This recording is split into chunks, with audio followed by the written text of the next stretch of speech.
Hey dreamers, thank you for choosing this calming story to fall asleep to.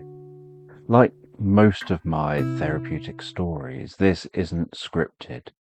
I just absorb myself in the experience and narrate what's unfolding before me. And as the story begins, so the video will transition to a black screen, and for those who find it helpful to settle down before tonight's bedtime story, I'll begin with a relaxation process. And if you don't need this, you can use the chapters to skip straight to the story. And if you'd like to support what I do here, please consider subscribing and perhaps sharing a few thoughts in the comments. So just take a moment to allow your eyes to close and allow yourself to begin to relax. And as you begin to comfortably drift asleep, I'm just going to count down from 10. And while I count, you can imagine a healing light gently passing through your body, healing and softening the muscles, calming the mind.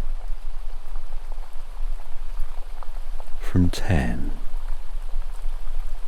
relaxing the muscles around the top of the head, around the face,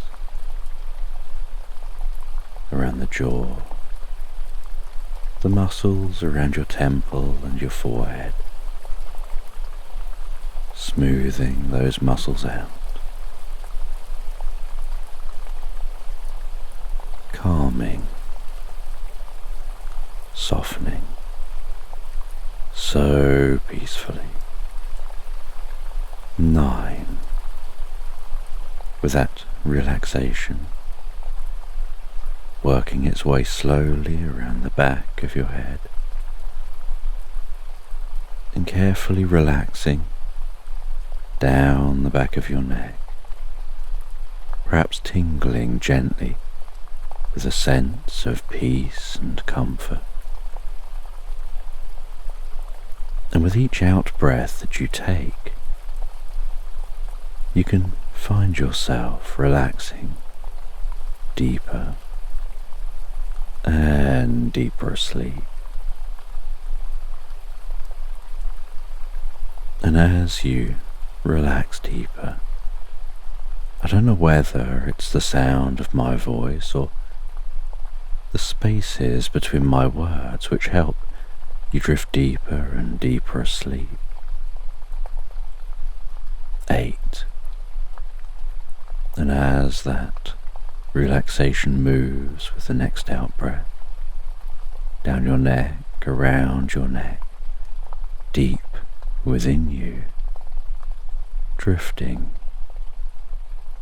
floating deeper and more peacefully relaxed. That's it. 7. The relaxation, moving down those arms, around those shoulders, around the shoulder blades, softening and relaxing the muscles, perhaps making those arms begin to feel heavier and heavier, just as the eyelids can feel heavier and more relaxed as you drift deeper and deeper asleep. 6. With that relaxation moving down those arms, and it can begin to reach the fingertips, bringing comfort and peace to those fingers. 5. Relaxing down around the chest, the upper back and deep within you. And that relaxation can move to your stomach, to your lower sides and your lower back, softening, relaxing so calmly as a mind and body. 4. With the relaxation moving down around your bottom and around your legs, slowly and carefully moving down towards your feet. 3. Moving all the way down those legs, deeper and deeper down, bringing a deep sense of peace and calm, taking you to a place in your mind where you drift deeper and deeper asleep so easily and effortlessly, where your mind is so calm and peaceful, where sleep seems to just draw you in, where the mind slows right down. That's it. 2. As that relaxation spreads around the lower legs, around the ankles and down into the feet. And 1. Feeling that relaxation through your whole body, like a wave of peace and comfort. And you know the process of sleep involves the body relaxing fully as the mind begins to drift almost into its own reverie before passing into pleasant dreams. And as you continue listening to this, and we move slowly into the story, so you can continue to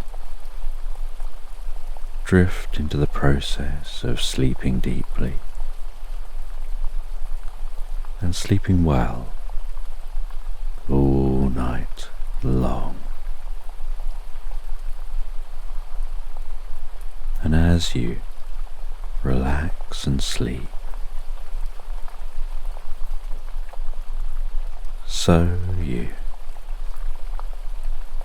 are sitting in a classroom and it's sunny outside, and the teacher is writing on a blackboard, and you can hear the smooth sound of the chalk and the echoey taps when the teacher taps dots on the chalkboard. You can smell that chalky scent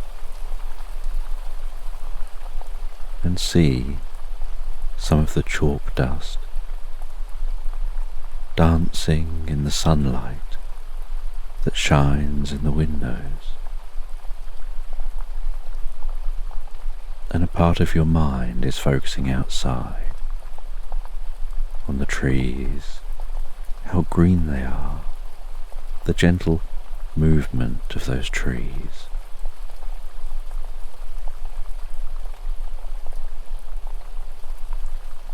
And as your mind focuses on those trees and thinking about being outside, so your ears seem to close off from what the teacher is saying until the bell goes and jolts you back to the classroom. And as you're all leaving the classroom,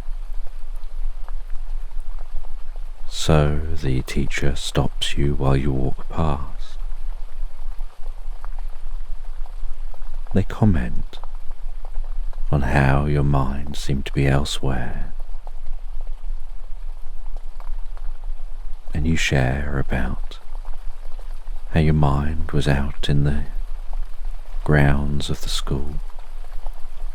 You were thinking about those trees and the movement of the trees.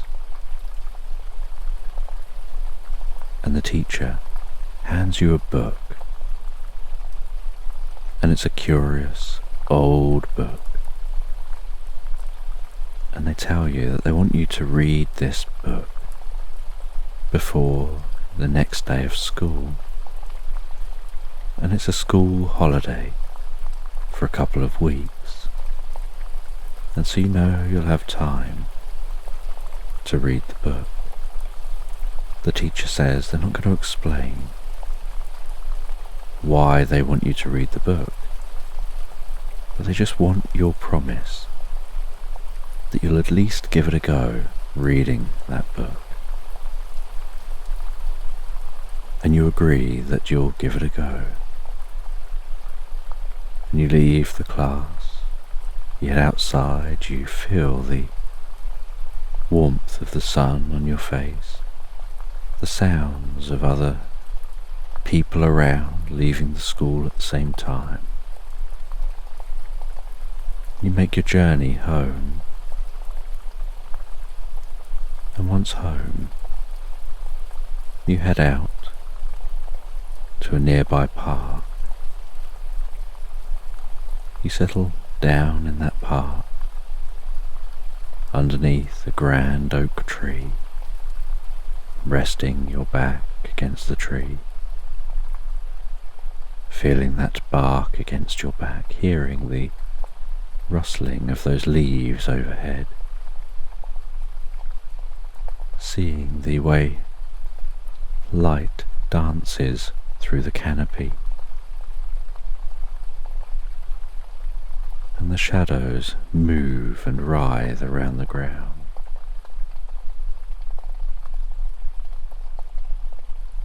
You gaze out across the park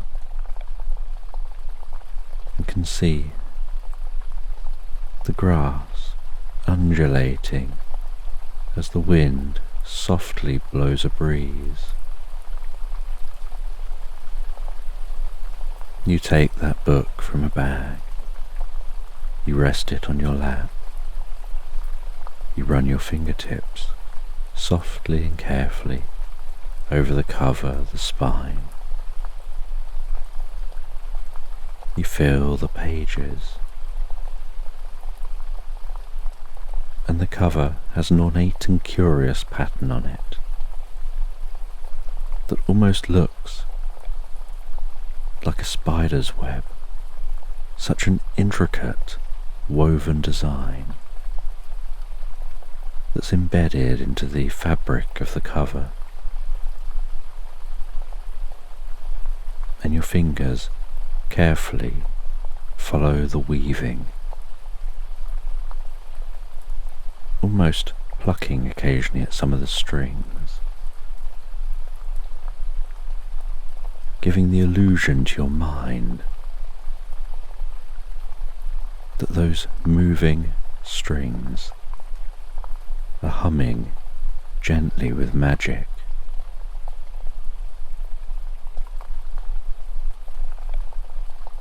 And then, with the slightest sound of creaking, you open the book. You smell the gentle waft of the old book smell. You feel the texture of the page as you handle that first page.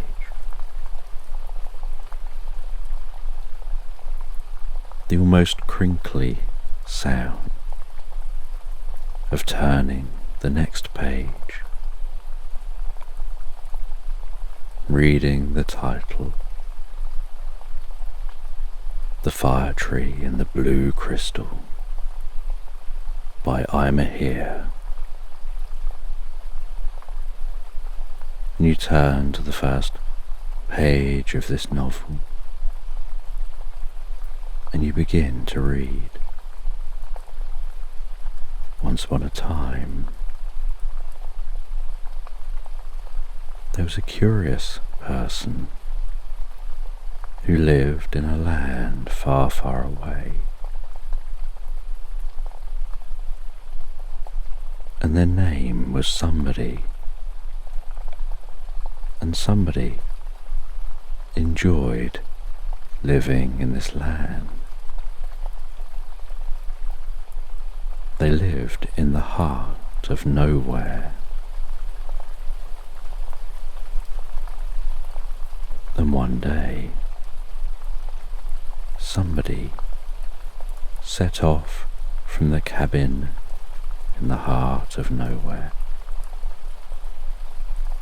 They walked from that cabin, listening to the reverse squawks of birds,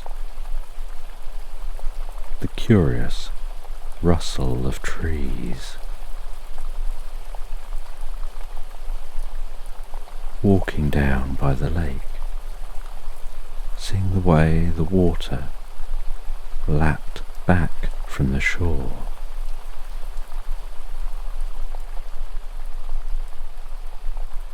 They watched as a frog jumped out of the water backwards, landing on a lily pad, doing a reverse croak. And the sun continued winding itself back across the sky towards morning. And they continued on their journey through nowhere. And eventually somebody came to the edge of nowhere. And at the edge of nowhere they saw the sign pointing down the different paths they could follow. There was the sign pointing back to nowhere. There was the sign off left to somewhere. There was a sign off right to anywhere. And they decided to go off left, have a little wander to somewhere. And so they set off on that path, heading somewhere. And as they walked along, heading towards somewhere, somebody looked around. They enjoyed the feeling of that warm sun on their face, the way the warmth radiated off their face and back out towards the sun. But the closer to somewhere they got, the more the environment shifted. There was a crossover point where halfway between nowhere and somewhere, time gradually slowed down, stopped, and then began going the other way. And the sun in the sky began moving back towards midday, and the warmth of the sun could be felt being absorbed into the skin.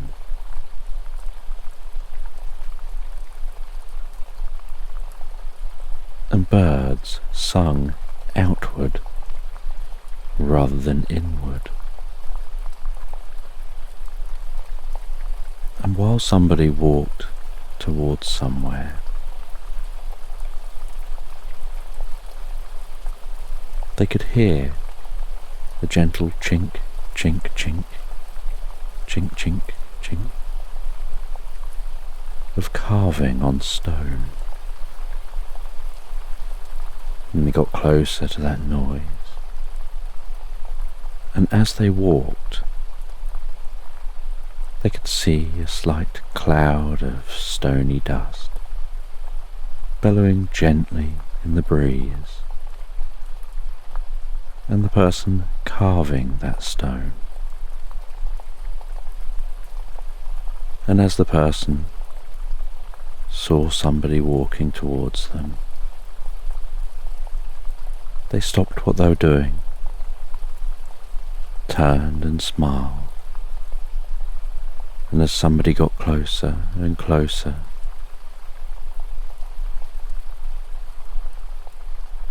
nobody said hello. They waved and introduced themselves, and nobody said this was a good place to go.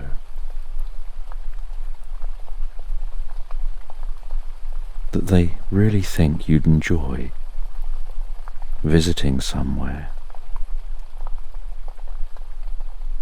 but that what you wouldn't perhaps want to do just yet is to veer off and head anywhere. They said it's so easy for people to get lost anywhere, and so it's best to just stay on track, continue your journey somewhere. And they handed over a small model of the large sculpture they were carving. And they said this will come in handy when you get somewhere.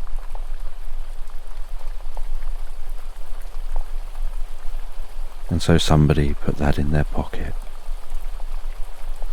They continued their journey somewhere. The chinking on that stone gradually fading into the background. The sun stretching across the sky, working its way gently towards evening. And as they approach somewhere,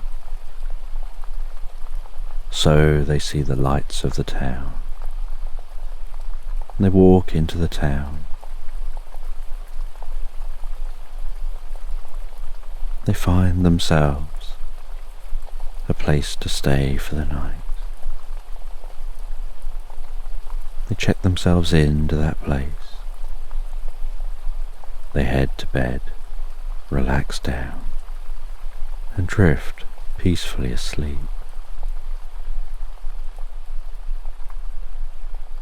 And while they drift and gently dream, they begin to dream of exploring tunnels in the strangest of lands. They wander down a tunnel, finding the tunnel blocked by a giant button. And there are 4 holes in that button, and they feel in their bag, trying to find something to help them pass this button. They find the book in their bag.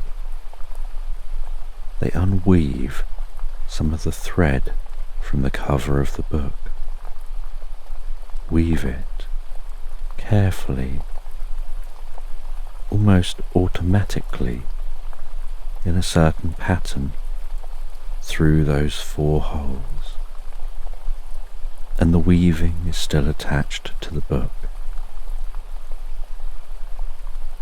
And holding the book when it's fully weaved, they pull the book back, which pulls the button, and the button unblocks the passage. And they unwrap the weaving, wrap it back round the book. They don't quite know how to do such a good job of wrapping the weaving back round the book, so they just wrap it round the best they can and pat it down. And with a gentle sparkle around the book lights up and then the light softly fades, and all the weaving is back in place. And they continue on exploring one tunnel after another, hearing the gentle echo of their footsteps, the occasional distant drip of water, until eventually deep in the tunnels they come out in a large chamber, and they notice many tunnels lead to this chamber. And in the heart of this chamber is a spring of water, and around the spring are ornaments and designs, making it look like this holds some kind of special significance. And they head over to that spring, smelling the freshness of the water, hearing the sploshing of that water as it bubbles away. They touch the water and feel its coolness. They drink a bit of that water, and then begin to feel compelled to rest down on a stone near to the spring. As they rest on that stone, get comfortable, they begin to drift into a meditative state. It's almost as if the frame rate of time changes, like the spring bubbling away begins to change, almost like a slightly long exposure photograph. Watching that changing, watching the bubbling spread out and become more of a blur. And then within the blur, the bubbling begins to bubble light,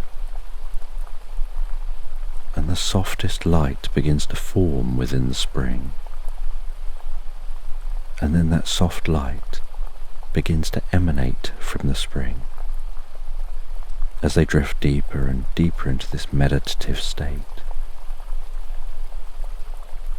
And as that light spreads around them, it feels like it's giving the most comfortable hug, so soothing, so safe, so satisfying. Almost like a loving hug from the light. And they think about how delight is hugging them, as their mind seems to drift deeper and deeper into the experience.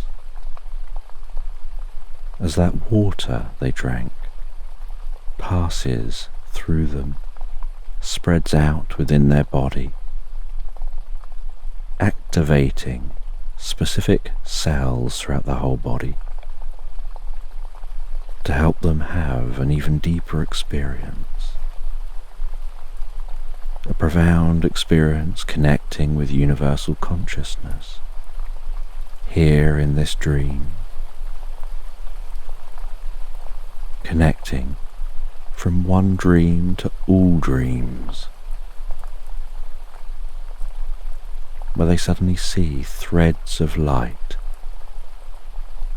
like a giant cobweb of light spreading out from themselves, incredibly fine threads, as thin as individual hairs,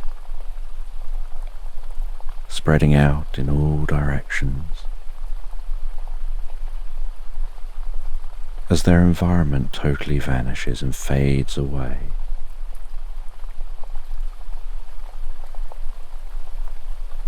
and the spring fades away, and the light fades away, leaving just the light of each individual thread.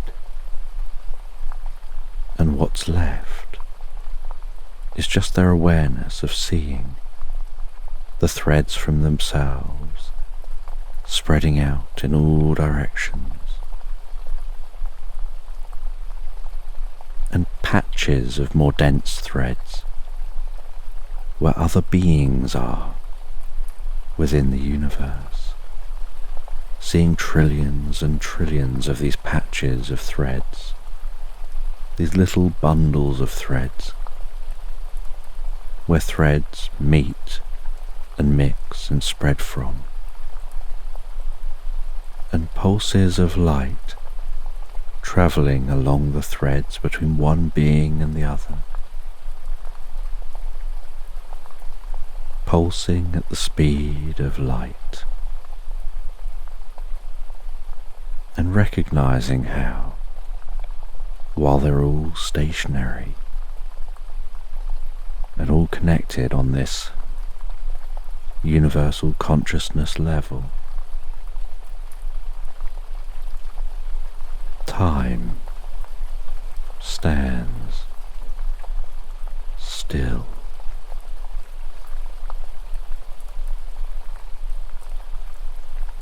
And in this state, there is just consciousness shared among all beings, and they can feel that consciousness within them, almost like they're aware of everything else, but not in an overwhelming way, but almost like they are just a small part of some greater brain, almost like what they look across is them being one single neuron in a vast universe-sized brain.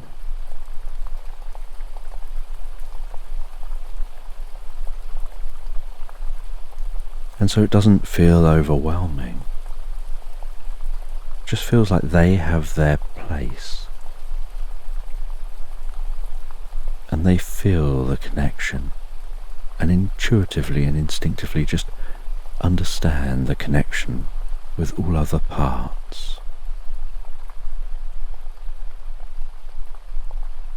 And they feel a deep stillness. And this lasts for a timeless amount of time. They have no concept of exactly how long this lasts.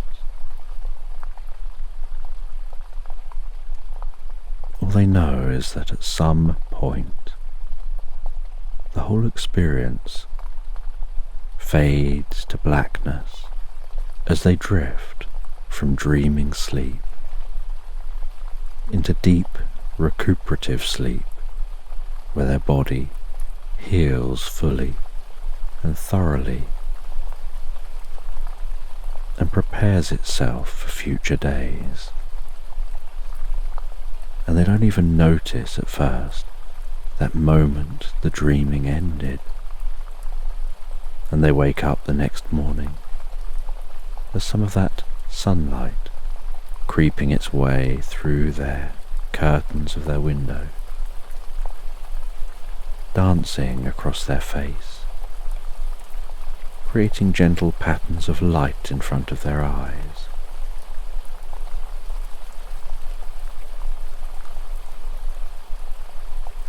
And they awaken feeling so refreshed and revitalized, feeling like they've had the best night's sleep ever. And they were told that somewhere is a really good place to get a good night's sleep. And after waking and enjoying breakfast, they decide to set off from somewhere and keep on their journey in the same direction, following the path, the sun gently rising in the sky, continuing its journey birds flying high, wildlife dancing from flower to flower, the meadows brimming with life, a family of deer enjoying a snack in the middle of a meadow.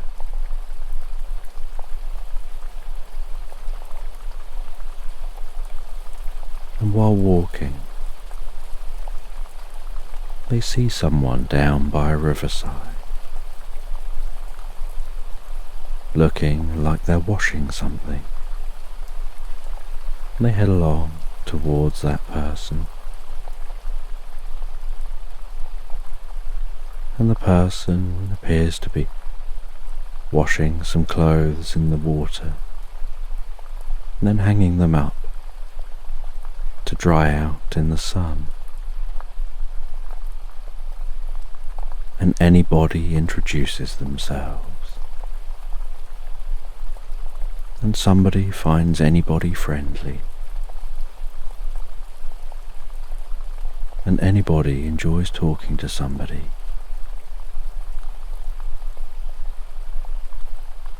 And for a little while they discussed nobody. And then anybody asks about someone.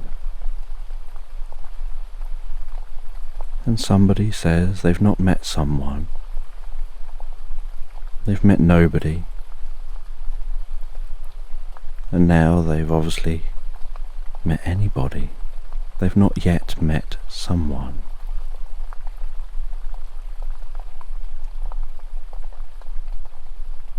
And anybody says that someone is the person to meet.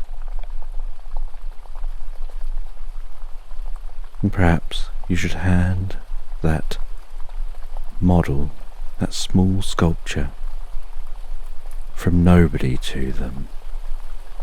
Maybe they'll give you something in return.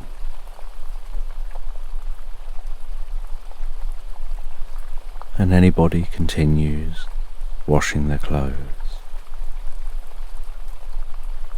And somebody continues walking along the side of the river.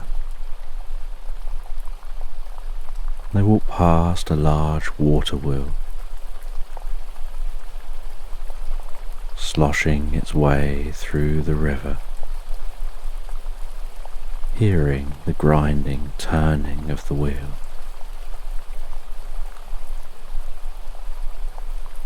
They head over a stone bridge, continue following a path the other side of the stone bridge, finding their way round and into some woodland. And once again the sun is now heading into the evening.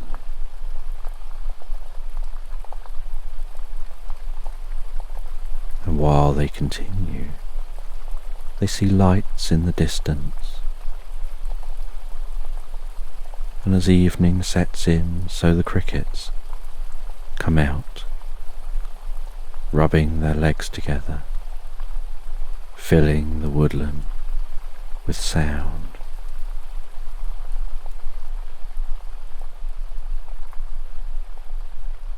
And they find their way to where the lights are coming from. It's a cabin deep in this wood. And they pass the sign for the cabin. And the sign just says, "Here."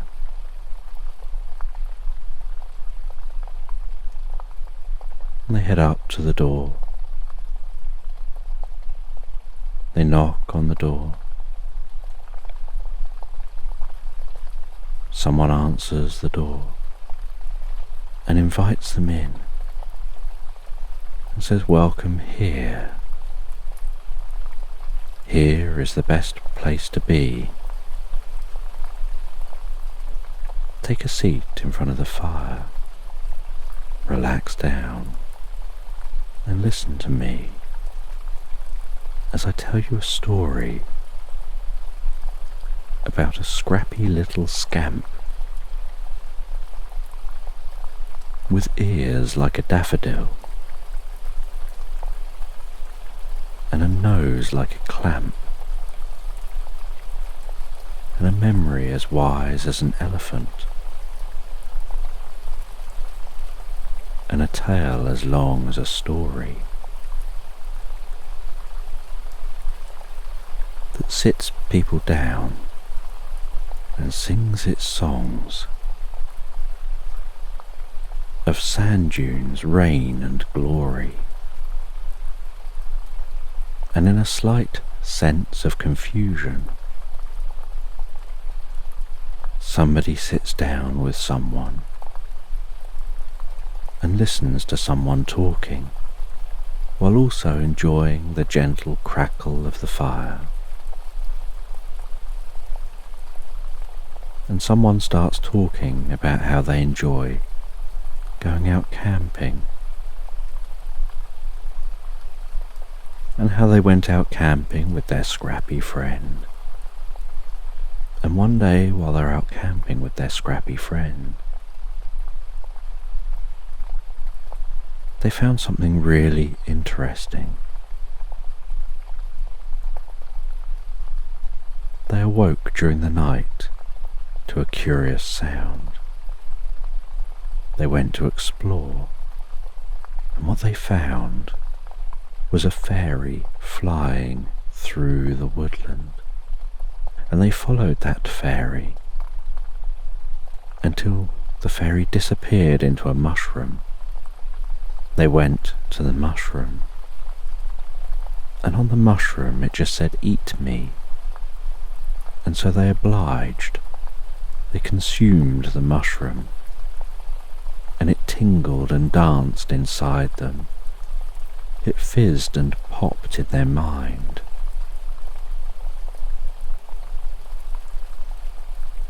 And they found themselves turning to fairy dust, and then sinking into the ground, following a mycelial network of that mushroom they'd eaten, that weaved and connected all things. They found they were instantly somewhere and nowhere and everywhere all at once. And they felt a connection with all things.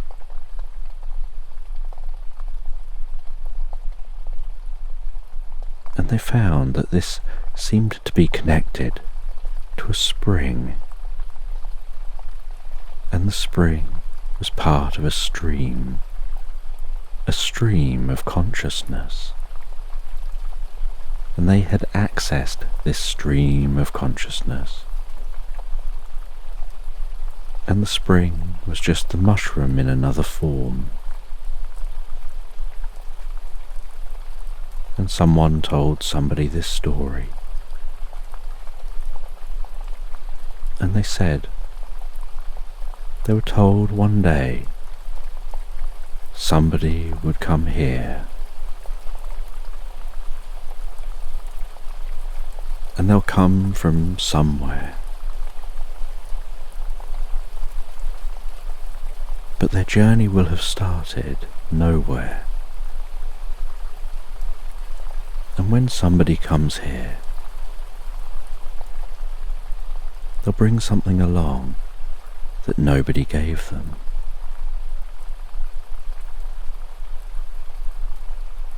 But the thing that nobody gave them is something that someone would want. Because if somebody gives someone that thing,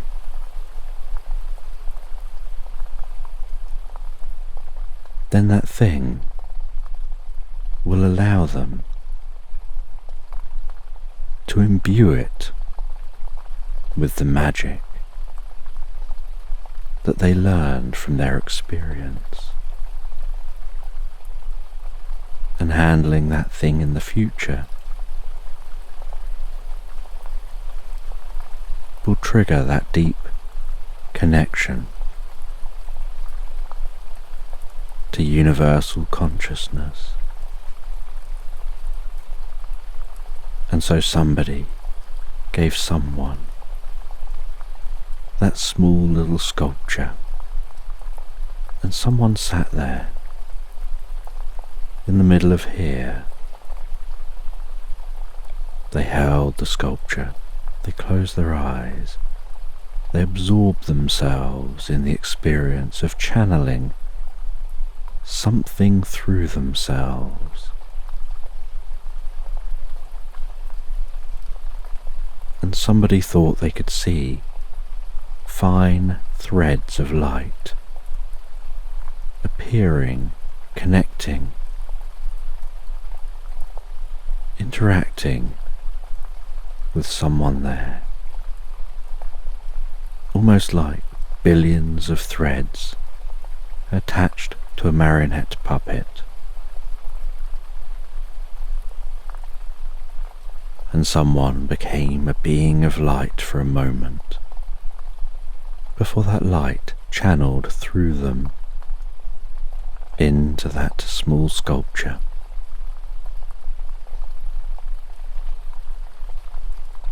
And then the experience faded, and they handed the sculpture to somebody. And they said that you can now meditate while holding the sculpture, and you'll be able to access that all on your own. But in the meantime, it's getting late, so why not eat and stay for the night, and you can make your journey back home in the morning. And so somebody stayed for the night, and they had a very similar dream to before, only this time it meant more. And the next morning they awoke. They set off on their journey home. They left here. They passed somewhere. They made the journey all the way back until they arrived home.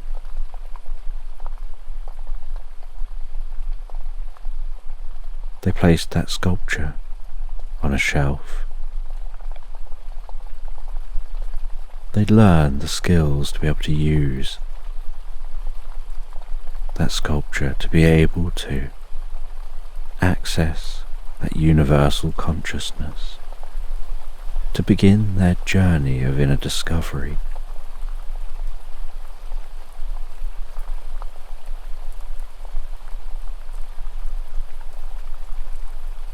And once you'd read this book while resting under the tree and reached the final page, discovering you've read the whole book in a single sitting, you notice the sun looking so large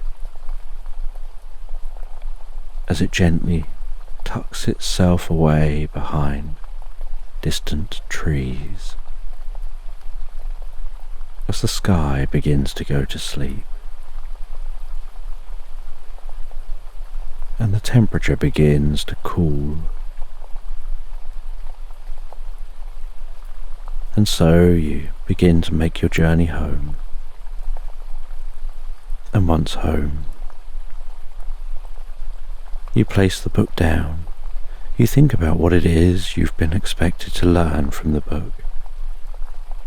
You're only on your first day of holiday from school, and you've already learned so much and finished the book. You think you'll probably read the book again.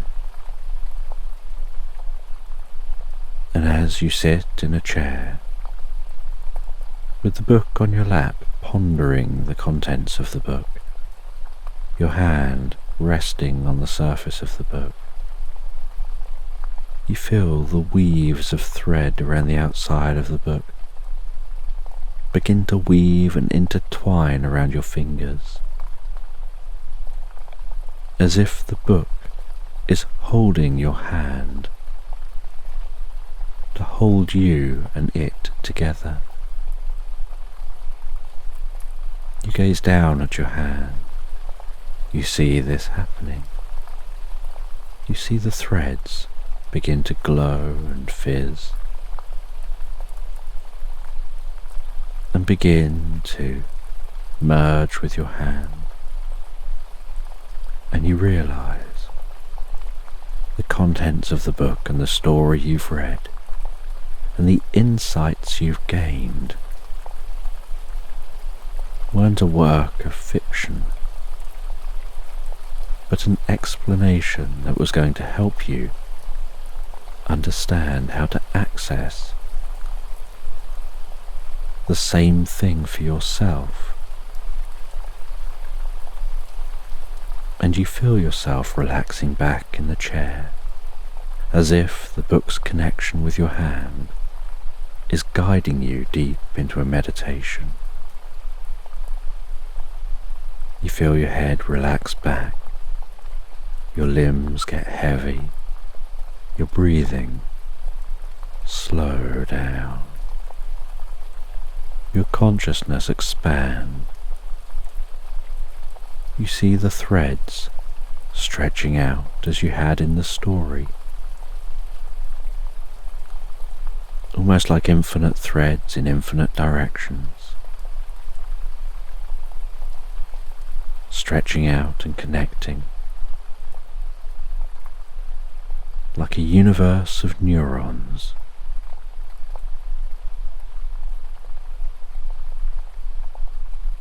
Where you're just a part of a whole, of beams of information travelling from neuron to neuron, where you instinctively and intuitively understand each other, feel that deep connection, begin to develop an inner wisdom, and understand why the teacher saw what you were doing and decided you'd benefit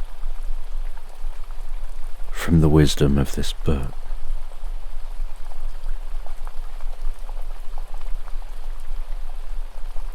And as you drift into this experience, so you feel yourself going deeper and deeper than you recall the character in the story doing.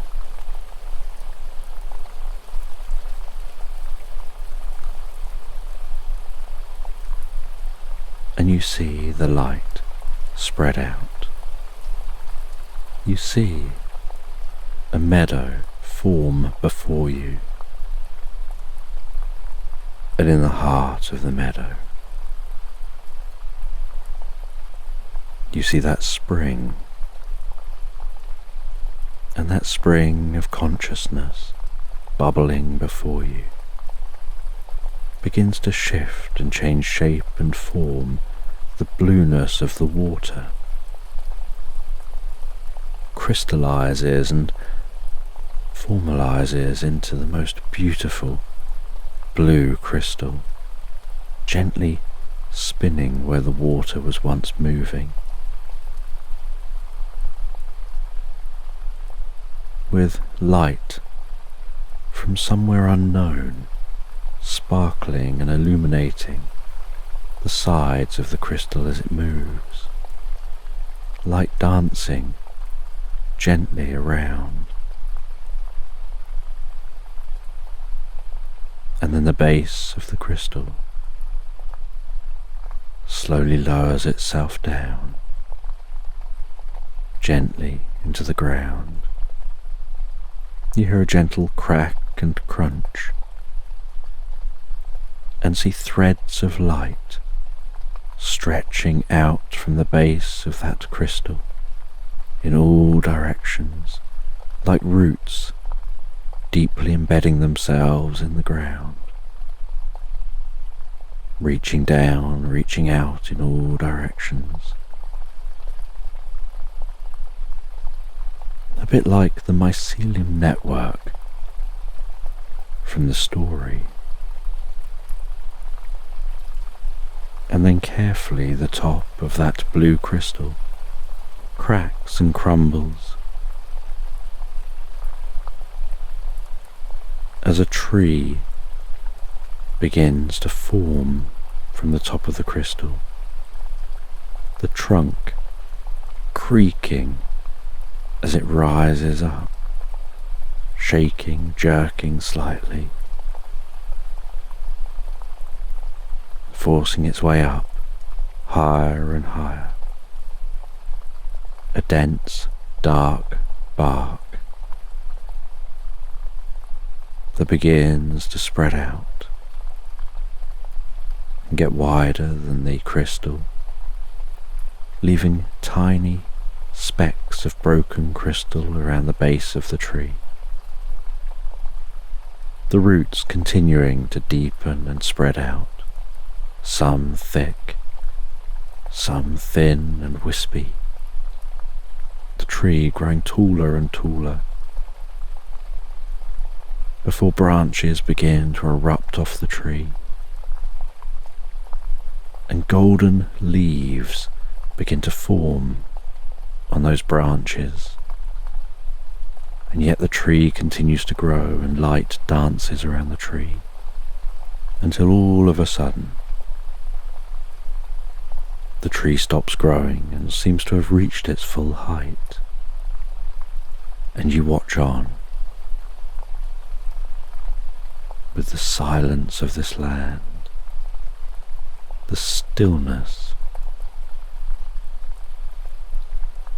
and then you see wispy light, like threads of silk weaving their way around the trunk, wrapping themselves and weaving themselves around that trunk, climbing the tree, stretching out across the branches, reaching a thread to each single leaf. And then once each leaf is touched by a thread, there's a moment's silence before suddenly the tree bursts into flames with the sound of a torch being set on fire. And you can feel the warmth of that fire tree and see the way sparkles dance and emit from the fire, how the golden leaves are transformed into those sparkles and lifted in the column of hot air, and how those sparkles spread through the atmosphere, spread out in all directions, touching all things within the world around them, imbuing them with a little bit of that tree. And where they land, new consciousness forms. You see tiny dots of those golden leaves as they touch random places and then form into their own little threads, forming the seed of new consciousness, with the threads weaving out, set to reach out and connect these new consciousnesses with the universal consciousness, with part of this universal brain. And the experience continues on until there's stillness once more, and a certain lightness passes through your mind and body, a certain serenity, a deep sense of well-being, and a knowledge that you'll spend your time before going back to school learning and exploring what this means for you, for your education, for the future, knowing its profound significance and yet not fully understanding that. And when you head to bed, you find it so easy and effortless to close your eyes and drift peacefully and relaxed asleep into Slumberland.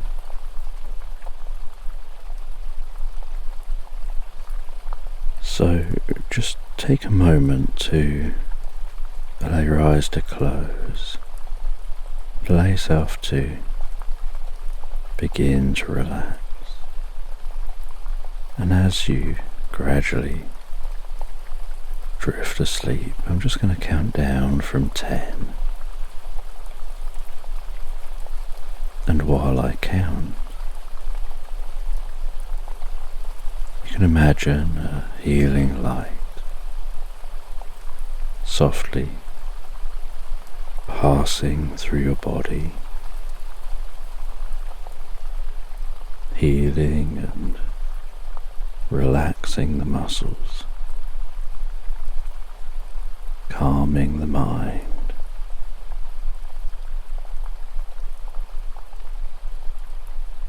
from 10, relaxing the muscles around the top of the head, around the face,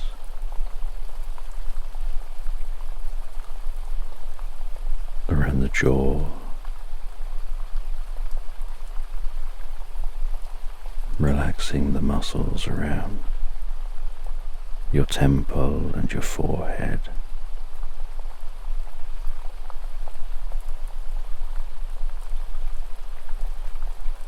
smoothing those muscles out,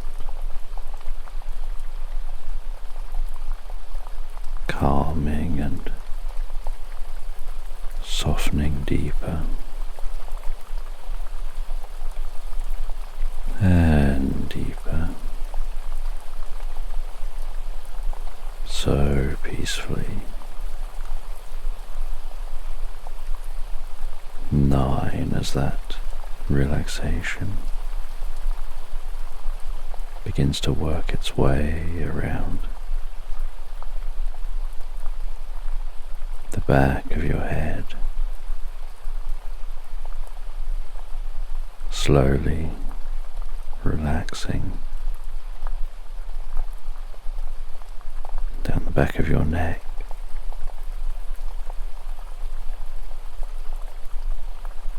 tingling gently with a deep sense of peace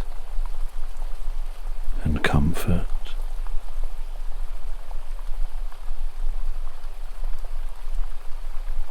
And with each out breath that you take,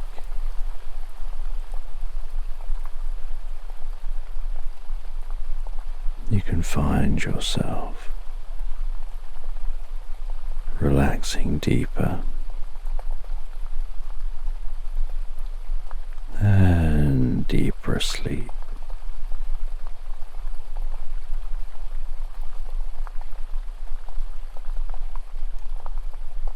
And as you relax deeper and deeper asleep, I don't know whether it's the sound of my voice that helps you drift deeper asleep, or whether it's the spaces between my words.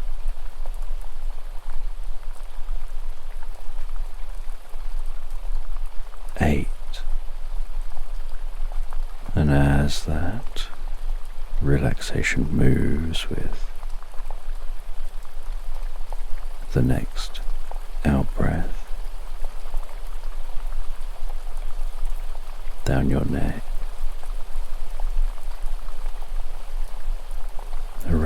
your neck, deep within you, drifting,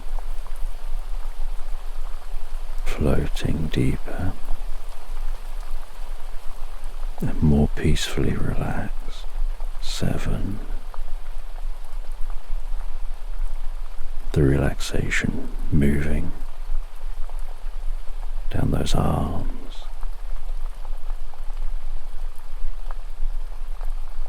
around the shoulders and the shoulder blades,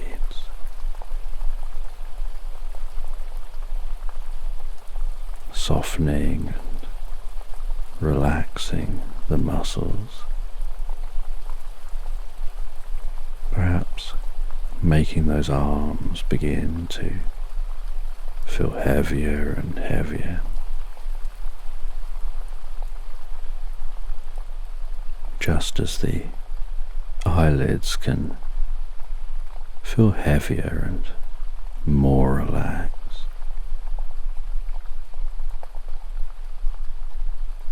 6.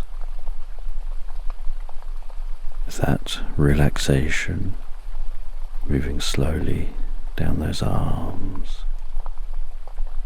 carefully inching its way towards those fingertips,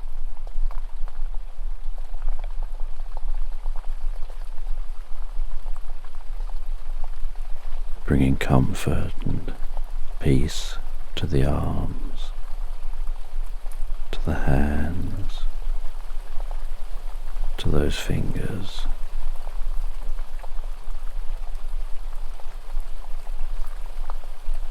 5. Softly, slowly, carefully relaxing down around the chest, the upper back, and deep within you.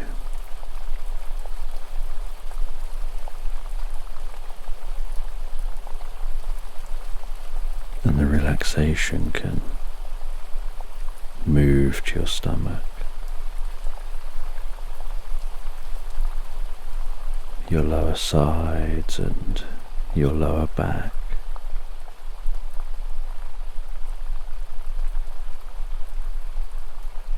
Relaxing so calmly as a mind and a body.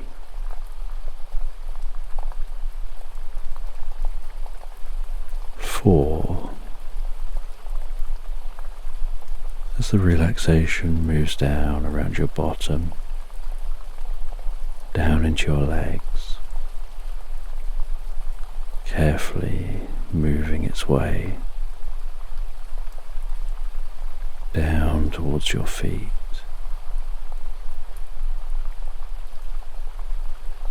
3. Moving all the way down, both legs deeper and deeper. And as the relaxation moves through your body, it can bring a deep sense of peace and calm, taking you to a place in your mind where you drift deeper and deeper asleep so easily and so effortlessly.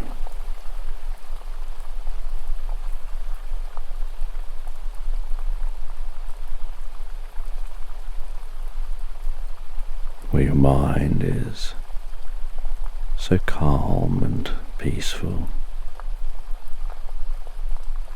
where sleep just seems to draw you in, where the mind slows right down to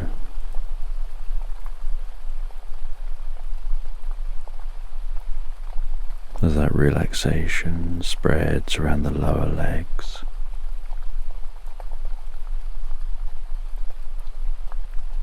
around the ankles,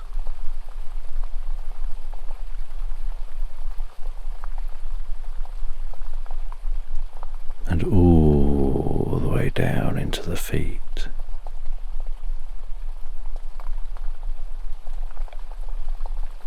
And one, feeling that relaxation through your whole body, like a wave of peace and comfort.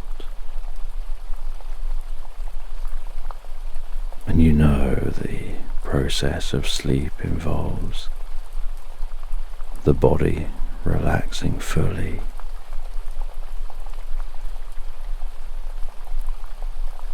as the mind begins to drift into its own reverie.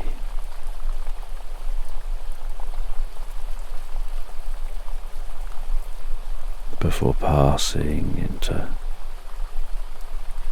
pleasant dreams.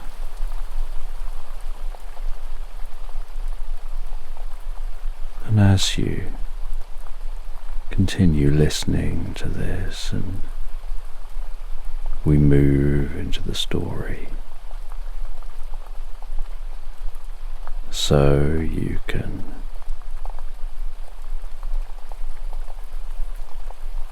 sleep deeply and sleep well.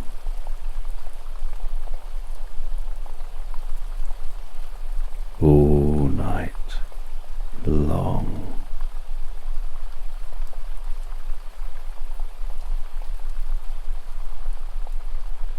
And one day, the hedgehog is enjoying a good meal with friends.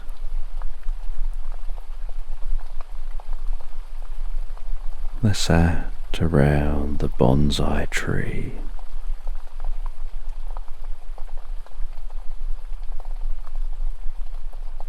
enjoying that good meal. The scent of the food wafting to their nostrils. The gentle sound of laughter.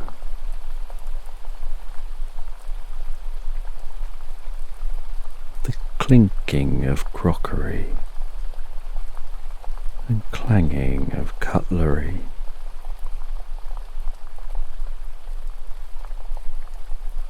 The sloshing of drinks into cups,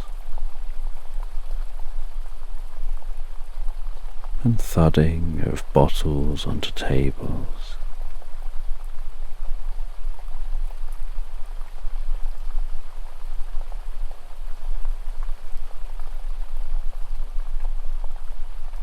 And the scent of that bonsai tree with its waxy leaves, and the soily scent of the pot of dirt the trees planted in.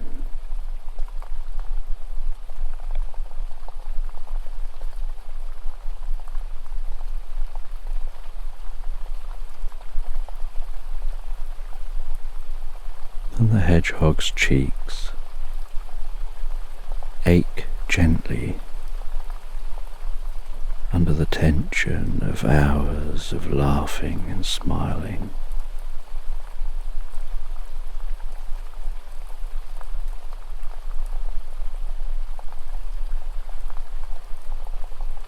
And their stomach feels as full as their heart.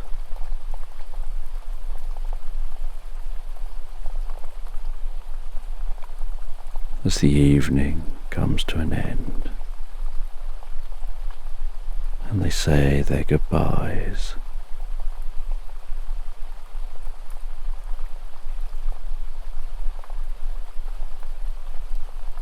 leave the venue, heading out into the fresh, cool air of a vast field. The gentle glow of light flickering from the hole they're just exiting. The night time, so clear, the stars like pinpricks of light dappled across the night sky.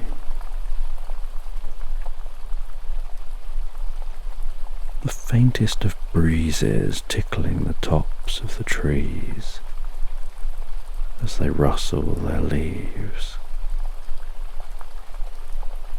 so delicately, so calmly.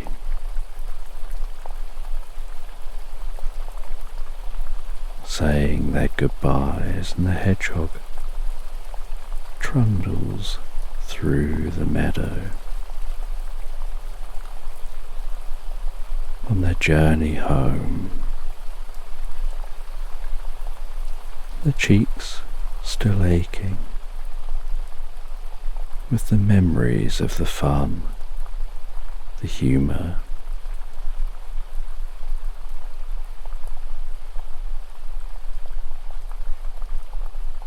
And while walking home through this meadow, heading towards a distant bush,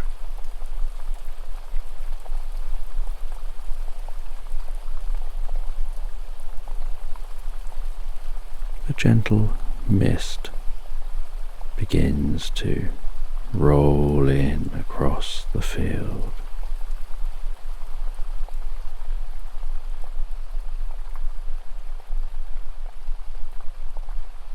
Like a calm wave rolling in to a sandy shore.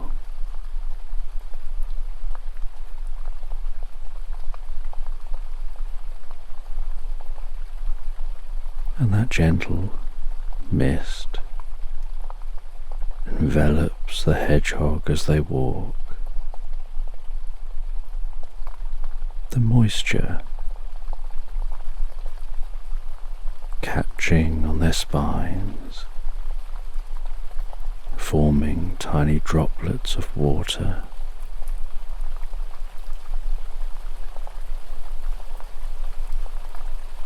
Pooling around their nose and dripping near their nostrils. And within this mist, the hedgehog notices some gentle twinkling, like lights from fireflies, only the light is soft and golden and hovers silently through the mist. And the mist brings a certain stillness to the environment.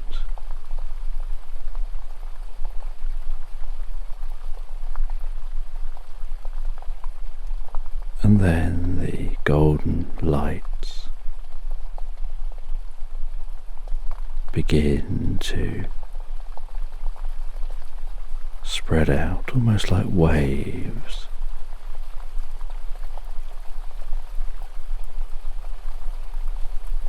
until through the mist the golden bands of waves vibrating, undulating, humming with peace and calm. The sounds of the rustling leaves from the trees now a distant memory.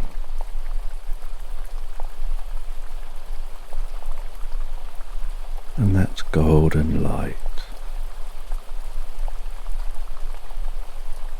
begins to brighten, and the humming becomes more directional, and the brightening light forms sharper before the hedgehog and begins to sink gently towards the ground like a dusting of golden icing falling on the top of a cake,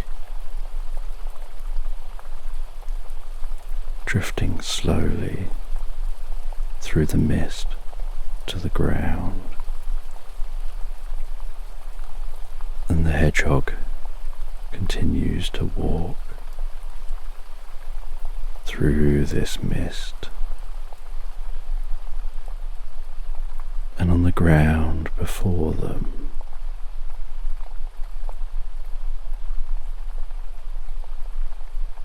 a path begins to form, a path made of golden light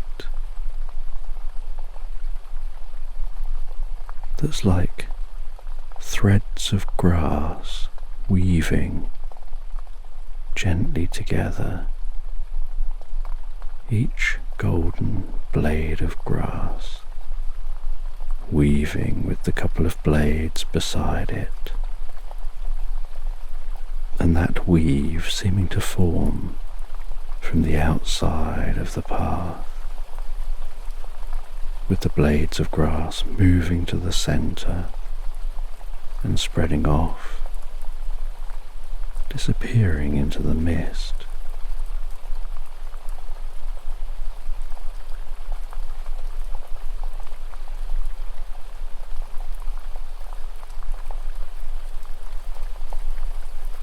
And the braided golden grass feels more solid to walk on. The hedgehog's feet making the dullest sound on that grass,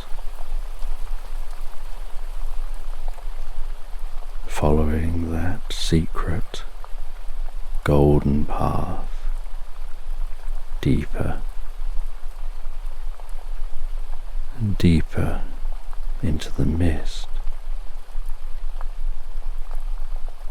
with a sense of wonder and curiosity.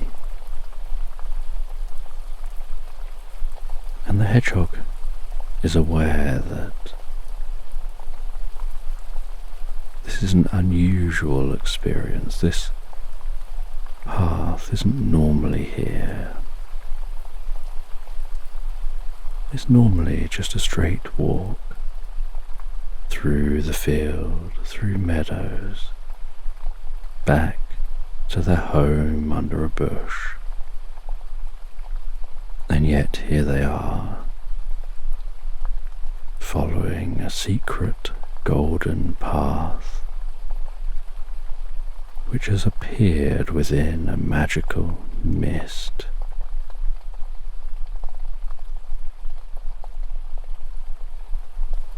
And as they continue walking, so the mist seems to thicken around them,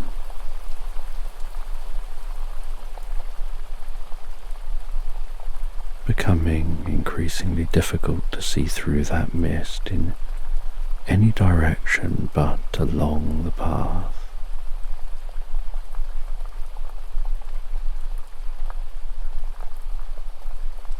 Almost like walking through milk.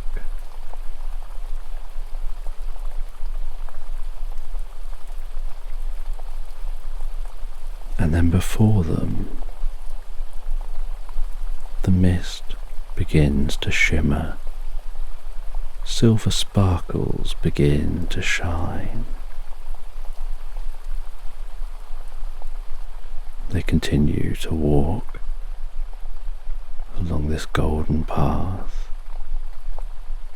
passing through the shimmering, shining, sparkling sparkling patch of mist before them. And as they pass through the shimmering, sparkling mist, so they feel a tingle through their body, like the faintest hint of electricity dances through their spines, from the tip of their nose to the rear of their body.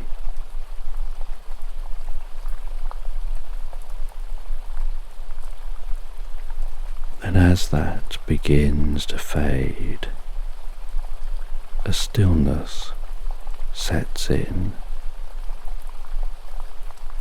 and the mist begins to clear.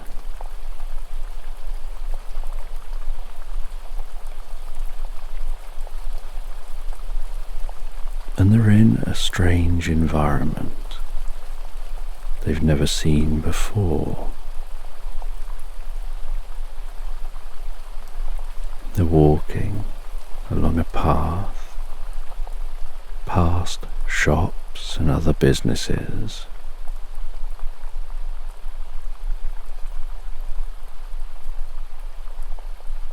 And they no longer seem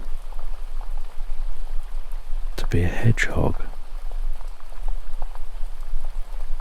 They seem to have taken on the form of a human.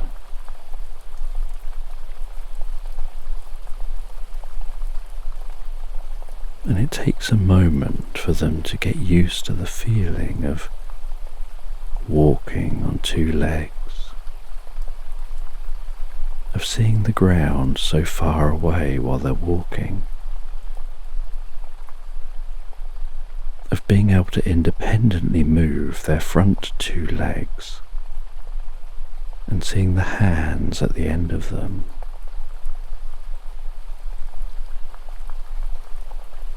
And they almost trip over while distracted, staring at those hands, looking at the fronts, the backs, taking hold with both hands of their collar, feeling and looking down at the suit they're wearing.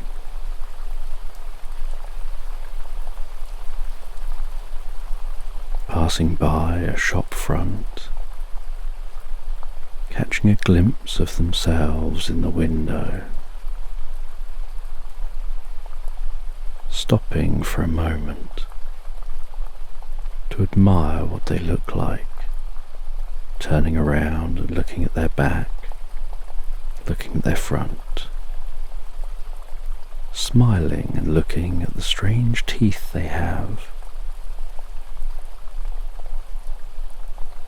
feeling their back and the absence of spines,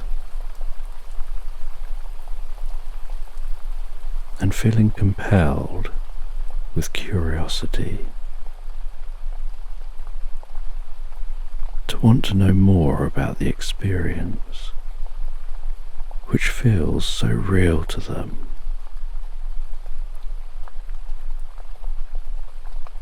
They don't feel like they've fallen asleep or accessed an altered state of any kind. They feel like only moments ago they're walking through the meadow.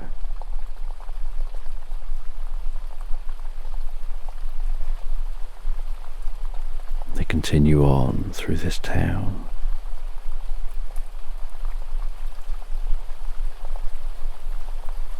And the sun is just setting beyond the end of the street.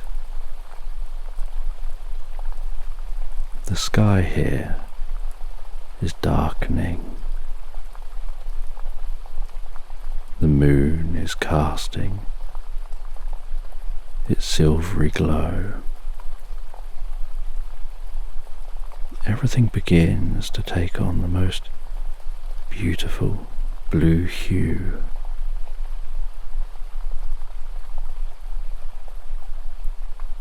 But the shops aren't shutting just yet.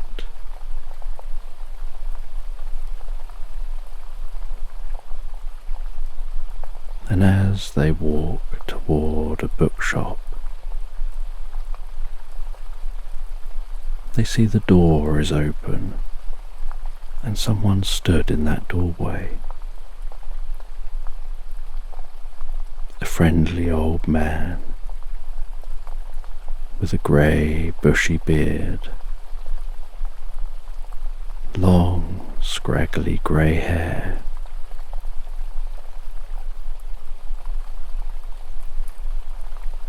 and the most charming smile, revealed by the lines around their eyes.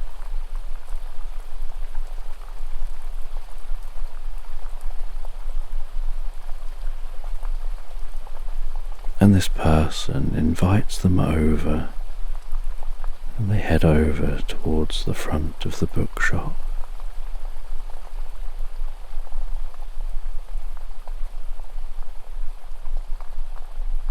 And the person reaches out with two hands and takes hold of one of the hands of the hedgehog and vigorously shakes the hand, saying, "Welcome, Mr. Hedgehog. We've been expecting you. It's so exciting to have you here visiting. Everything's prepared for you."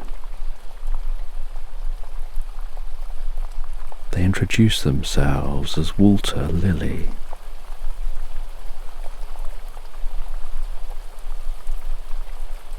And Walter then lets go of the shaking hand, the hedgehog's hand still slightly shaking on its own. They step aside and gesture with one hand for the hedgehog to head into the shop.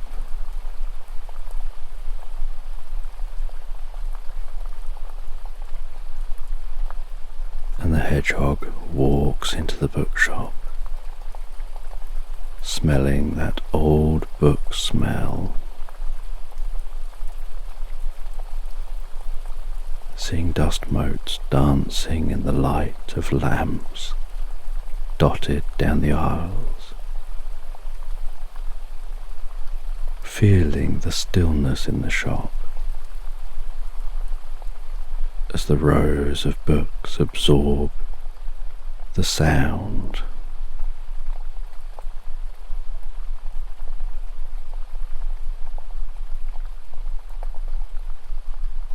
And Walter closes the door behind the hedgehog, the door tringing as it shuts. They lock the door and turn the sign to closed.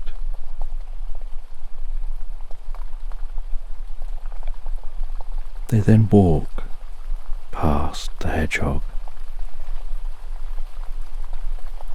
saying, come on, follow me, follow me." As they walk the hedgehog through the bookshop, and at the back of the shop is a doorway with a thick velvet curtain hanging across the space. They push through the velvet curtain. It swings back into place. The hedgehog pushes through the curtain, feeling the texture, the weight, the movement of that velvet curtain, letting go as they pass by.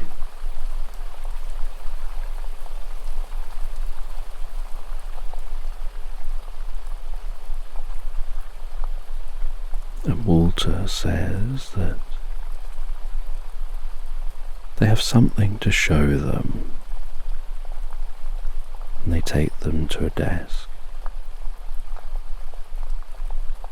and they place on that desk a strange-looking letter. And they say that this letter has been in this shop for many, many years. An explorer came here years ago. They placed this letter here, told us to look after it.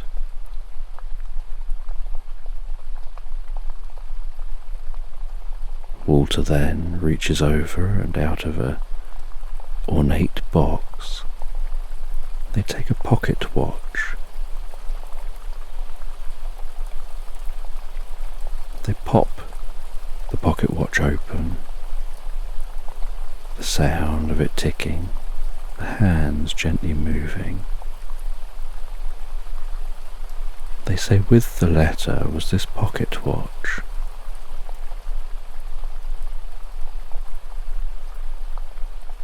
And they told us exactly when a visitor would arrive. It's when the pocket watch showed a very specific time. And on the pocket watch, the hedgehog notices there's more hands than expected.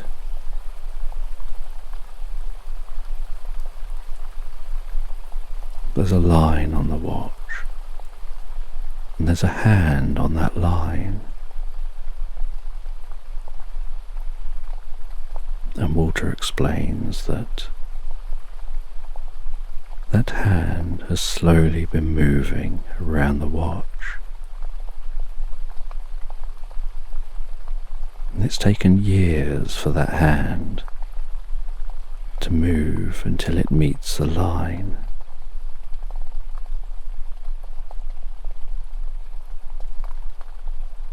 And they knew that someone would be here when it reached that line.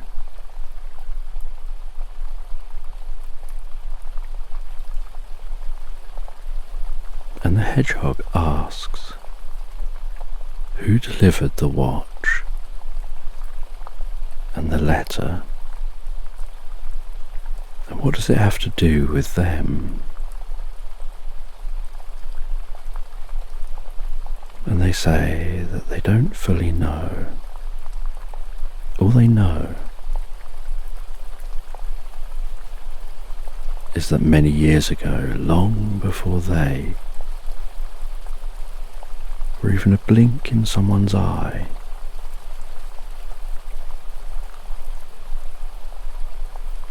this was left here. But today, as the pocket watch reached that line, the pocket watch began to glow, a golden glow.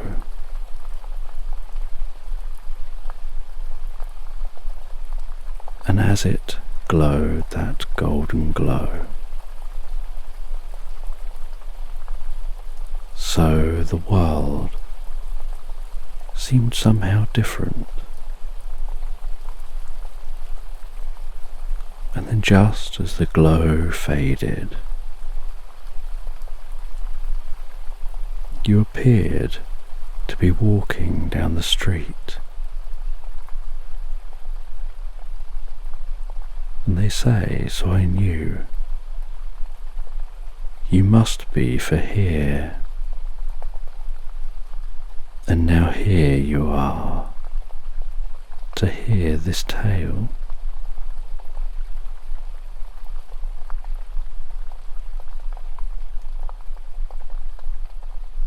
And the hedgehog, with curiosity, picks up the pocket watch, feels the weight of that watch in their hand, the coolness of the metal against their skin,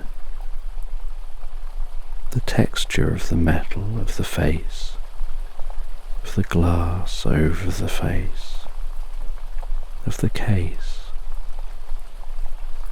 of the back of the case, puts it up against their ear and listens to the ticking and the movement of the mechanism within that watch.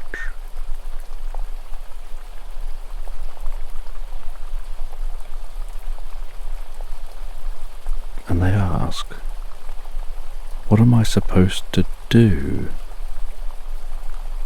Why do I need to be here? And Walter says that apparently you're the only one who can decode the letter.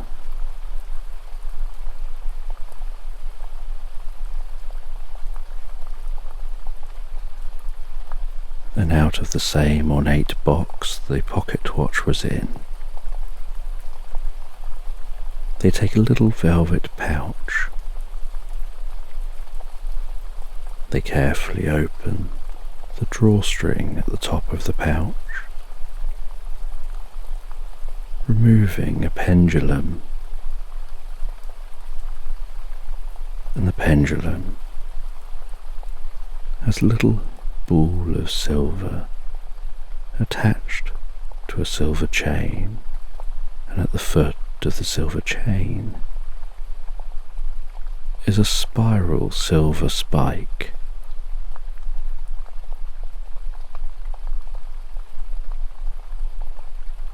They hand it to the hedgehog and explain that you should be able to use this, move it over the letter, focus on decoding the letter,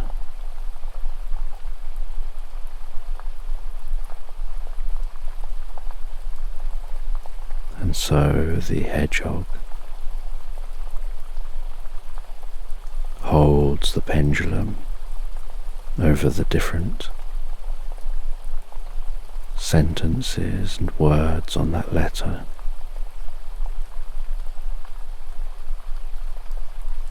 and says, I don't know what to do. And Walter says, just focus.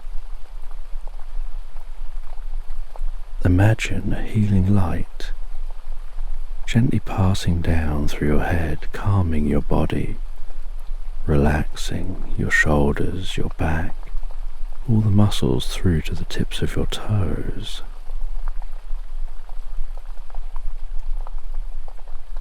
Imagine all of your attention on the tip of that pendulum, right on the tip of the spike. Look down at that spike. Look at the very tip of the pendulum. Feel the weight of the pendulum between the fingers. Place all of your attention there. Begin to feel one with the pendulum, and just ask if it's possible for the pendulum to give you the answers, and if it moves, you'll know it is.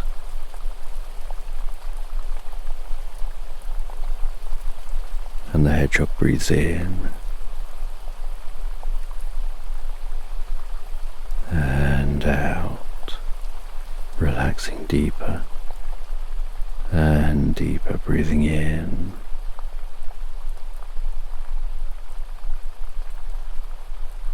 and out, going deeper and deeper into the experience.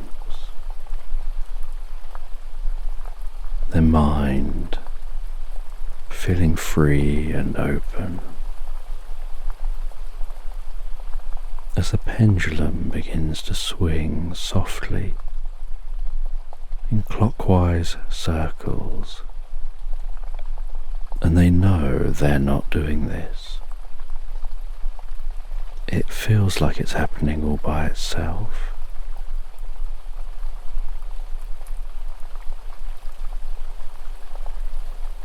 And they ask the pendulum if this means yes. And the pendulum swings harder and faster in circles.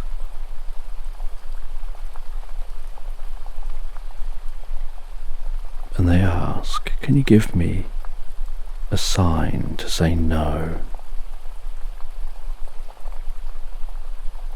And the pendulum slows down and then begins swinging back and forth, back and forth.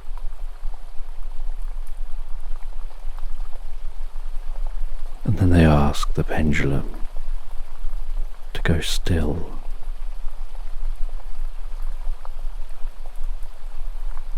And they say, can you translate this coded letter? And they carefully and very slowly move the pendulum across the letter, and they notice that it begins to move in circles over certain letters within the letter.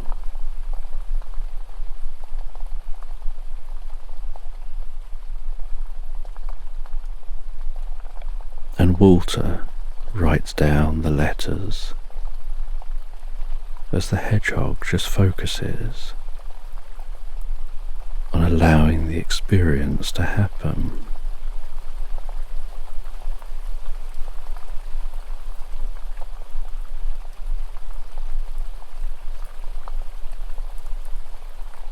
And by the time the hedgehog has been across the whole letter, they drift back from their experience. They look up at Walter. They ask Walter what it revealed. Walter says that it just says, present hotel. And the hedgehog asks if this means anything to them.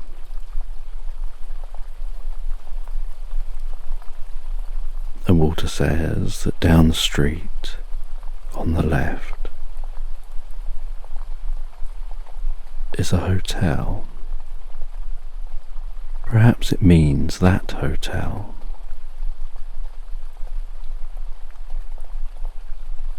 And so they take the letter and the pocket watch in case they'll need it later.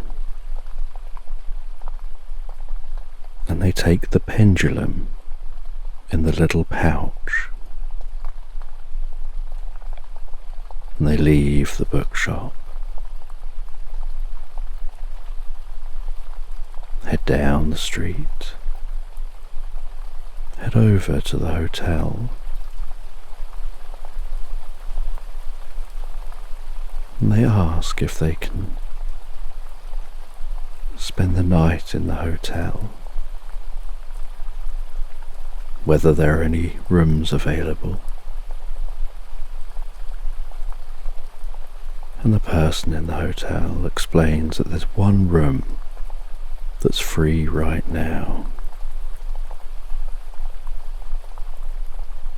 And they get handed the key.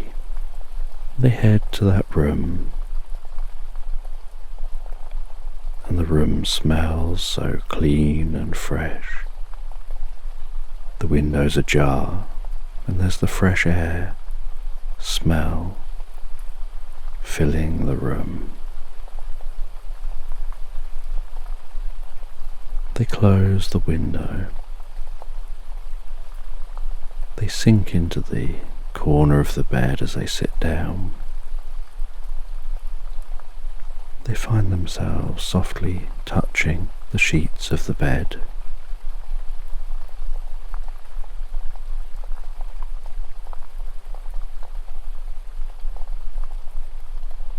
They lie back on the bed, legs hanging onto the floor, gazing at the ceiling, feeling a deep sense of tiredness, but still curious about what they should learn, whether this hotel is the next clue.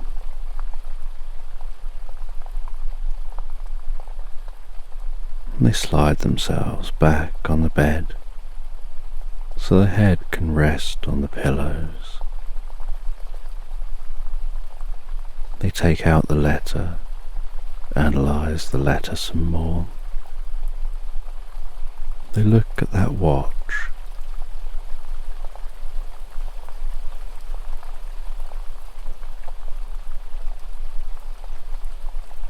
And while they rest there, gazing at the ceiling, they hear a faint hum, similar to the hum they heard in the mist.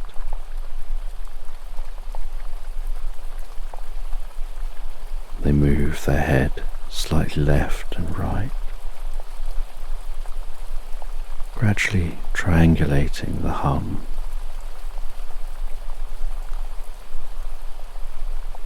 Moving to different points around the room, moving their head until they realise it's coming from the large oak wardrobe in the corner of the room.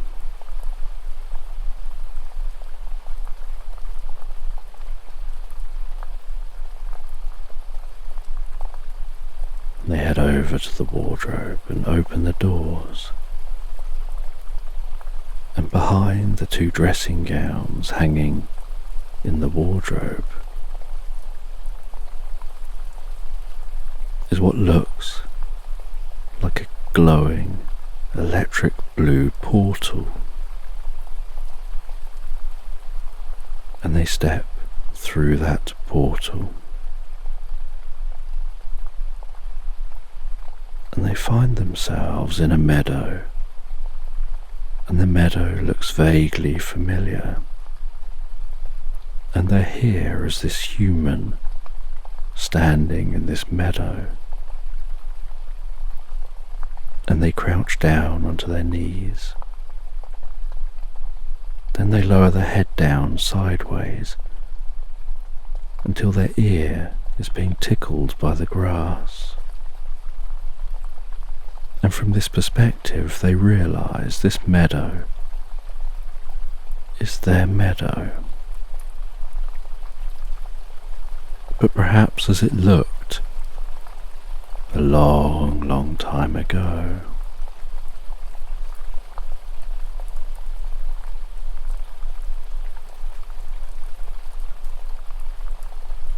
And they stand back up again, walking through the meadow, and they see before them that at this time, beyond the hedge, at the far end of the meadow, is a yellow road, and they follow that yellow road. And it swings around past a curious house that doesn't exist in their time. And this house smells of gingerbread and looks like it has a marshmallow roof.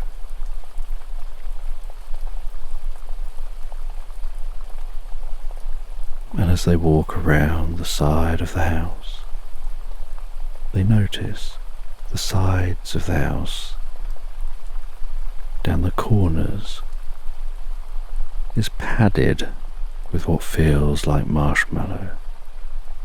They squidge that in their hands. They smell the sweet marshmallow scent. They continue following this road until they eventually find their way to a swamp. And this swamp seems to have marshmallows floating on its surface, and a frog resting on a marshmallow croaking before leaping into the water.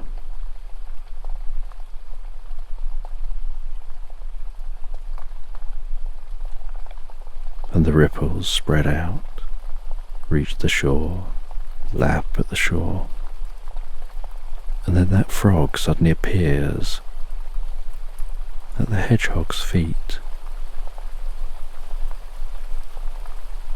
and asks them to follow. And without question, they begin to walk into this water. They walk up to their waist and then crouch down to be underwater, taking a deep breath, diving down and following that frog, feeling the peace and stillness of being underwater, how everything moves so slow and gentle.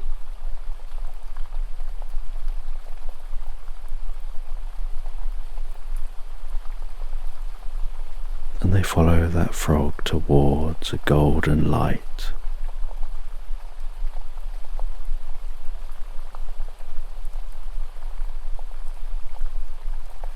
And the frog passes through the golden light, and they follow through that golden light. And they exit the golden light as if just walking out into a vast chamber, like a chamber of a palace.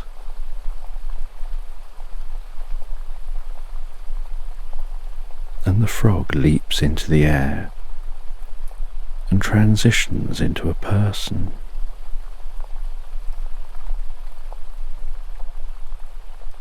And they're wearing tucks and tails. And they guide the hedgehog deeper into this chamber, footsteps echoing behind them, seeing that golden, glowing orb they just came through. And in the heart of this chamber is a golden bottle.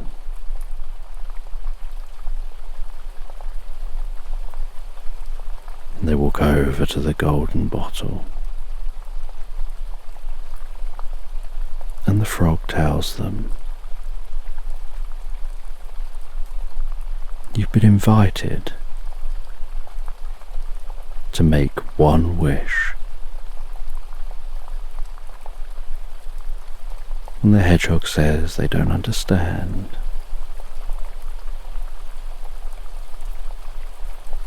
And they say, "Just give that golden bottle a rub, and you will."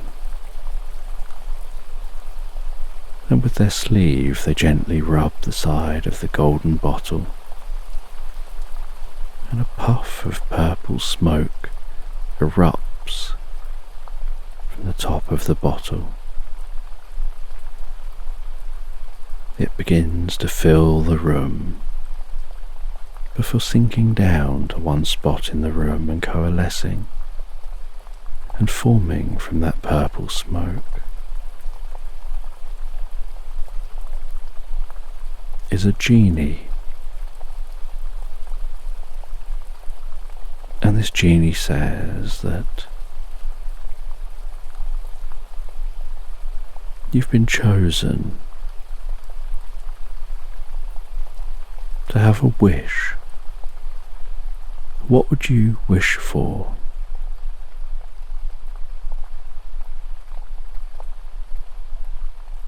And the hedgehog says, "There's nothing I really wish for. I've got everything I want. I've got friends.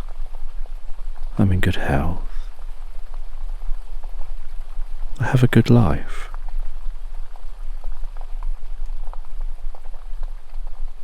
I'm curious about the wonder, the mystery of the world." And the genie says, "That's what drew the magical connection through space and time to you, your curiosity and wonder. And the hedgehog says, well, until tonight, I was curious what it would be like to be a human, being so tall, walking on two legs. They have very different lives to us hedgehogs. But I obviously don't have that curiosity now. I've experienced it.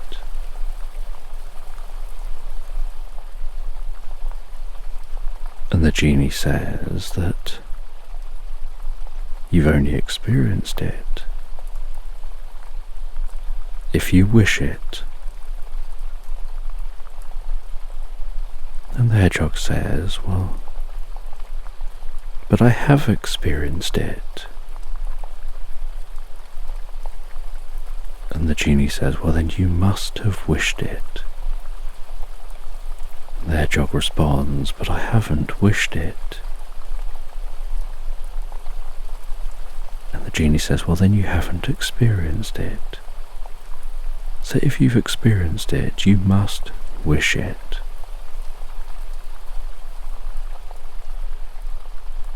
And the hedgehog says, well, I would wish it if I hadn't already experienced it. And the genie says, you would what? And the hedgehog says, wish it. And the genie says, what? And the hedgehog says, that I could be a human to experience what it's like. And the genie says, your wish is granted. And the hedgehog says, but I've already experienced it. How can you grant a wish I've already experienced? And the genie just says, paradox, and smiles and says, I hope you learn what it is you want to learn from your experience as a human.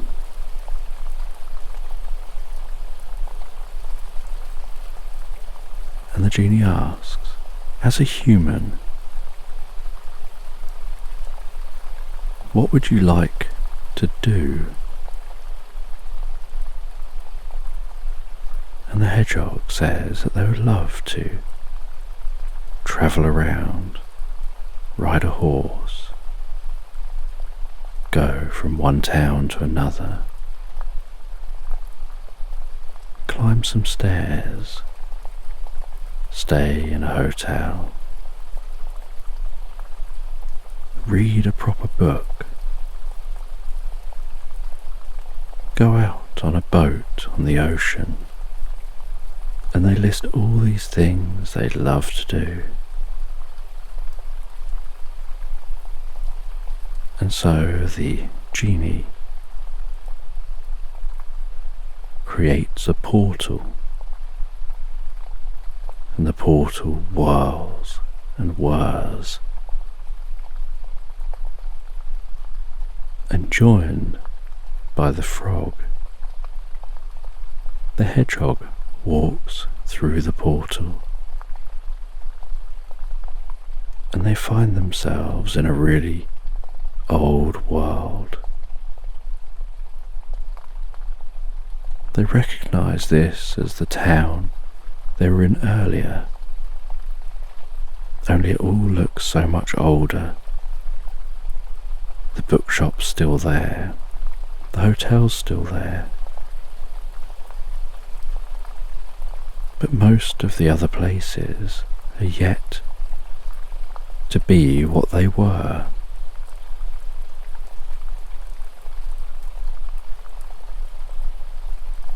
And they walk through the town. They mount some horses and ride out of the town.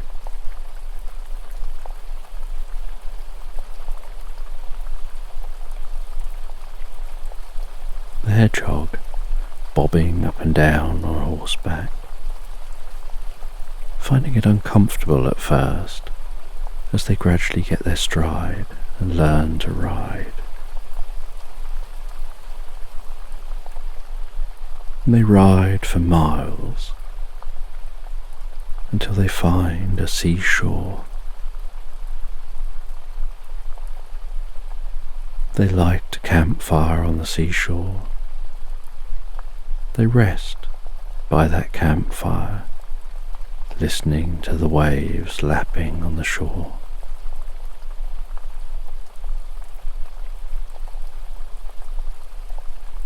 They watch as night sets in and the moon begins to dip low in the horizon. Its silver light dancing across the tops of the waves.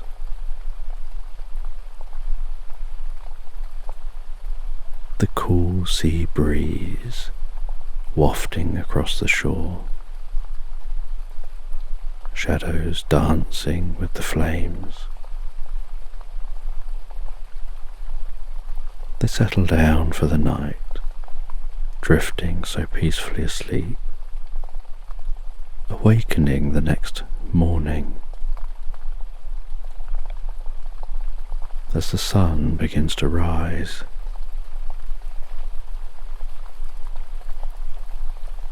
There's a small rowboat up on the shore a little way away. Together they pull that out into the water, wading up to their waists before climbing into the boat and rowing out into the water, bobbing up and down on the waves. The sounds of the oars pushing that water back, sloshing, pushing, sloshing, pushing. They pull the oars onto the boat. They spend a little while just resting on the boat, gently bobbing up and down with the waves.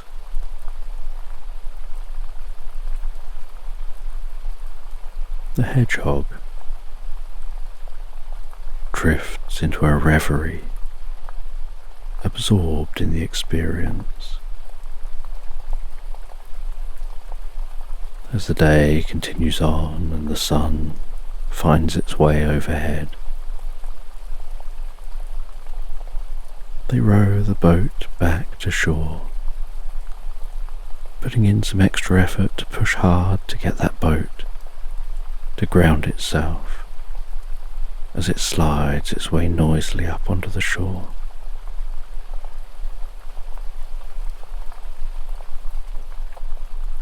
They climb off the boat. They walk a little way from the shore. The hedgehog scrambles up a tree, reaching up, grabbing the branches, pulling themselves up, climbing up among the branches, lying back on one of the branches, resting their back against the trunk, hanging upside down from a branch, with their legs wrapped over the top of the branches, really taking advantage of being a human for a while. And after a full day of being a human, the frog says that it's time to go. But there are some things you have to do on the way. They head back into the town, riding those horses back. They go to the bookshop, and the frog says, "You've got some items to leave here." They leave that letter.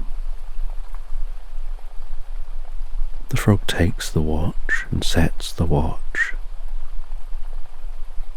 and tells the owner to pass this down through the generations, and your shop is going to be successful for many generations to come. When this hand on this watch reaches that mark there on the face, the watch will activate, and a visitor will arrive at the shop, and they'll know how to decode this letter, and they'll use this pendulum to do so.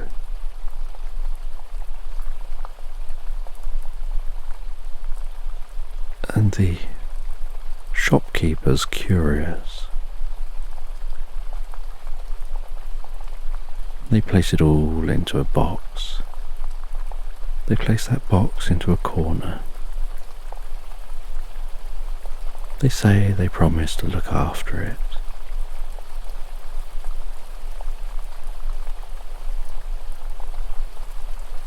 The frog then says it's time for us to make our way back to where we came from.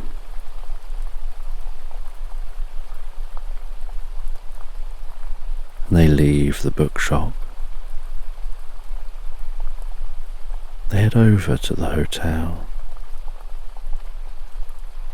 They check in to that specific room. The frog opens the wardrobe and places what looks like a penny stuck upright into the very back of the wardrobe, and wedges that down in among the woodwork at the back of the wardrobe, and seems to scrape the top of the penny with an object. And then they come back out from the wardrobe and close the doors, and they say, that won't get discovered, and it'll activate itself, creating a portal. Exactly when you know when, for you to find it in the future.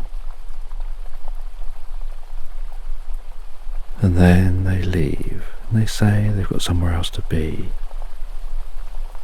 but they'll be back to see the hedgehog in the morning, downstairs after breakfast.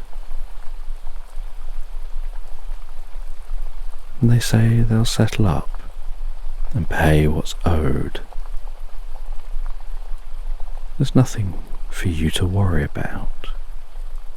And so the hedgehog says goodbye as they leave.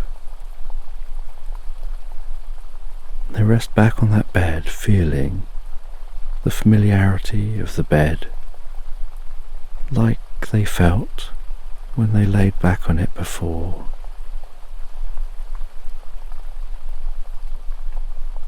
Only this time, when they push themselves back and rest their head on their pillow, they drift easily and effortlessly asleep. They dream of magical times, of strange places, of wonder and curiosity, then drift into the deepest, calmest sleep. And the next morning they go and they enjoy breakfast, and they see that frog, and together they head back down through the town, finding their way back to the portal, back to the genie. The frog confirms with the genie that everything's set in place for the paradox to take effect.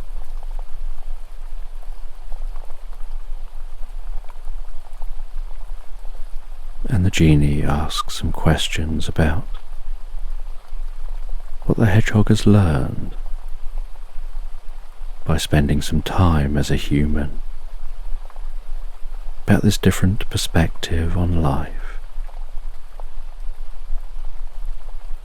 And one of the things the hedgehog shares is that they're aware of the stories they'll have to tell, that they don't think anyone will believe them when they say it. But it also gave them this unique, very different experience of the world. And that it turns out humans think so differently to hedgehogs and have a very different experience of the world, being so much taller and bipedal. And the genie heads back to the bottle. They leap into the air, instantly turning to purple smoke and lowering themselves down into that bottle. And the frog guides the hedgehog back through the portal as they rise up through that swamp.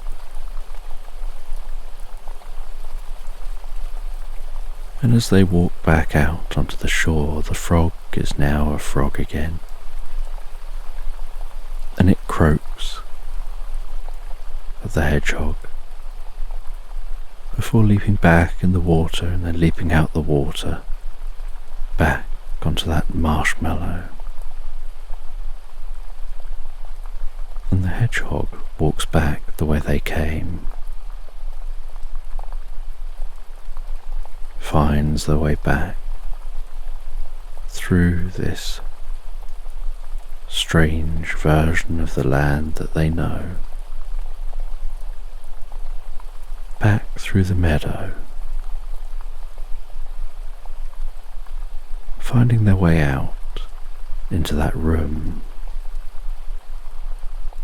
They find themselves, as it's still night time, settling down in bed, drifting asleep again in this hotel room, waking the next day, enjoying their breakfast.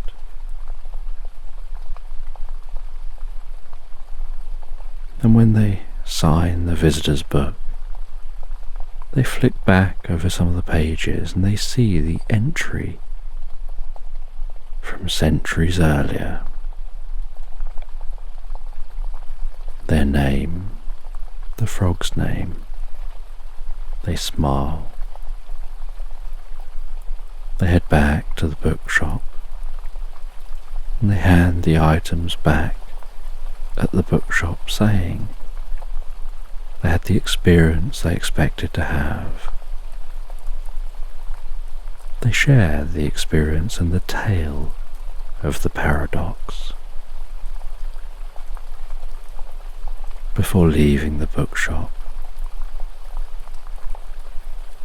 following that road back away from the town. And as they walk, so a mist begins to form. They find themselves walking back through the meadow, discovering they're a hedgehog on all fours, with drops of water condensing on their spines.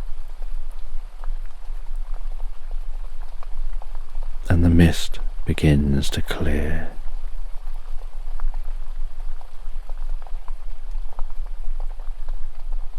And they hear the genie's voice, just saying, "That was my gift to you." And as they turn around, the mist has cleared. The night is as it was when they started walking home, as if no time has passed. And they continue home, arrive arriving at that hedge,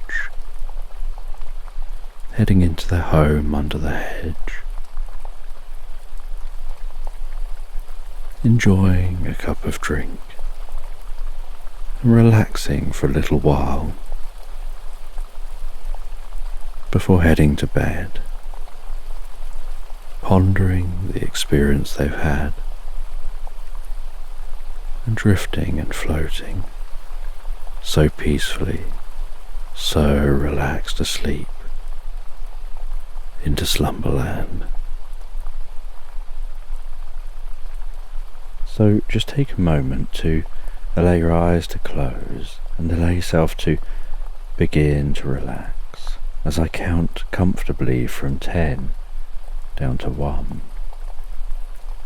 And while I count, you can imagine a healing light passing through your body, healing and softening the muscles, gently calming the mind. From 10,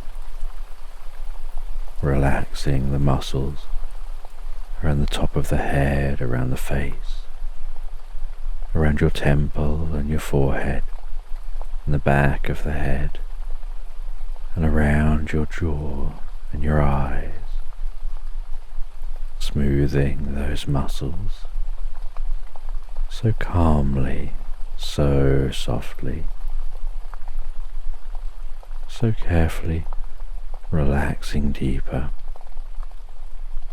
and deeper. 9, as that relaxation gradually works its way around the back of your head, slowly relaxing down the back of your neck, tingling gently with peace and calm and comfort, and guiding relaxation deeper down through you with each out-breath that you take, breathing in calm and comfort, breathing out any tension. That's it. And with each out-breath that you take, you can find yourself relaxing deeper and deeper asleep. And I don't know, as you relax deeper and deeper asleep, whether it'll be the sound of my voice or the spaces between my words that help you drift deeper and deeper asleep. 8. As that relaxation moves with the next out-breath, down your neck, around your neck, deep within you, drifting, floating deeper and more peacefully relaxed. That's it. 7. That relaxation moving carefully and slowly down those arms and around those shoulders and the shoulder blades, softening and relaxing those muscles, perhaps making those arms begin to feel heavier and heavier, in the same way that the eyelids can feel heavier and more relaxed. 6. With that relaxation moving down those arms, it can begin to reach the fingertips, bringing a deep sense of comfort and peace to those fingers.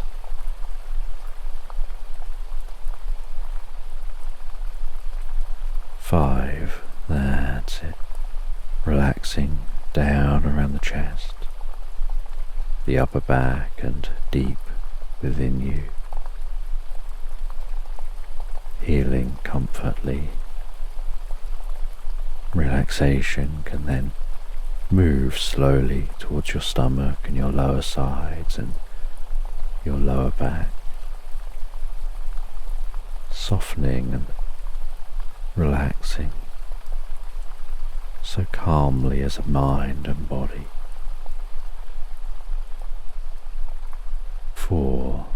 That's it. All the way as that relaxation moves down around your bottom and down into your legs, slowly moving down towards your feet. 3. That's it, moving all the way down those legs, deeper and deeper down, bringing a deep sense of peace and calm. Perhaps taking you to a place in your mind where you drift deeper and deeper asleep, so easily and effortlessly, so honestly and completely, where your mind becomes so calm and peaceful, where sleep just seems to draw you in, where the mind slows right down. That's it. 2, as relaxation spreads around those lower legs, down around the ankles and down into the feet. 1, feeling that relaxation through your whole body, like a healing wave of peace and comfort.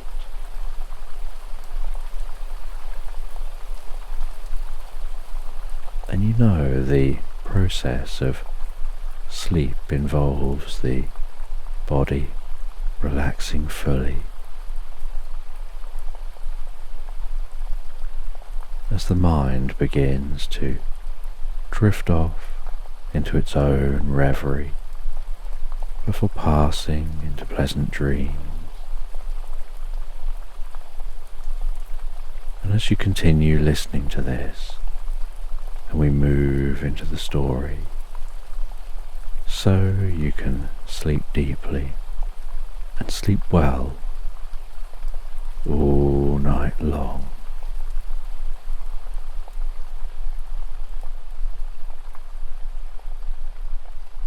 And one day you're walking through a quaint high street,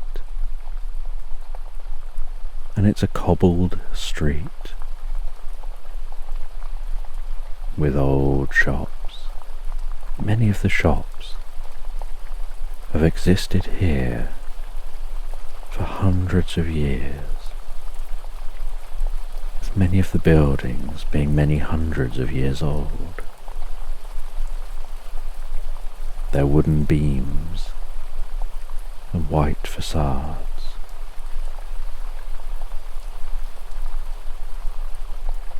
And it's early evening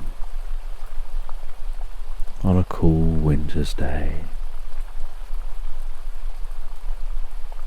and the shop fronts are glowing so invitingly, and people are wrapped up warm as they walk through this quaint town.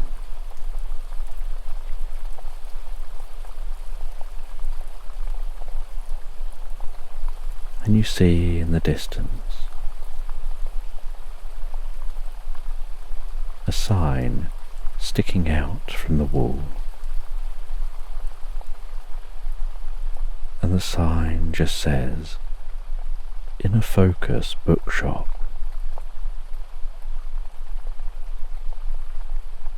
And you feel drawn towards that bookshop. You walk along the cobbled street, hearing the sound of each footstep as you go, feeling the coolness of the air on your cheeks. You approach the door of the bookshop, and as you approach, you can see through the window the old books laid out just inside that bookshop. The soft, orangey glow of the lights within the bookshop. You push on the door to open it, and it sticks just for a moment before releasing, and you feel the tension of that door as you open it, and it knocks a bell that's attached to the door frame, jingling that bell, and you're hit with a wave of comfortable warmth and the orange glow of the bookshop.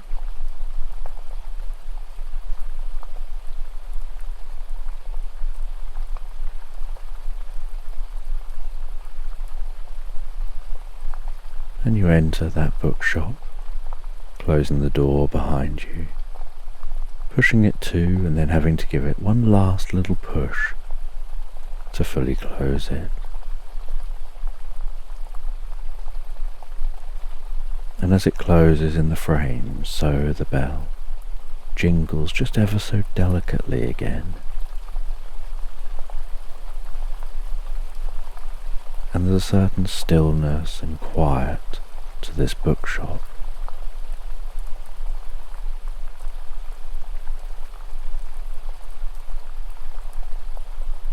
And the ground in this bookshop is carpeted with the thickest, softest carpet that dulls every step that you take.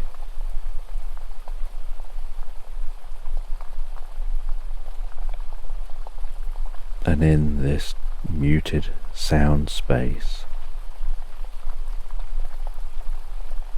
you begin to explore those shelves. And there are many shelves in this bookshop,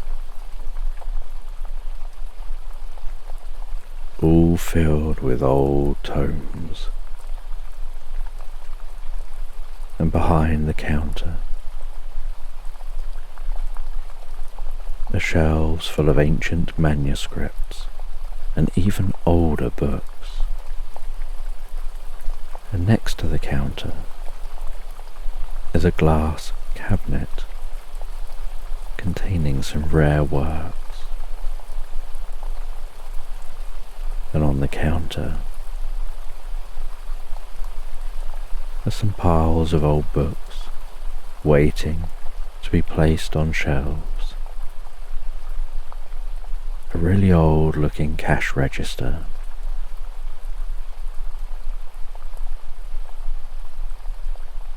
and a stack of really old maps.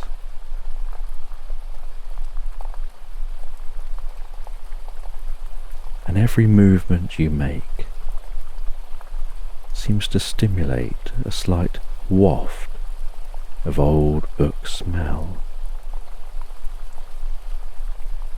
And you walk around initially, looking at what books are in here, taking a look at the category names.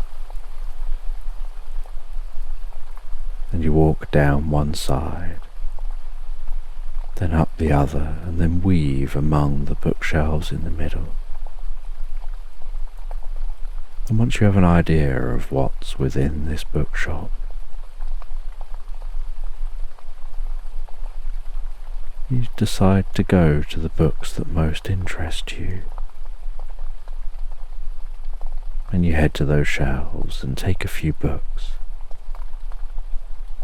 And very carefully, with great care, you work your way through some of those pages,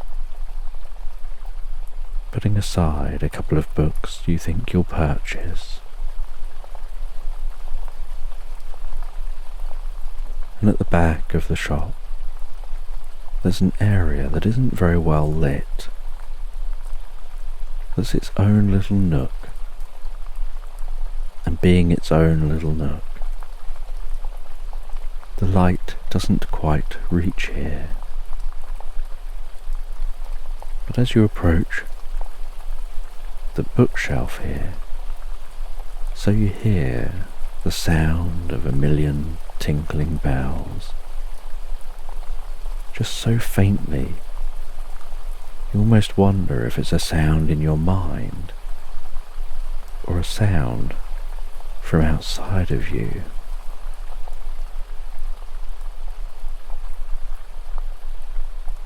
And you see that there's a row of books all with curious names, sounding esoteric, or like they describe ancient knowledge and wisdom, the kind of thing often hidden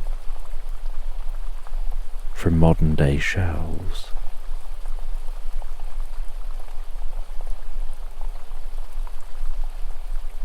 And as you explore those books, you find some of them curious. But what becomes more curious than the books themselves is that you realize the shelf itself is what is tingling. That sound isn't coming from any book. It's coming from the actual shelf. And as you shine a light on the shelf, so you notice it looks like it's got the finest coating of dust that sparkles in the light. You run your finger through that dust, and the sparkling dust wafts gently off the shelf, some of it falling through the light, twinkling its way towards the ground.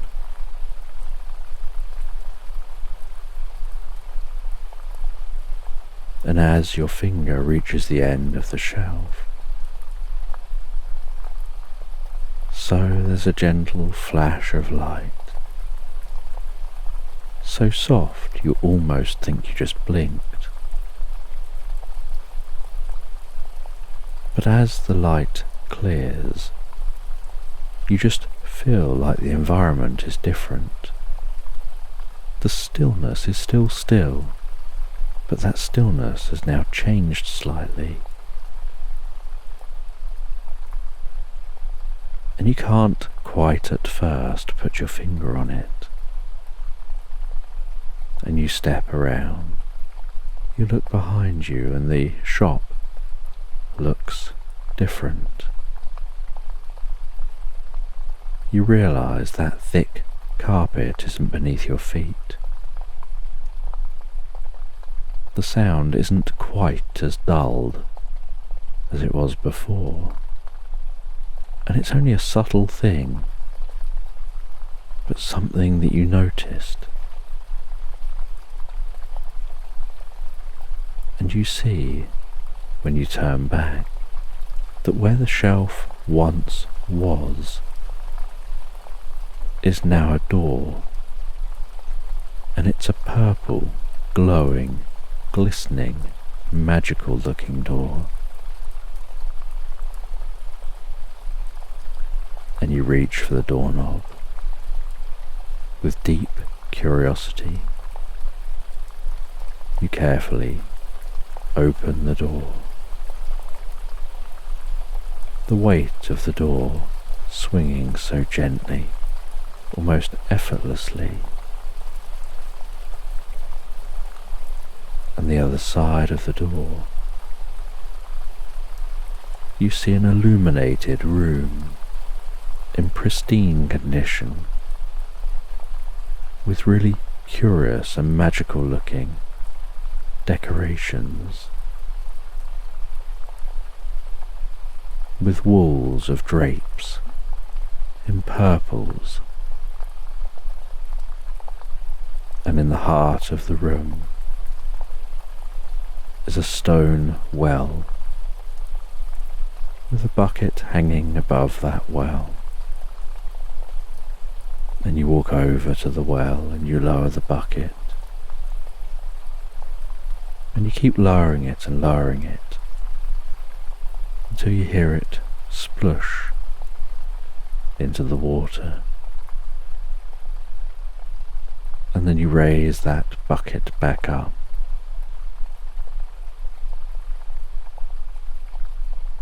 and the water in the bucket is a sparkling pinky purple colour, like liquid electricity.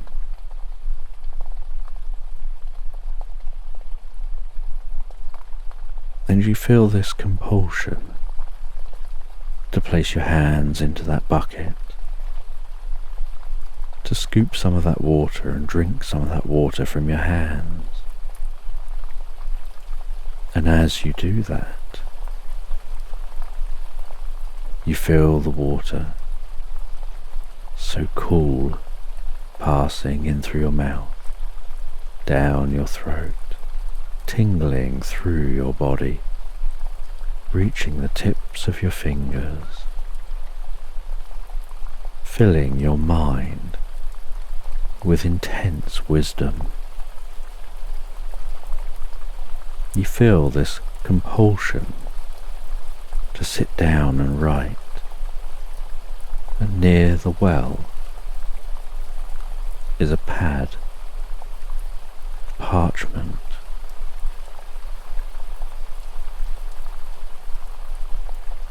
And a fountain pen, and a little glass jar of purple fountain pen ink.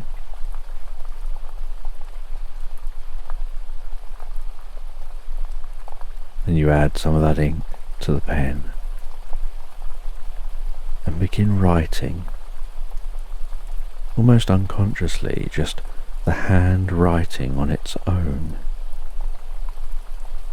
The pen scratching on that parchment as you rapidly write, as if something deeper than thoughts is transmitted straight to the hand, where you're almost an observer on the writing taking place before you.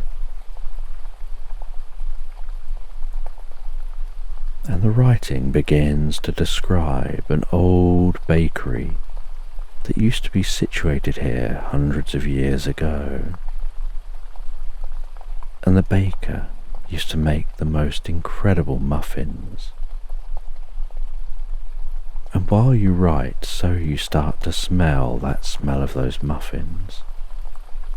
You start to hear the sounds of the bakery, the sounds of customers arriving and ordering food, some sitting down at one of the few tables, enjoying eating in. And you write about this baker who made these most incredible muffins. They'd wake up at 5 a.m. every day. They'd head to their bakery.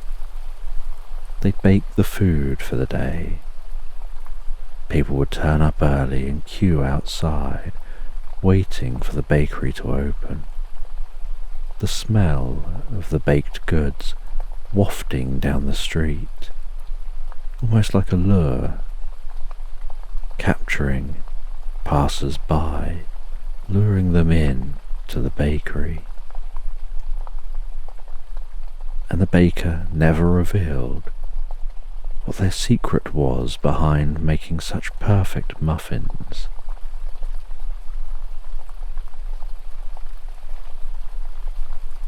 And you find yourself writing about how that baker was so revered,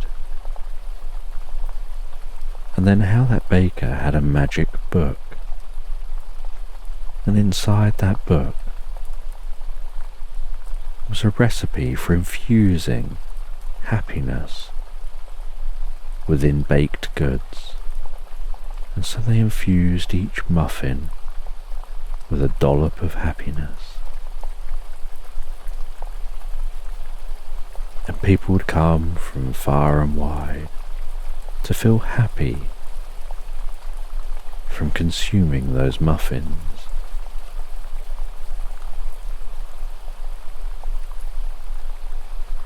But the ingredients the baker needed meant that once a year, at a certain time when the moon was in a certain place in the sky, and the tide changed just right, the baker would go on a trip. They'd have to get on a raft, heading out to sea, finding their way to an area out to sea that was only possible to reach when the tide was at its absolute lowest.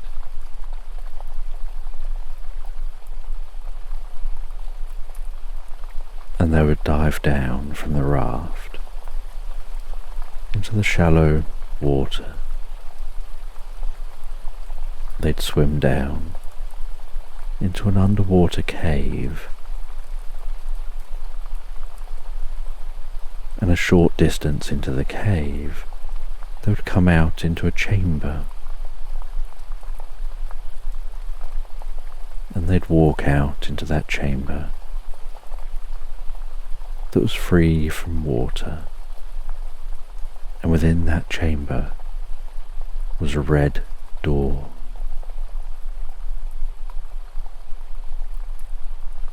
And they'd open that door, and through the door was a curious space,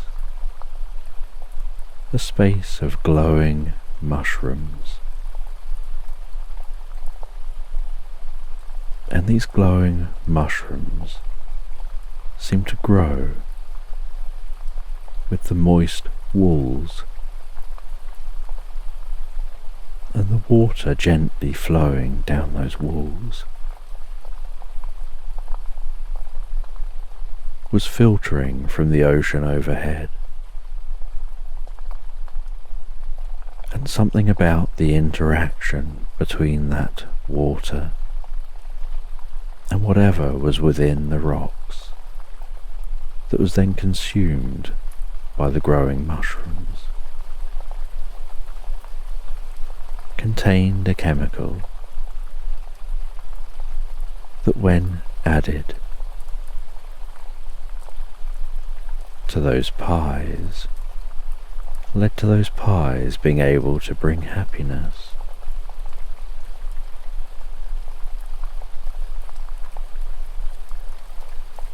And so the baker once a year would come to this space, would cut the mushrooms from the walls, and as they were cut, so that would trigger their spores to release, and the spores would catch in the breeze in this space and flow around, creating a cloud that would float up to the roof of the cave and mix and mingle. And the mushrooms would fall down and float in the water.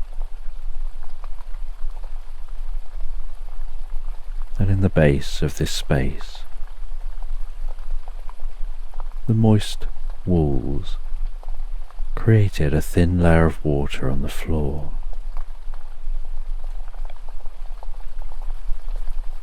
And they would pick up those mushrooms, fill a bag with the mushrooms, and over a period of time, the spores would settle and fill the cave, sticking to the walls, falling to the floor.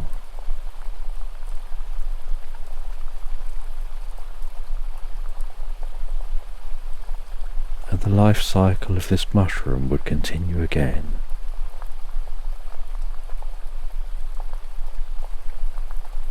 And they would dive back through that hole, head back to their raft, find the way back to their bakery. And out the back of their bakery, they had a warm room, and they'd hang those mushrooms in that warm room, and the mushrooms would dry off over a number of days. And a number of days later, they'll take those mushrooms and turn the mushrooms into powder, and fill jars with that powder, and then use that powder in their cooking, lacing the muffins with the powder,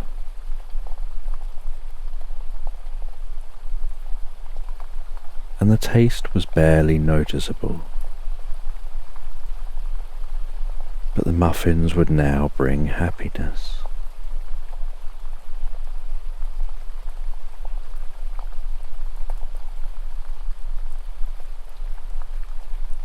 And you continue to write this story of the baker as it seems to flood in your mind. It turns into something of a lullaby.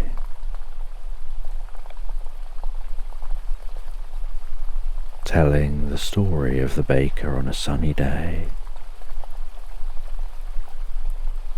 sharing their baked goods at a church sale, raising money for those in need.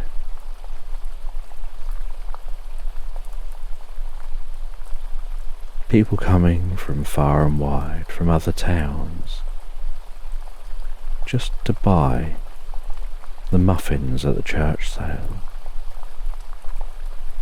The community rallying around the baker. And the baker begins to wonder whether the people of the community only like the fact that they bake this food they like. They start to doubt whether people like them as an individual.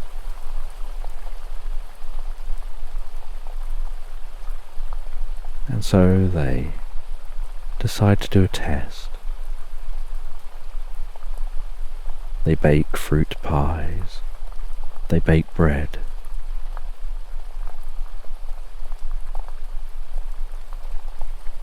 And they don't lace things for a little while with the mushrooms. And although people acknowledge that these products don't have that special something that the muffins have, they smile and they come in. And they appreciate the baker for who they are, not just for what they do.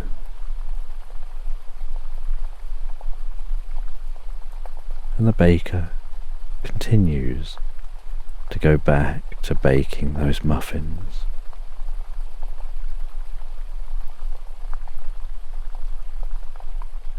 And you find yourself obsessively writing this whole life story of the baker. As they reach an age where they meet somebody, they get married, they have the grandest wedding in this town, they bake the food for their own wedding, they have children and bake the birthday cake for their children.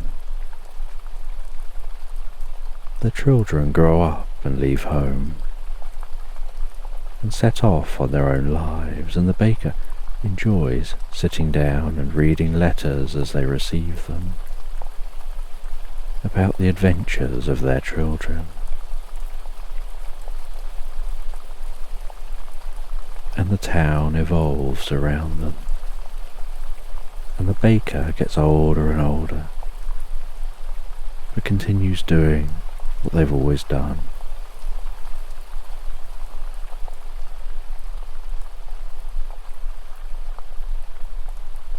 And it feels such a compulsion to write this baker's story, as if it's a story that needed to be told.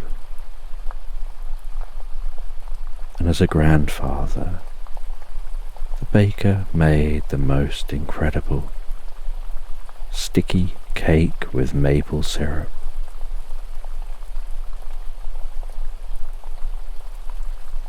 And it was the largest cake they'd ever made. And the whole town gathered round to eat it.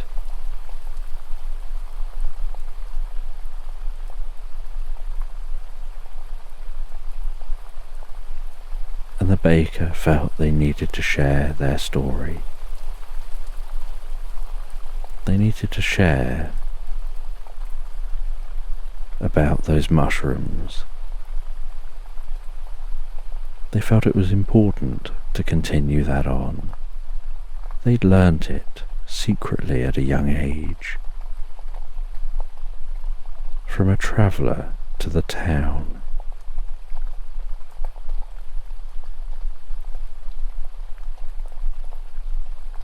And they never had the chance to share that story.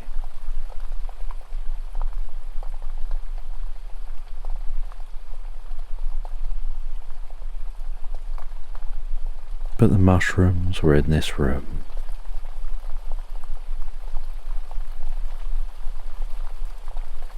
And they poured a jar of the mushroom powder into the well.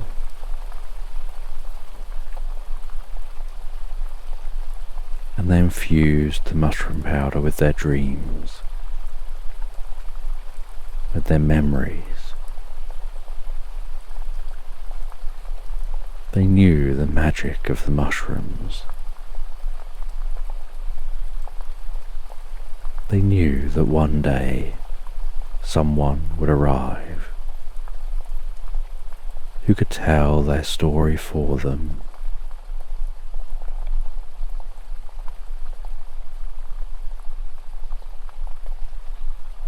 And after compulsively writing the story,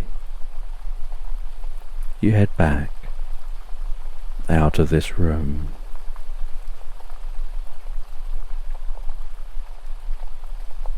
You close the door and turn around, and as you do, the strangest thing happens. You find yourself in that bookshop. You turn back to face the door to see the shelves. The bookshop is back as a normal bookshop. You talk to the member of staff in this bookshop. You ask about what was here before, and they tell you about the bakery and the incredible baker that used to own that bakery, and how this bookshop was opened on the site of the bakery. And that was hundreds of years ago, and this has been in the family for generations as a bookshop.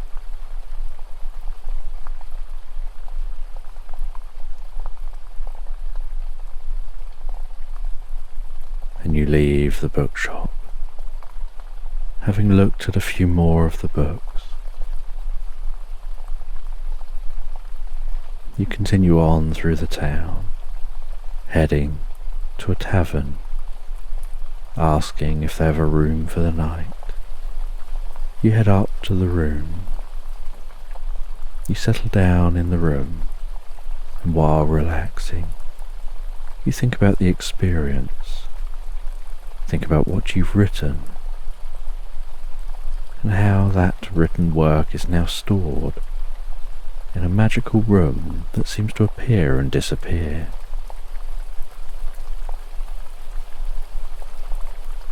You realize that it's only a few more weeks until the night when the moon is in the right place and the tide is just right. And you know from your memories, from writing, from connecting with the baker and their experience, where you'd have to go to find that room. And so you stay here for a few more nights, spending time in this area during the days, before making your journey towards the coast. And you know where you're heading on the coast.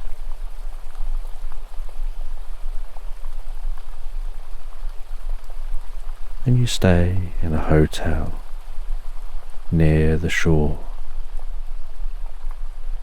And then on the day, the moon's just in the right place.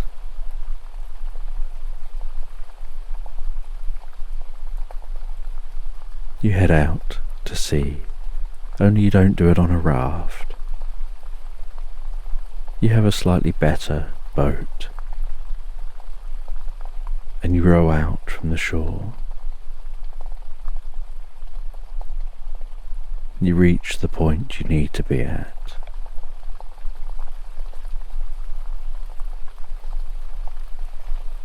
You drop an anchor, dive in, swim down into that cave, and you find that chamber. You open the door to discover a room crammed with mushrooms, unused for centuries, going through their natural life cycle here, but unchecked.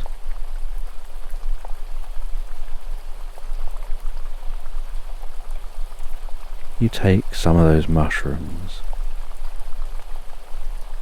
head back to the boat, head back to the shore.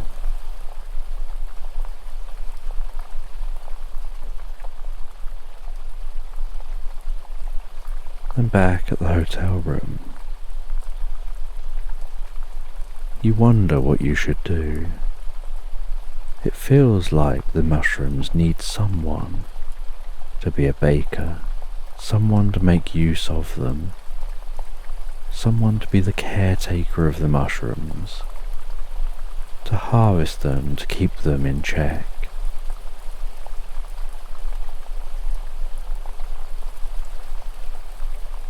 You explore whether you can find any of the relatives of the baker,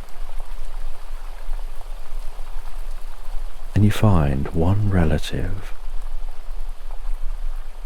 who lives in the mountains.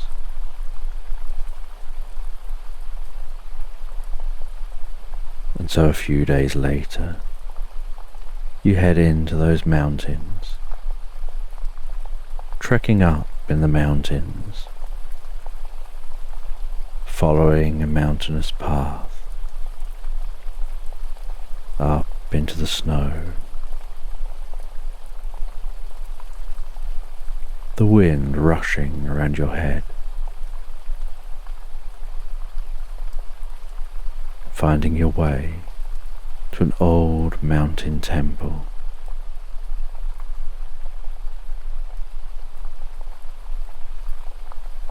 You head into that mountain temple, knock on the door, and a solitary person answers the door. You explain who you are, where you came from. You tell the story of the baker. You explain about the mushrooms.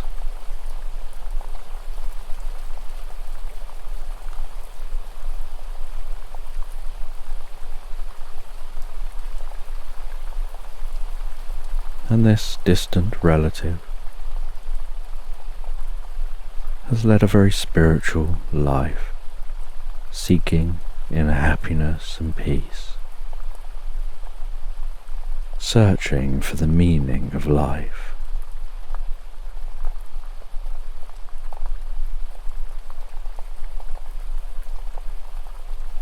And you explain that while they're up here on their own, year after year, seeking the meaning of life, they're missing out on what the baker discovered about the meaning of life, that the meaning of life is to bring happiness and joy to others.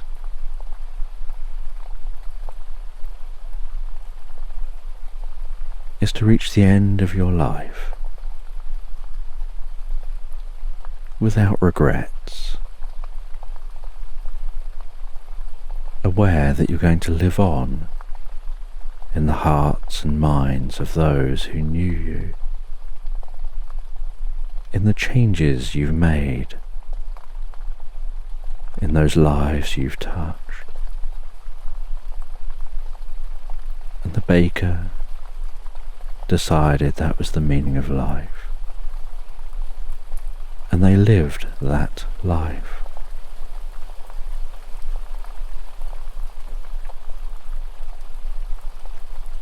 you share some of those mushrooms with this distant relative.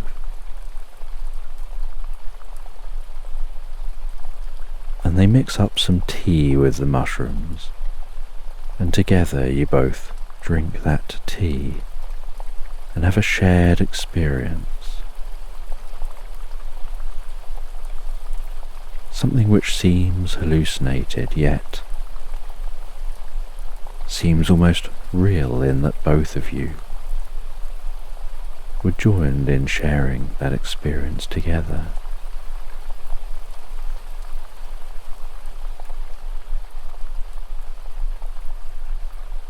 And they experience the life of the baker.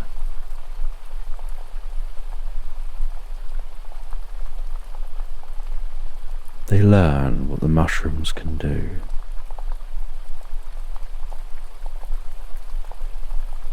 They find a deep insight that stimulates them to make a change in life. To find a use for the mushrooms in a life they can create that's compatible with them.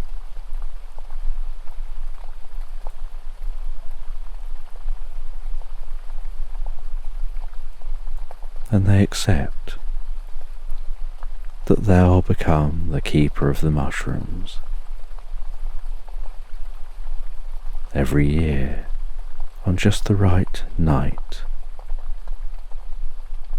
they'll gather up and harvest the mushrooms,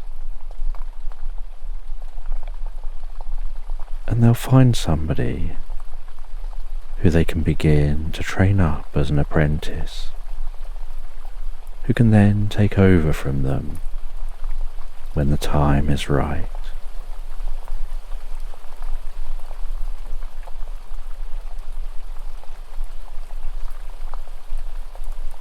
And they thank you for your support and for the changes you'll make to the lives of many by helping this one person to see things in a whole new way.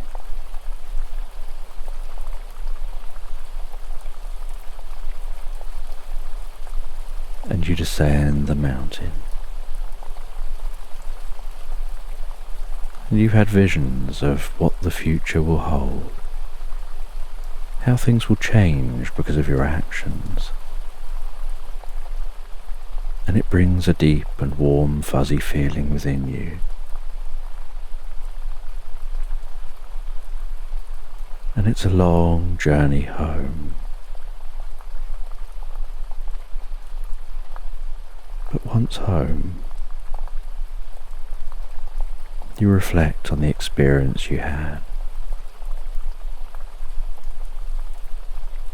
You're curious about visiting that town again, exploring that bookshop, and meeting again with that distant relative of the baker.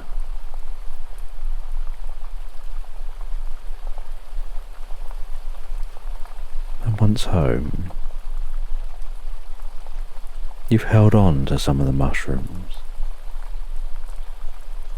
and from time to time you sprinkle a little bit of mushroom powder on the top of your drinks. And not only does it help you feel so peaceful and calm, but it gives a certain connection and understanding.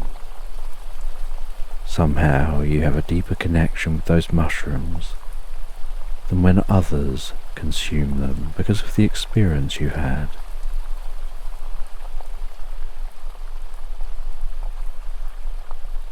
Then you head to bed,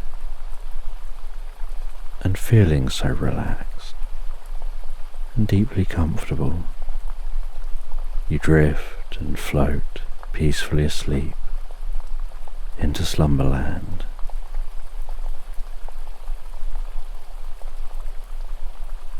So just take a moment to allow your eyes to close and allow yourself to begin to relax. And as you begin to comfortably drift asleep, I don't know whether you'll drift asleep faster to the sound of my voice, or whether it'll be to the spaces between my words.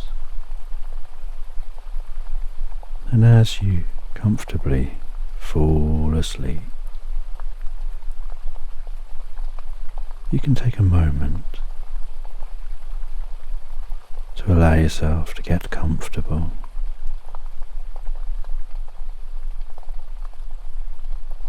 And imagine a healing light softly, slowly and gently passing down from the top of your head to the tips of your toes, relaxing gently down through you as I count down from 10 to 1, and with each count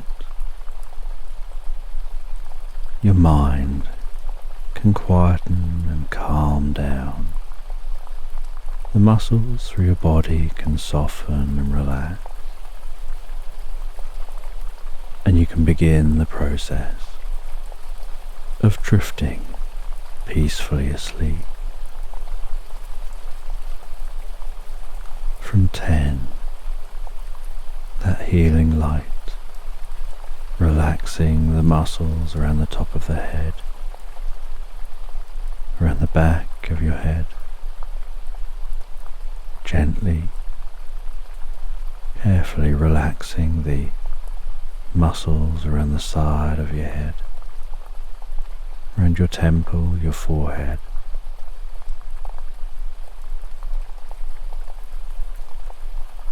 And with each out-breath, that relaxation can deepen so peacefully, so comfortably, as it flows down around the eyes, around the ears.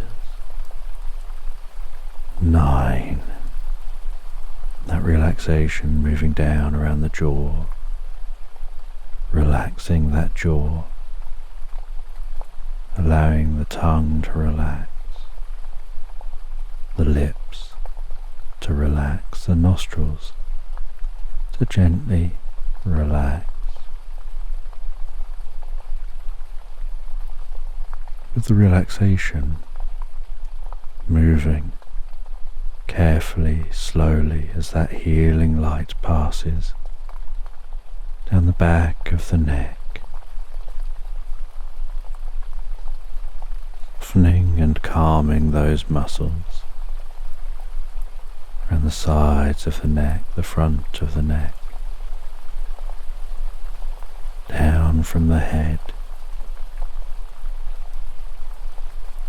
gradually moving that calming, healing light out across the shoulders, the shoulder blades, relaxing those muscles like a deep massage passing through your mind and body. 8.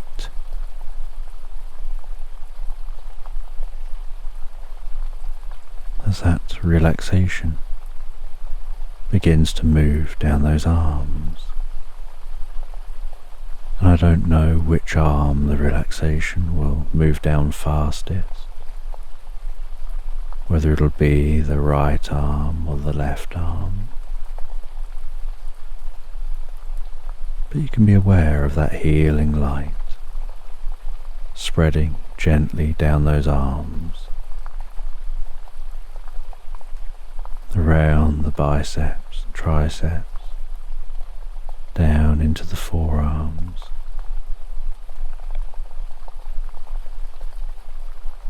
7, moving all the way down to the wrists, palms of the hands, down to the fingertips, And perhaps as that relaxation continues through those arms with each out-breath, the arms begin to feel heavier or lighter, or some other sensation as relaxation sets in, and you know the process for sleep is that the body begins to relax. And while the body becomes physically relaxed, so the mind begins to drift and dream, initially to brief moments of reveries, before settling on the first dream of the night.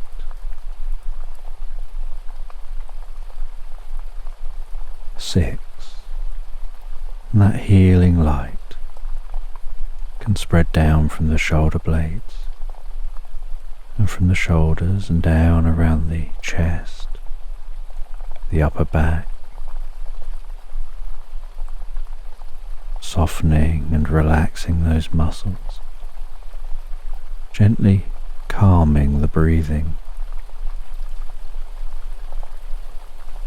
helping you drift deeper and deeper into the experience.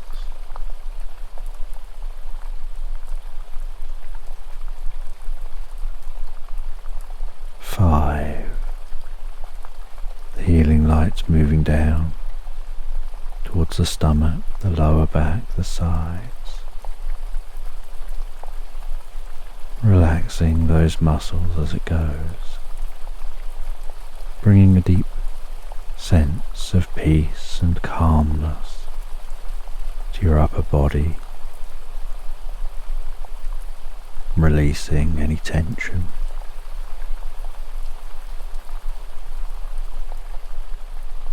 Perhaps occasionally finding yourself shifting just a little to get a little more comfortable. 4, with that relaxation spreading down around your buttocks, down into your upper legs. 3, passing that relaxation down towards the lower legs. Perhaps those legs feeling heavier and heavier. And maybe as the body becomes deeply relaxed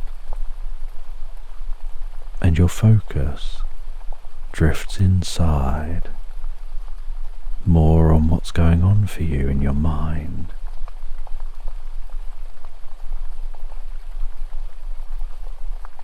you lose some awareness of the body as it becomes incredibly still. 2, the relaxation spreading down to your feet, calming, softly relaxing all the way down to the tips of your toes. 1, as a final wave of relaxation pulses gently through you from the top of your head, down through your body, all the way down to the tips of your toes, as your mind begins to drift and dream and wander.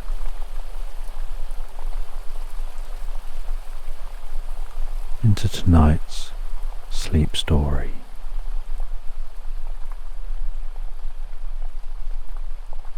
And as you relax into tonight's sleep story,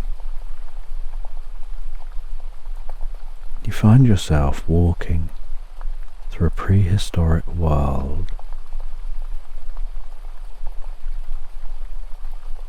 There are tall trees towering overhead, large ferns and broad leaf plants,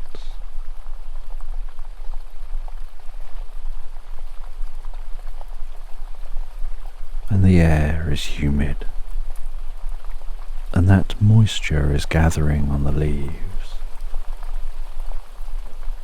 pooling on those leaves, drips flowing down those leaves, finding crevices to journey down the leaf before reaching the tip of the leaf, gathering up and then dropping to the ground, splushing on the ground with a gentle thud and a slight puff of dirt.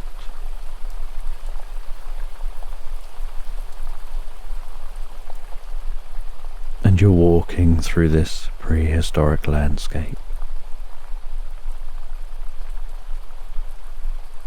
The sound of each footstep pushing through the undergrowth. The different sounds of ancient animals.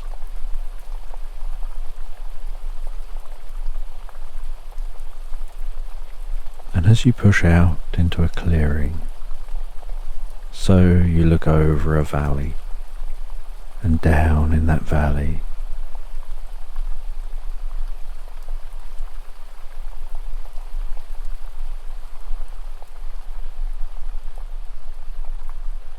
is a herd of long-necked dinosaurs. And even from this distance you can see, with each step that they take,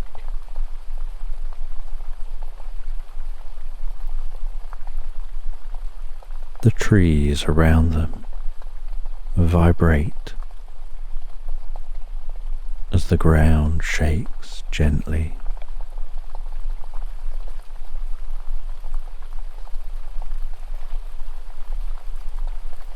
And as that herd of long-necked dinosaurs finds an area of foliage, you watch the way that they eat. They don't lift their heads up to the tops of trees or stand on their hind legs.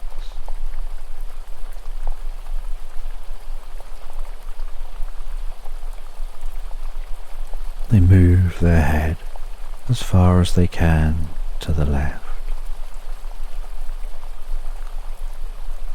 and at the height of their head,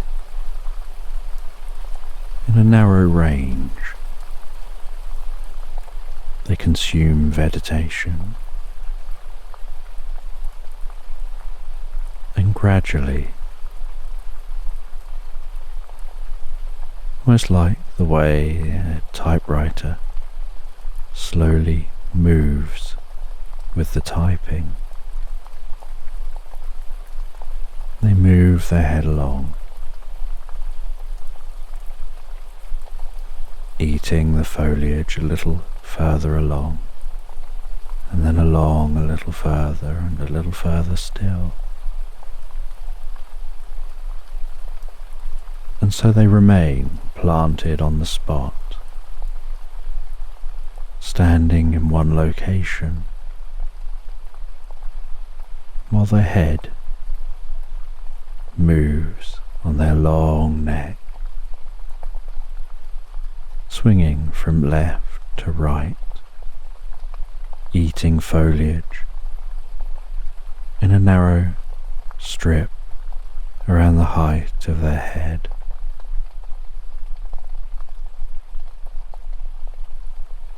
And then they take a step forward and repeat this process.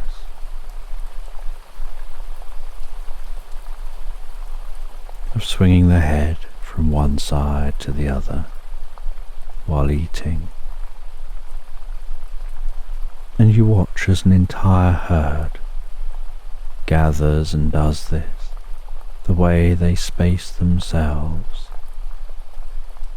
each having its own area to eat.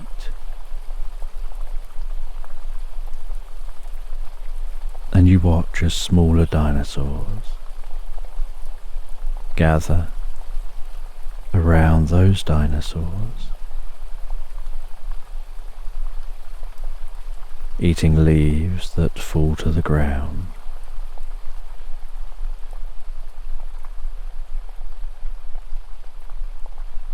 And taking advantage of the slight clearings created by these dinosaurs walking through.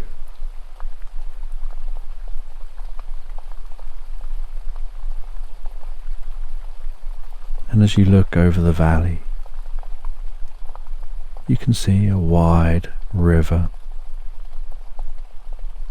passing down the middle of that valley. Way off in the distance on the other side of the river, the valley continues to a cliff similar to what you're on at this side.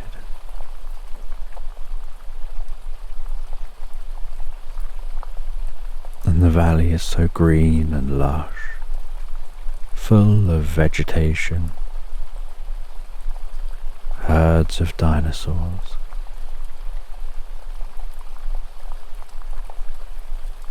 Different creatures flying in the sky.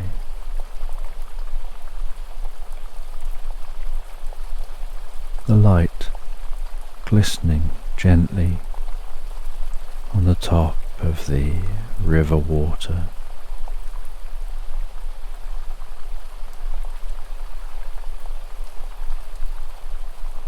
Some dinosaurs gathering around the edge of the water, grabbing a drink. Others in a narrow herd, crossing that water, heading off to the far side of the valley.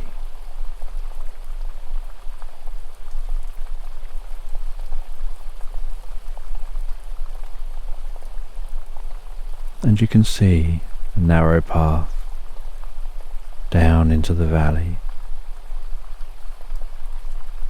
following it down gently and carefully from the cliff you're on down to the valley floor.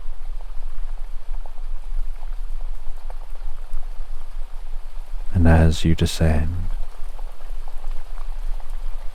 so you head down past tall trees towering in this valley, hugging the edge of the cliff.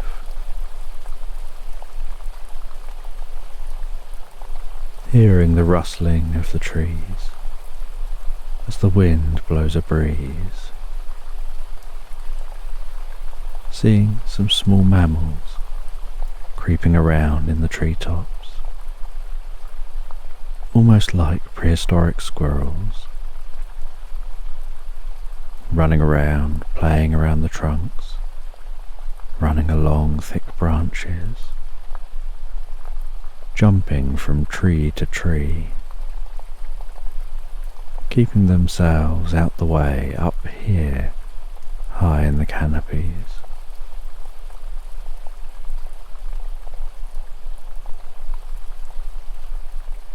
And you descend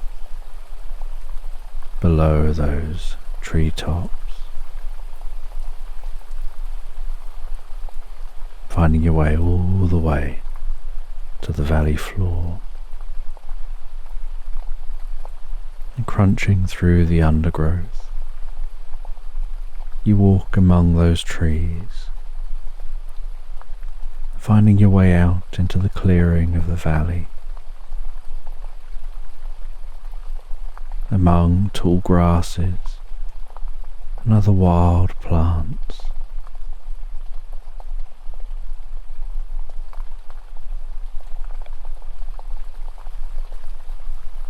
And you hear a buzzing and see a giant dragonfly flying just a little way off in the distance, really admiring the iridescence of the wings, the speed that they're moving, the control the dragonfly has as it flies around and manages to stop and hover, and even manages to fly backwards at points.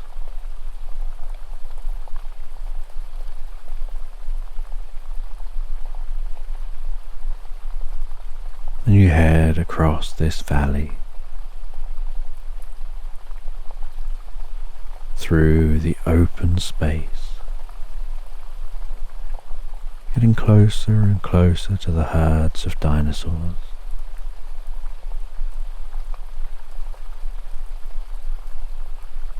And as you get closer, so you begin to feel the vibrations through the ground with each step that they take, almost hearing the sound of each step through your feet, through the low rumbling frequencies given off by each step they take.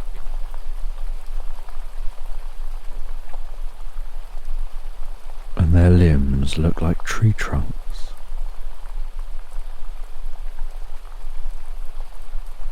And it's almost a wonder how they manage to lift those legs and take any steps at all.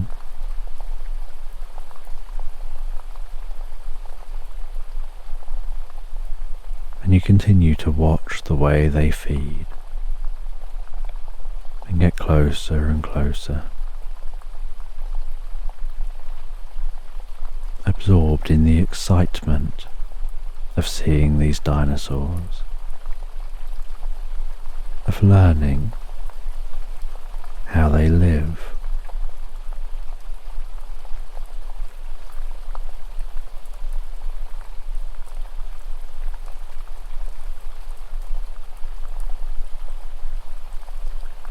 And you head through the herd, finding your way towards that shallow and wide river. And the closer you get to the water, the fresher the air smells. You begin to hear the sound of the water, the gentle flowing sound along the edge of that river as the water interacts with the bank.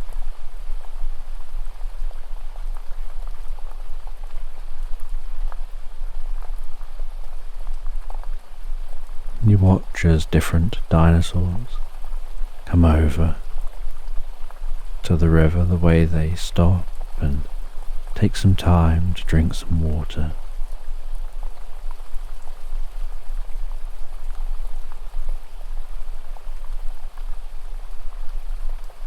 And you follow the edge of this river, heading through the center of this valley.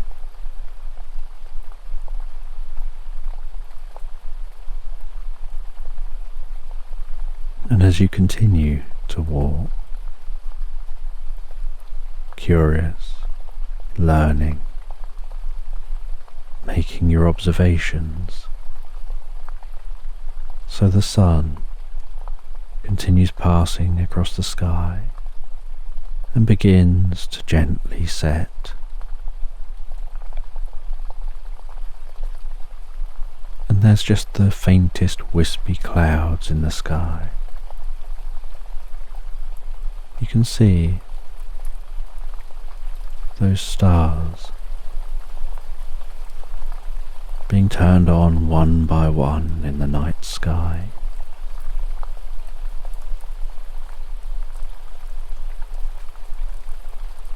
And you see way off in the distance a gentle golden glowing seeming to come from within the water of this river.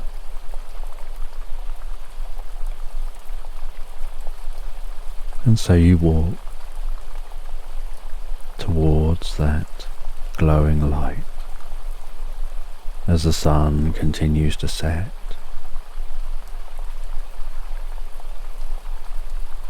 And the closer you get to the glowing light, the more you begin to hear a gentle hum, the most pleasant frequency.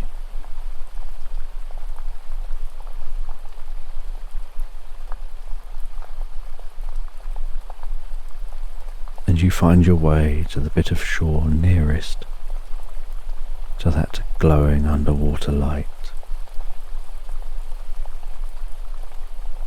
And you see what looks like a glowing orb within the water, just beneath the surface,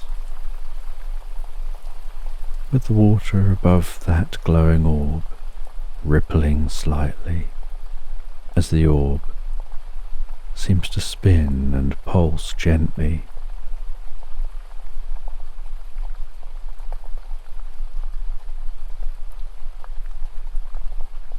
And you dive into the water and you swim towards the orb. And the closer you get, the more you feel a gentle tingling through your mind and body, until you reach that orb and swim within it. And the boundary from outside the orb to inside the orb doesn't feel like anything. It's just no different to swimming through water.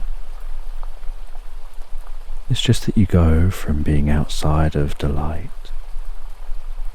to inside of it, and you swim into it, and in a flash there's silence and stillness and a deep sense of relaxation. And you're aware that you're sitting on dry land. And as you open your eyes here, you can feel that water running gently down you, still wet from being underwater. And you can see that it's night time here, but the air is a comfortable temperature.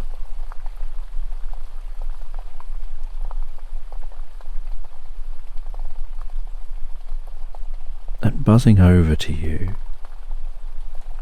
you see a glowing green light.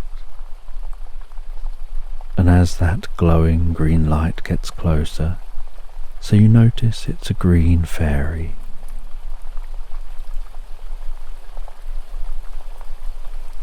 And they invite you to come with them and guide you through this landscape. You notice the sky above, the pattern of stars is different to where you just were. And you walk through the tall grasses, this landscape having a gentle dark blue hue under a soft moonlit night, the sounds of crickets surrounding you. Such a soft sound, deeply calming.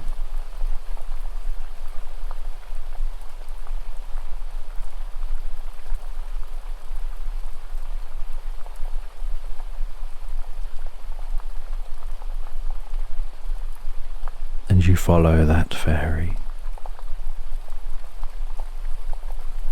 and they head towards a campfire you can see in the distance, the orange glow dancing, shadows hopping around the landscape. You sit on a log beside the fire, its warmth gently drying you off. The fairy perches on a log beside the fire.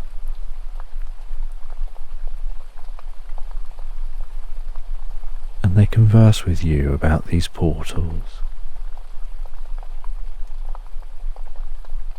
about where you've just been, what you've just seen, where you might go next.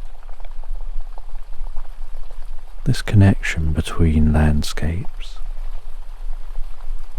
between worlds at different times,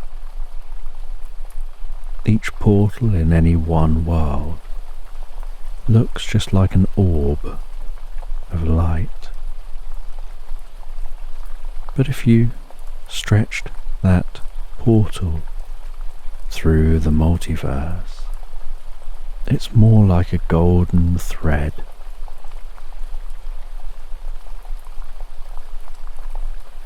With each orb in each universe,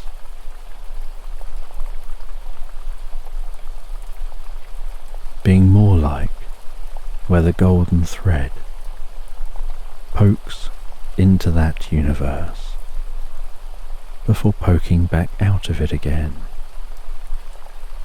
almost like a golden thread weaving a single point in time in multiple universes.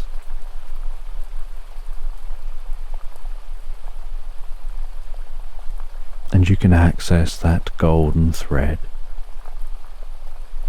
by stepping into any of those orbs, accessing the points where it's weaved within a reality. And it's weaved through time. So here you're in a land of fairies and fantasy creatures.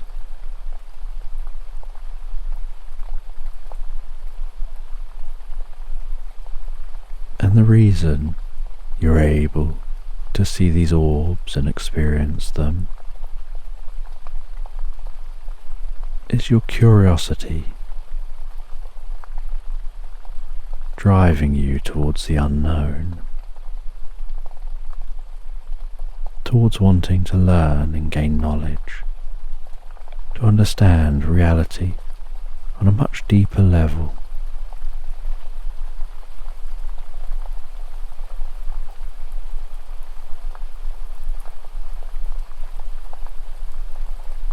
And the fairy pulls out a small prism, holds it on the palm of her hand, angles it just right so the light of the campfire shines through the prism, and the other side, the light becomes a rainbow.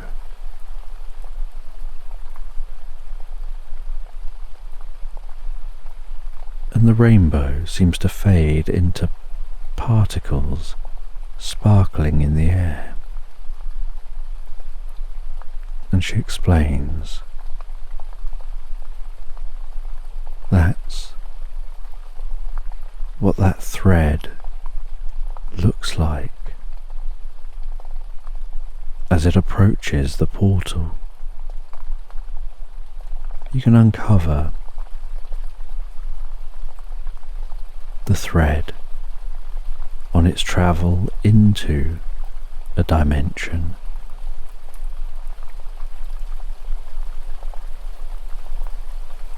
And then there'll be one point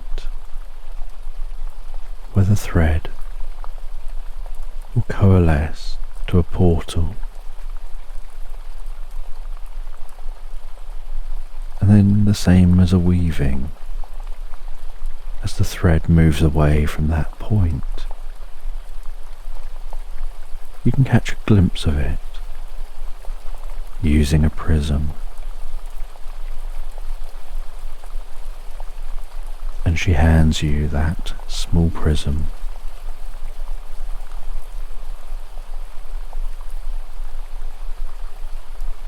She offers you some food by this campfire and a chance to rest. And this space here is so peaceful, so calm.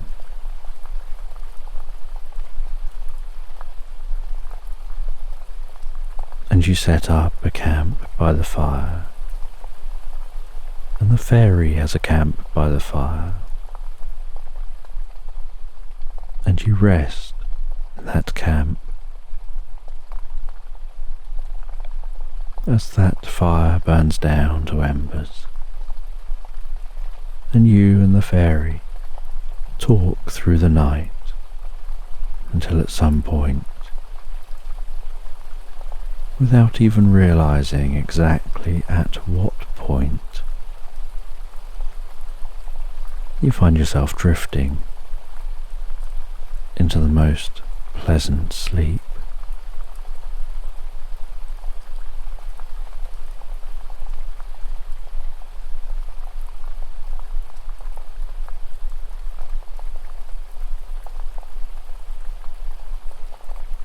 And when you awaken in the morning, the fairy's gone and the fire's burned down to embers.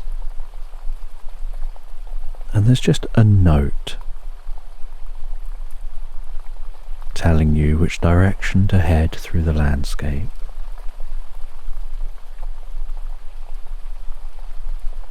And so you head through this landscape, following the directions on the note. And in the daytime you can see this is a vast open meadow. There are sounds of birds, the gentle rustling sound of the grasses moving in the breeze, the sight of distant trees. And you walk through this landscape, and at one point you hear what almost sounds like a growl in the sky, and you see above the tree line a dragon flying high, circling overhead. And you've never seen a dragon before, so you don't know what to think. And so you continue on your journey.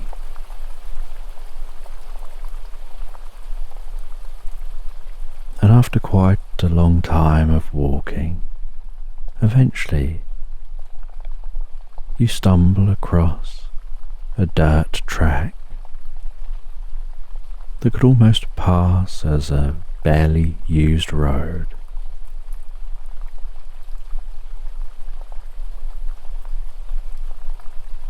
And you follow that track, continuing on the same direction.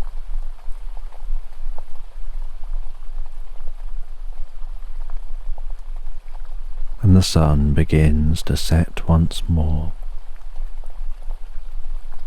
And while the sun sets and the moon starts to rise in the sky, you see silhouetted against the orangey sky what looks like a striking, tall tower, the tip of a distant palace. And so you begin to head towards that palace.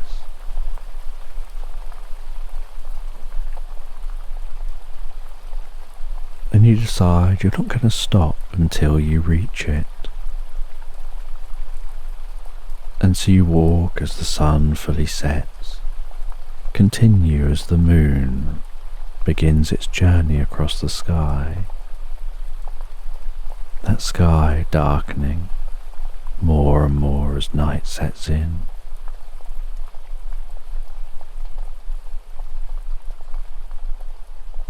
And well into the night, you eventually begin to approach that palace. and you decide it would be rude to knock on a palace door this late at night. So when you're only a short distance from the palace, you set up camp once more. You settle down for the night, and you easily and effortlessly drift and float, so peacefully asleep.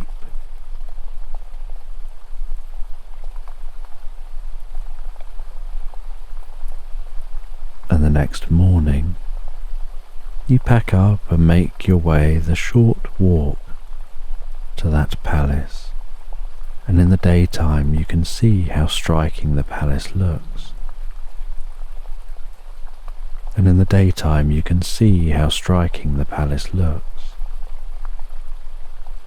Almost glowing white as the sunlight catches the stonework and glistens off the windows like 1,000 diamonds on each pane.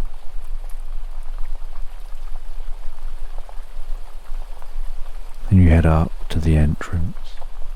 You knock on the door. The door opens with a creak.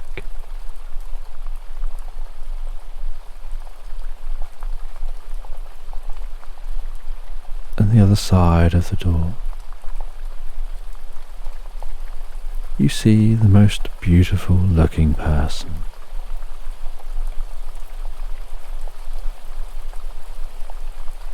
And she introduces herself as Queen Ruby.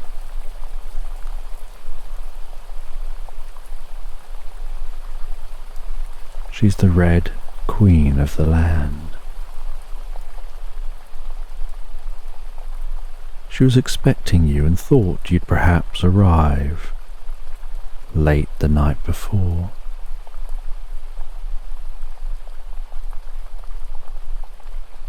But she's glad you've made it here now, regardless.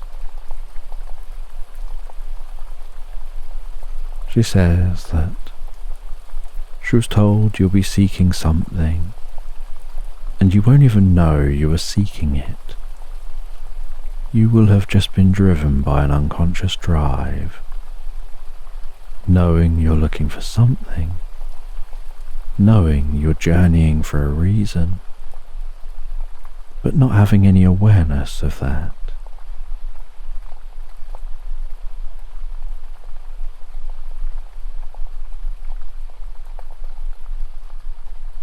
And she takes you through this palace, across the echoey stone floor, down a corridor lined with rugs which dull each footstep, to a dense wooden door. You pass through that wooden door, and in the chamber the other side of the door is an old book on a plinth, and she tells you, looking into that book will give you the answers you seek that you didn't even know you were looking for. But they'll explain things to you on a deeper level than you perhaps realize.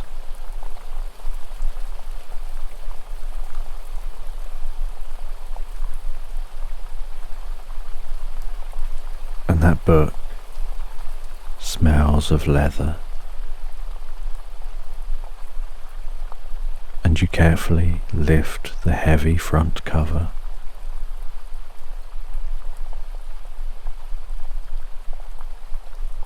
And there's writing on the first page in indistinct script.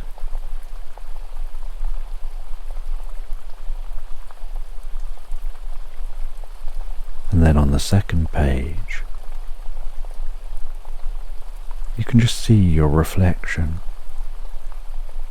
and the page is like a mirror, and yet as thin and fine as paper. And the page after that, and the page after that, and every subsequent page is a mirror. And you look at each page, working your way from the front to the back of the book.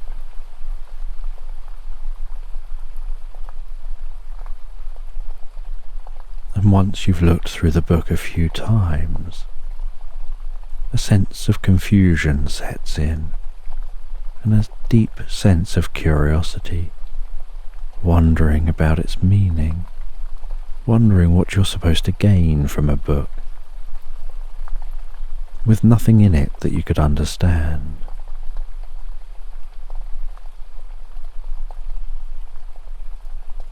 And Queen Ruby tells you that you can meditate on its meaning and you'll find the answer you seek. And she shows you out of this room, through the palace, out to the palace gardens, to a meditation stone situated in the most beautiful Zen garden.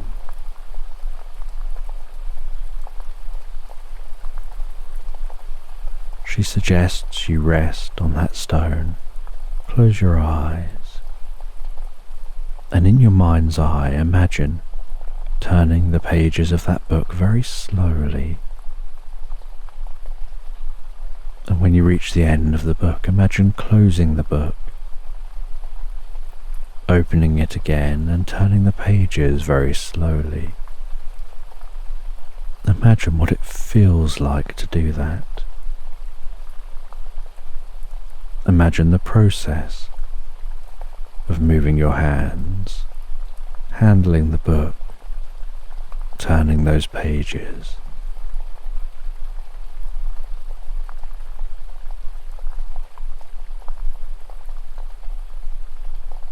And so you rest on that stone. You begin to meditate in that Zen garden. And as you turn the pages of the book in your mind, occasionally you notice a glimmer of light flash on the page, as if the mirrored page catches a hint of sunlight.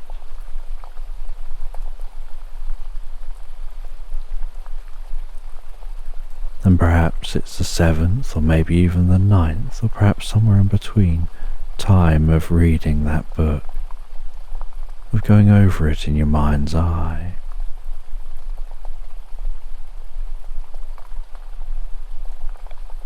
Each page just begins to glow with light, as if the entire page is reflecting sunlight. And once each page is glowing with light, you get an aha moment, and that glowing light begins to pass through your mind and body, connecting you with this deep understanding, as the book disappears and seems to merge within you, becoming one with you, and you have this sense of becoming light on that rock within that Zen garden.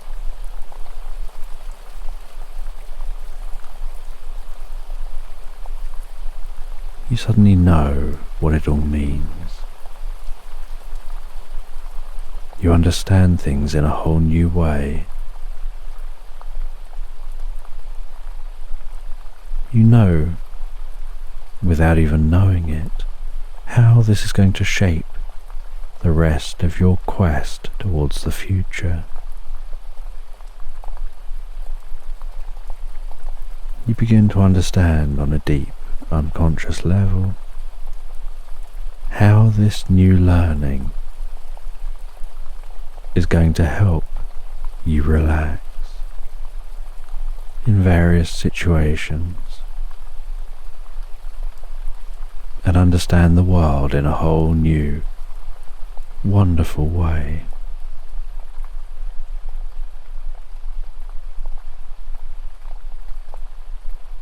And after your experience, you hear a gentle chime in the background, softly bringing you out of the experience. And you see Queen Ruby tapping a bell. And when she sees that you've come round and you've understood the experience, she invites you to stay for some food, to share your newfound learning.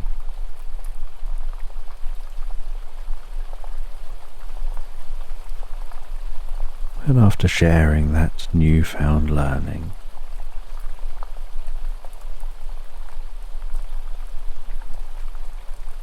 and enjoying that food, you're shown to a bedroom with the most comfortable bed. You rest down on that bed and begin to drift asleep. And after a few moments of drifting asleep, you hear a tinkling sound in the background. You light a candle beside the bed. You lift up that prism. You see the light split into the colours of a rainbow. The way that rainbow reaches out and sparkles, illuminating the path to the next portal.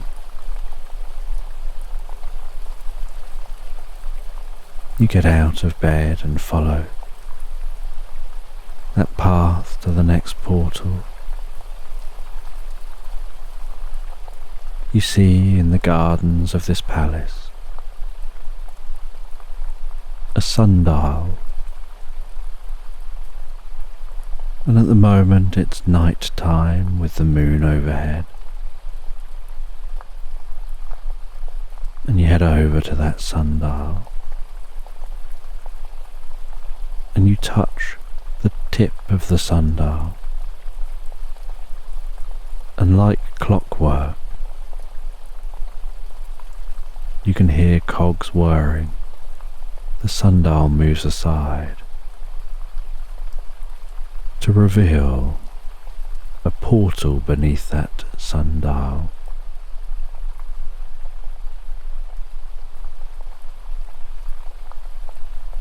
And you drop down into the portal and find yourself landing in a familiar landscape. A beautiful countryside landscape, just a short distance from your home.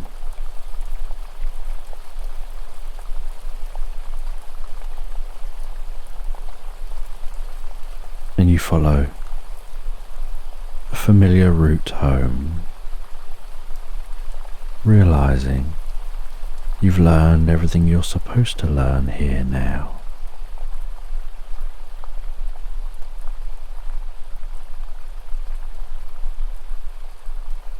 You've understood the connection between the multiverse and the thread that weaves them together. And you head home to your own bed. And as you enter your front door, you find a letter from that fairy telling you she's shown you the way home, and that you now know everything you need to know to explore reality in a whole new way.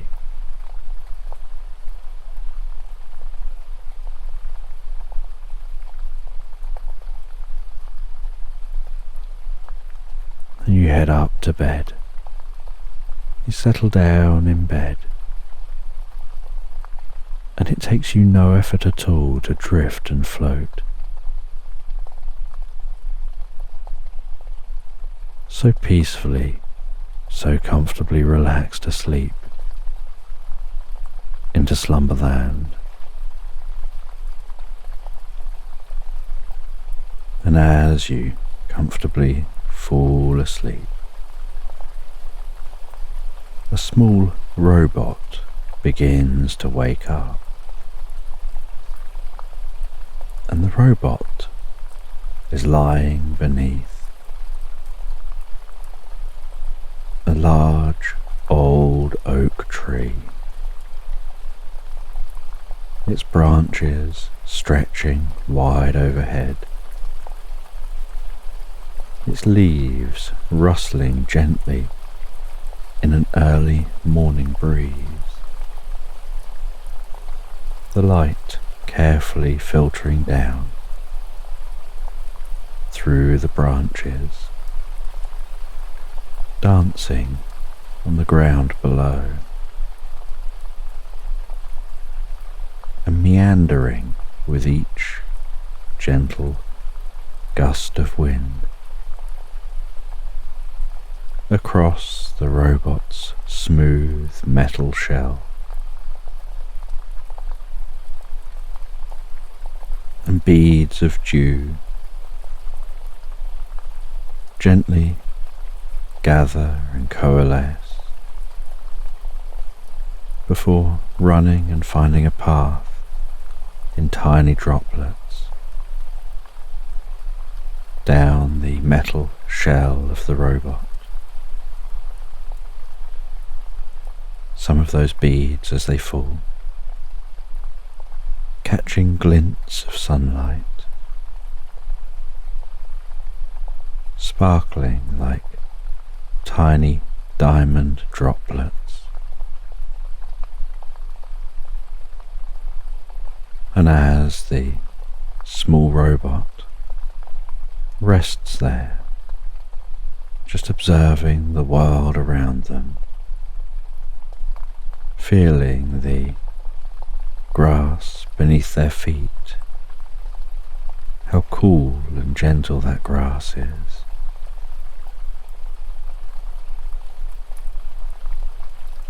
A soft humming begins within their chest,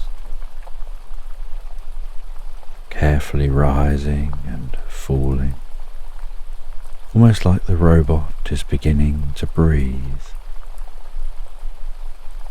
as it wakes up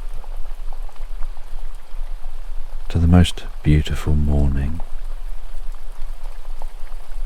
listening to the sounds of birds singing in the distance,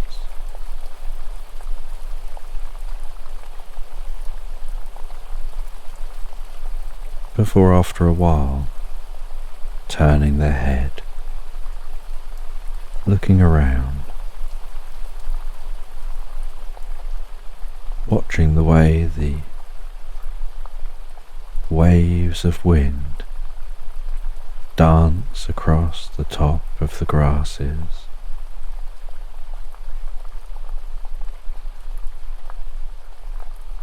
the moving flashes of colour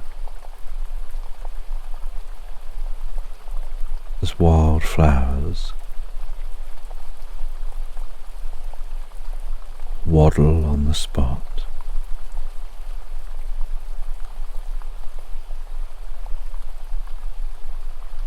Watching as butterflies and bees begin their day, flitting from plant to plant,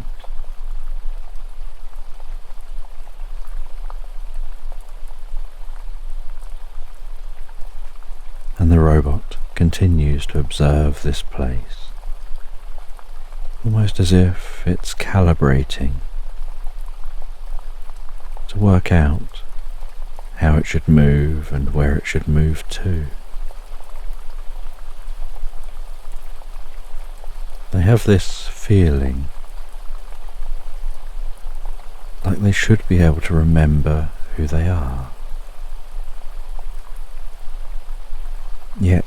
No name comes to mind. Just a gentle presence, a gentle sense of being in the moment.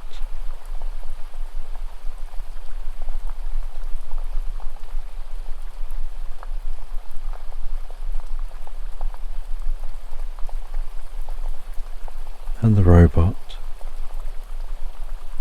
looks around and notices a small caterpillar crawling across a nearby leaf, and incredibly delicately the robot reaches up with its metal arm, reaches out with a metal finger, and very carefully touches the underside of that leaf.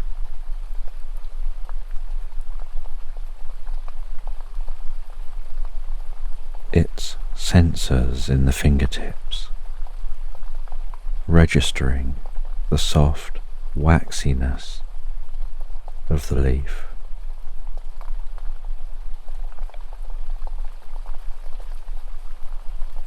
And the robot stands and begins to walk away from the tree, walking out into the sunlight.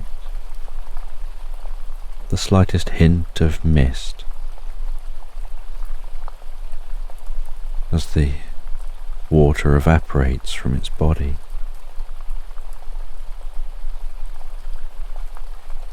And walking on that soft ground, the feet pushing through the grasses.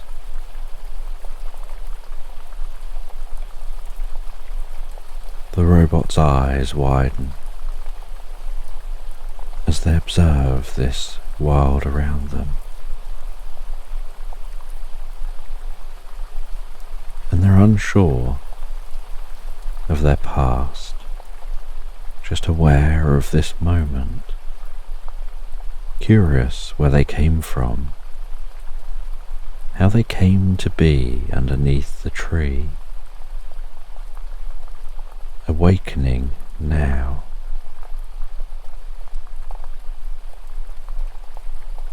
In this most beautiful, calming landscape. And while they walk through the meadow, they begin to hear the distant sound of running water, softly flowing down a stream.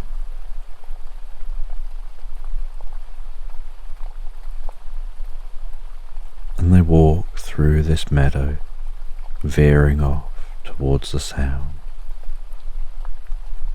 And as they approach the stream, so they notice the way the sunlight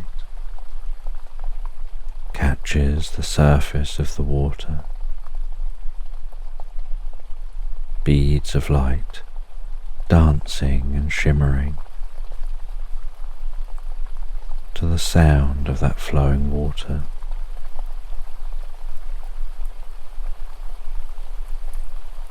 Ripples moving their way to shore, waves meandering around rocks,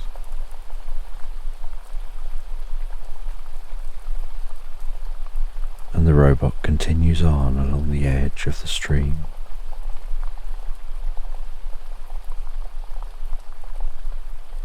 Following a narrow path that weaves and winds along the edge of that stream.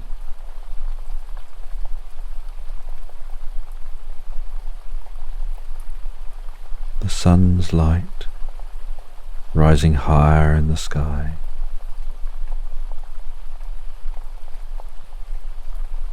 the sounds of nature increasing in volume as more creatures come out as the day progresses.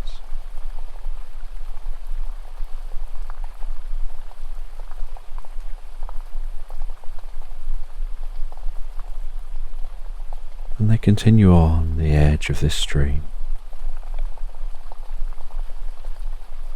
feeling comfortably relaxed, curious where their journey will take them.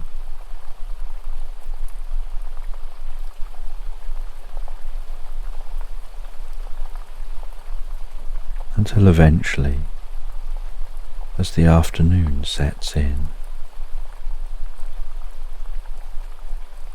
the path along the edge of the stream carefully widens. They can see a bridge off in the distance, and the stream begins to widen. And as the stream gently widens, so the water seems to carefully slow down.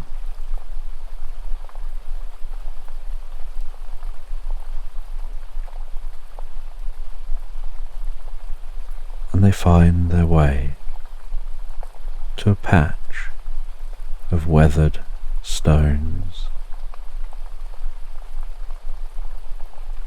And the stones don't just look weathered by nature or time, but by frequent use over many years.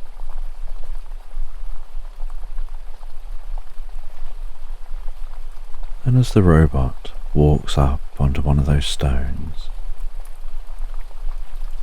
there's a slight clanging sound of those steps from the soft ground to the solid stone. They climb onto that stone. They crouch down on that stone. They imagine centuries of people coming here, sitting down and meditating. And so, like those centuries of people meditating in the past, they close their eyes. They focus their ears on the sound of the stream,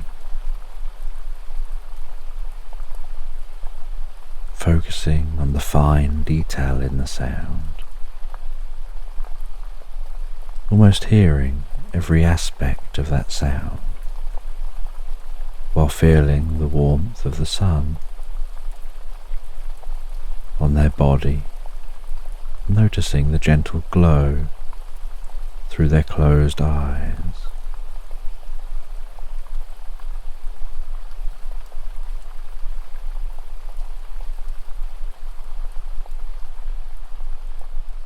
Feeling the occasional sense of the breeze as it flows around their metal cheeks, through their metal nostrils,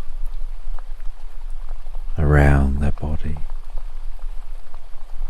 and the way the breeze flows around the robot creates a very slight echoing sound from within the robot. And the robot tries focusing on whether that's due to the breeze getting internal, or whether it's just the vibrations internally caused by the breeze softly buffeting its outer body. And as the robot relaxes and meditates there, so they focus on the idea of the different animals within the meadow, their lives, their routines, their part in the greater whole.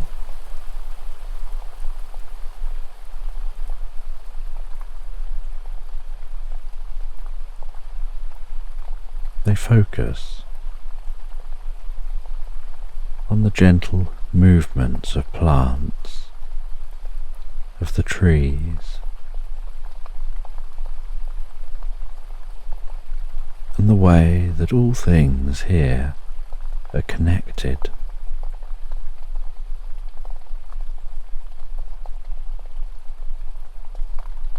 And as they drift and dream and float into the most pleasant meditation, so they decide to mimic meditation practices of old.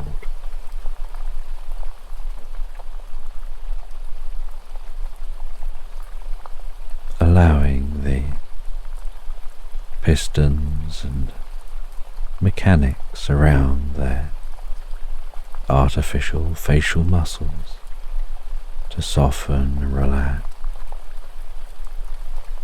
And they allow that relaxation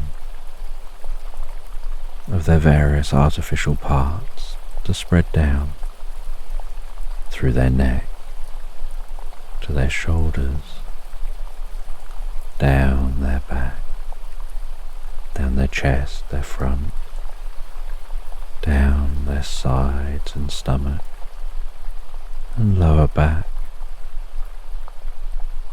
and relaxation spreading down through the arms.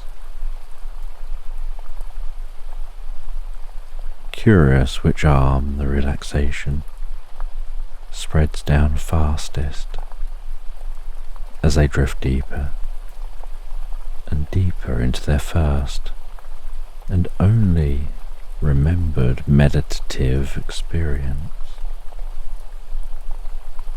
as the relaxation continues flowing so calmly, so softly, down into their legs, softening and relaxing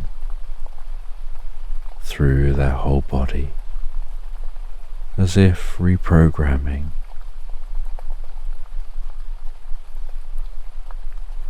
their circuitry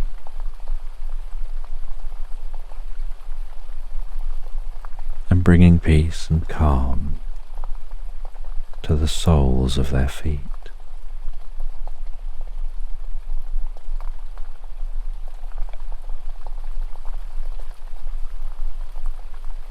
And as they continue to relax and drift with the meditation, hearing the sounds around them, feeling a deep sense of peace and calm, they drift into robot dreams.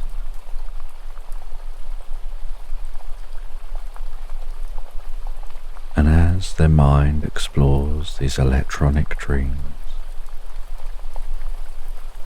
they explore what it means to be aware,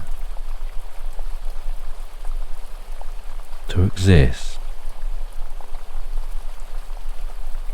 as if perhaps this is their first day, and perhaps that's why they have no memory of anything prior to today. They're just here and in the moment.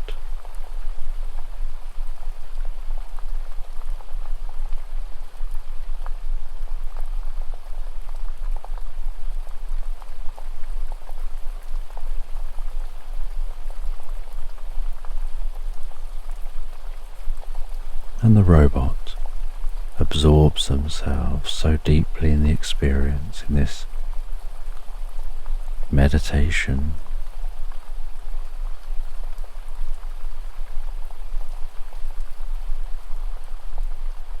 and they almost have this sense of genuinely drifting into dreams in their mind, into fantasy lands they've never seen or explored before.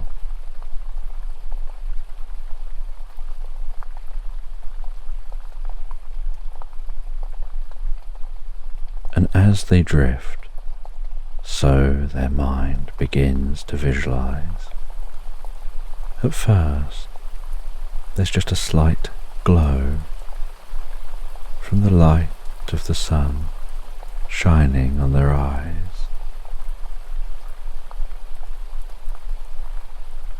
But out of that soft glow,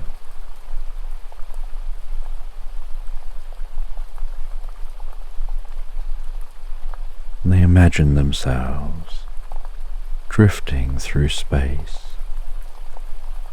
floating through time, finding their way to an unknown planet. They find themselves in their mind, settling onto that planet and relaxing,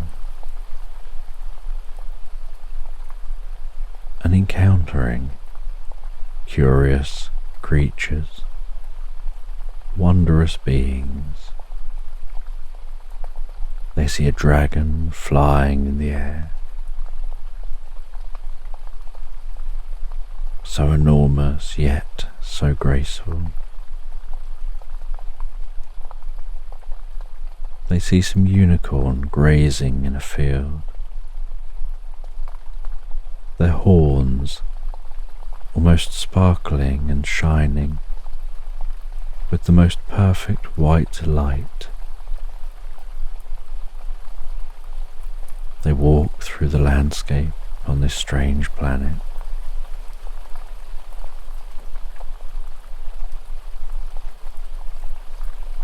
They see a lake,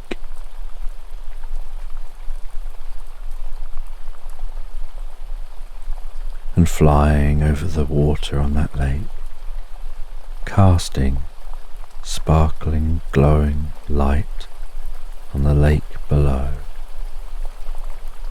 are fairies, almost humming with tinkling bells. And one of the fairies flies over to them, waves a magic wand around them. They notice a sparkling light spreading, circling, wrapping around them from their feet, up through their body, until it extends beyond their head.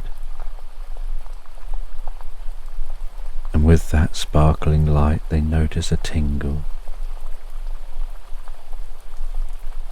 so calming, so pleasant, tingling through their feet, their legs, gradually up through their body to the top of their head,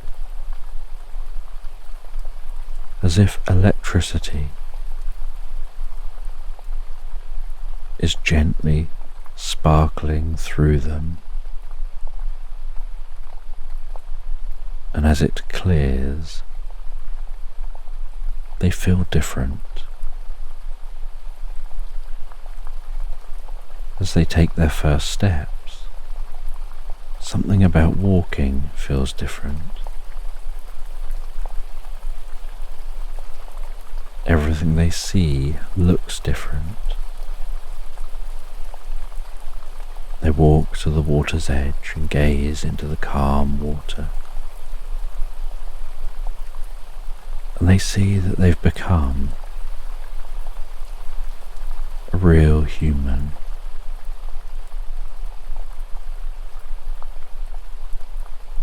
They touch their face with their hands while looking into the lake, feeling their cheeks, their eyebrows, the shape of their nose, feeling around their ears, touching their hair, admiring what they look like as a human.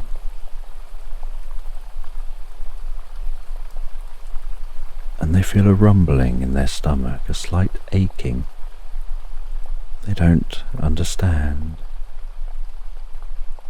The fairy informs them that's hunger.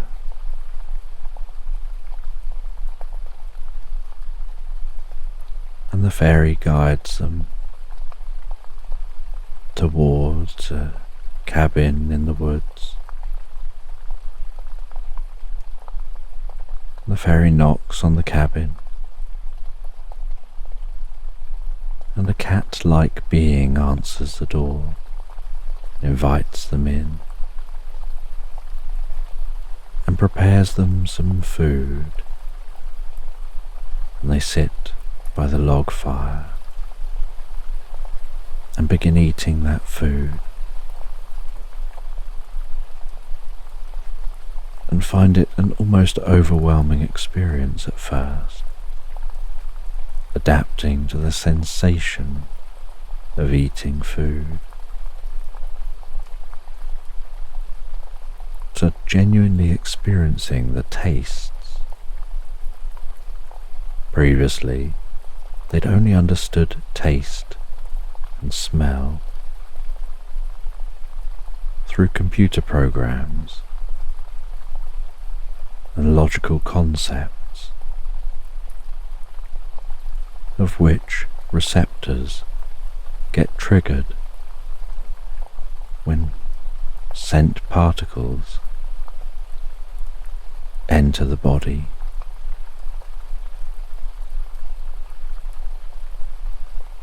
Or when particles leading to taste enter the mouth.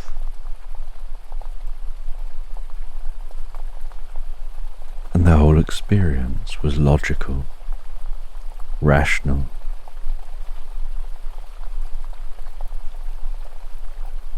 very different from this current experience they're having.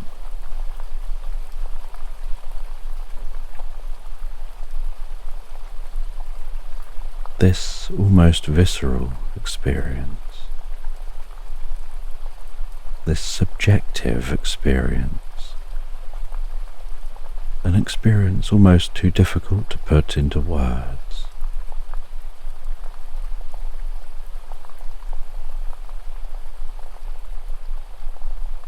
And they notice the curious way that consuming the food dulls the ache, but after a while they get another ache, and the fairy explains that one is your body telling you to stop and relax.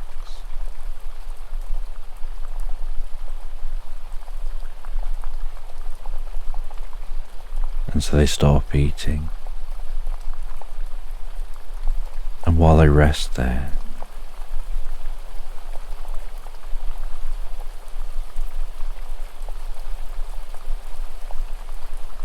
they feel the warmth of the fire, gently massaging their cheeks, the softness of the seat they're resting in. How profound this experience is, how subjective the experience is.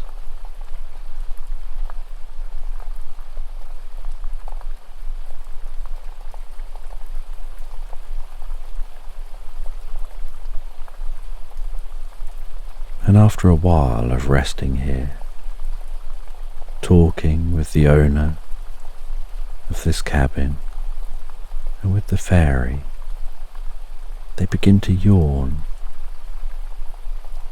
and the yawn takes them by surprise,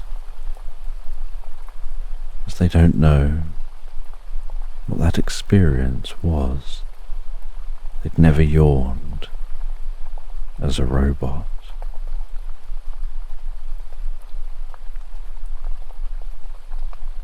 And it's explained to them. This is tiredness, and it can sometimes happen after eating. Sometimes from deep relaxation, and sometimes just because it's now time to recharge. Not just to recharge the body, but the mind. And they're invited to stay the night. and they're shown through to the most comfortable looking room.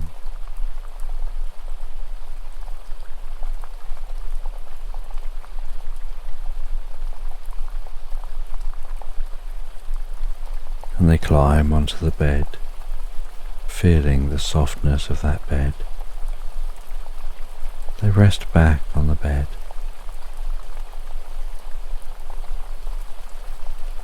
And it doesn't take much for them to drift and float so peacefully, so relaxed asleep.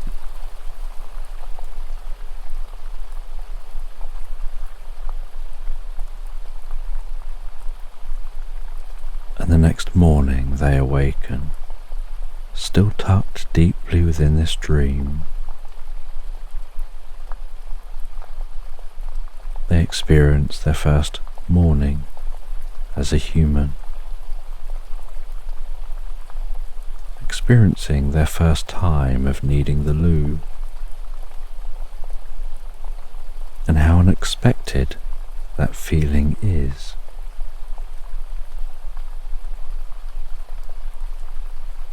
Of their body responding with salivation and other physical responses to the smell of the cooking breakfast, to the smell of drinks being made,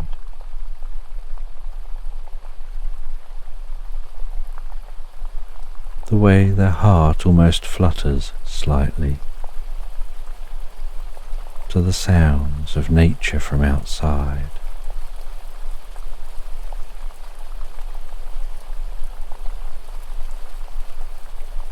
and the deep sense of peace from the kindness of strangers.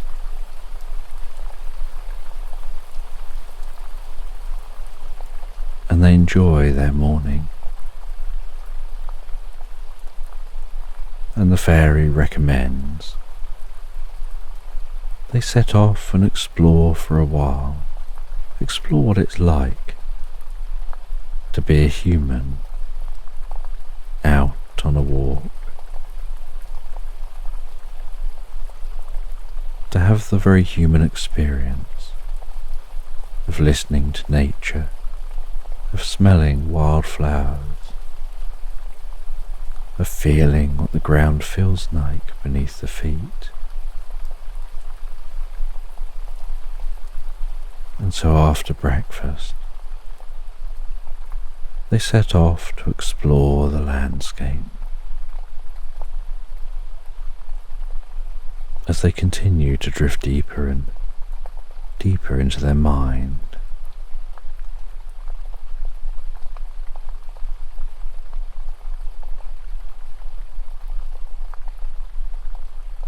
and they notice the strange sensation after hours of walking, of the legs getting tired,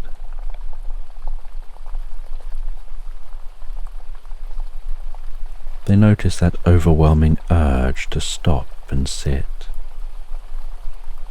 to take stock and enjoy the environment.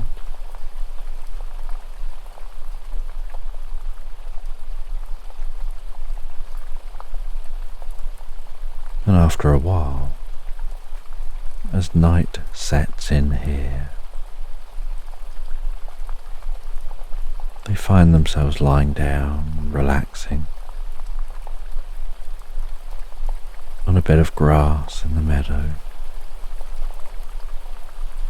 watching the stars overhead as they gently twinkle, until their eyes carefully close. They drift deeper and deeper asleep.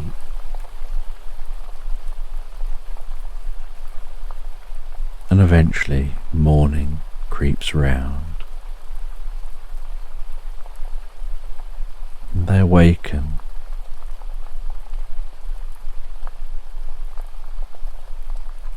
Still meditating on that stone.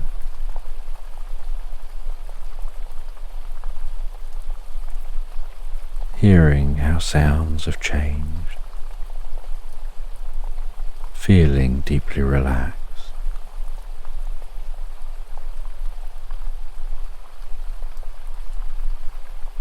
And as they continue on, following the stream, a part of their mind is preoccupied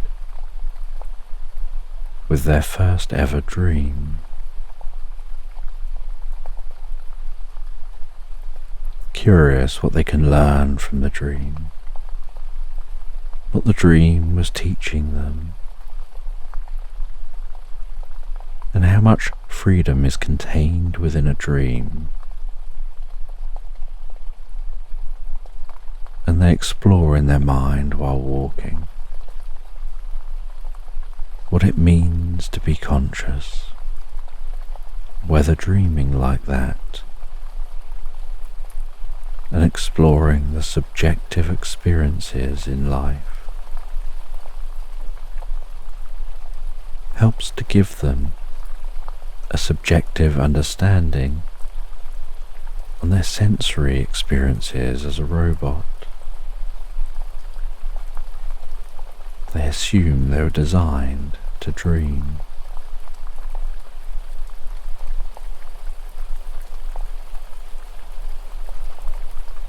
And as they continue exploring, so they explore their mind also, learning what they can about the nature of existence, of sentience. They stop and watch butterflies flit from flower to flower, birds singing in the trees, caterpillars crawling around on the plants, bees walking around the face of plants,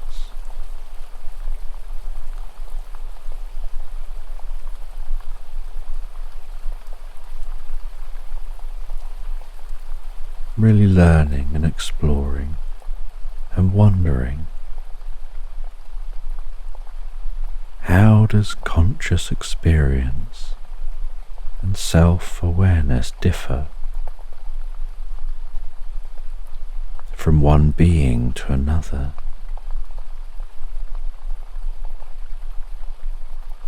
How do they know if they are a conscious, sentient being, or just following programming and maybe just responding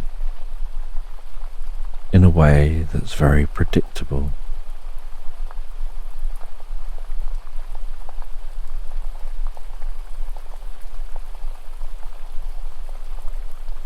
And they try and compare their lived experience with the experience they had in the dream while meditating deeply.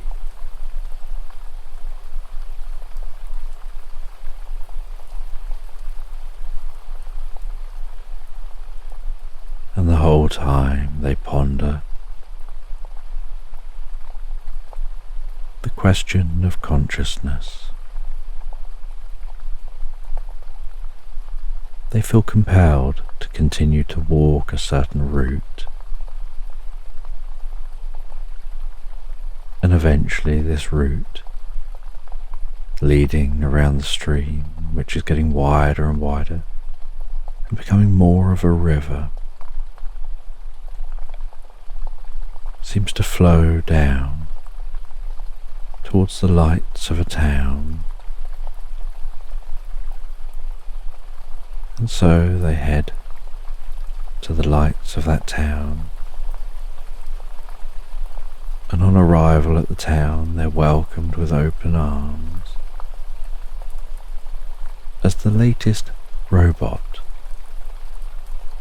to find themselves.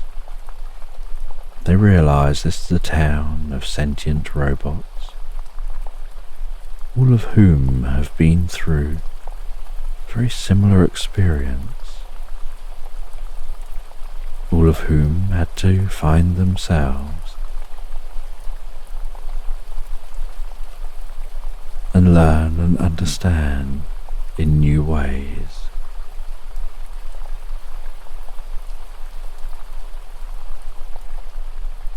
And they get shown to where they'll be living.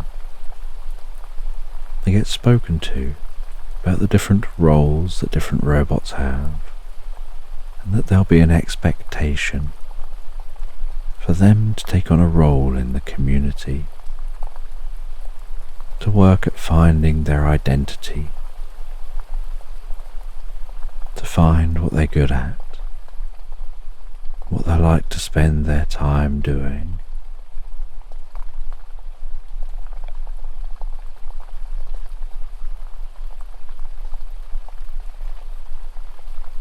And when it gets to night time again, and after their time of mixing and mingling, they head to their home here.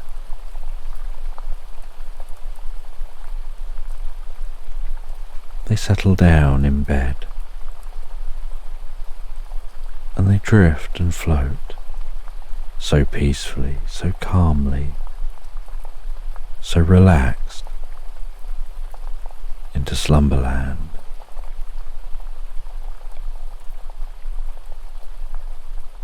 So just take a moment to allow your eyes to close and allow yourself to begin to relax. And as you begin to comfortably fall asleep, I'm going to tell a bedtime story in the background. And I don't know whether you'll drift asleep faster to the sound of my voice, or whether it'll be to the spaces between my words. And just before we progress to the story,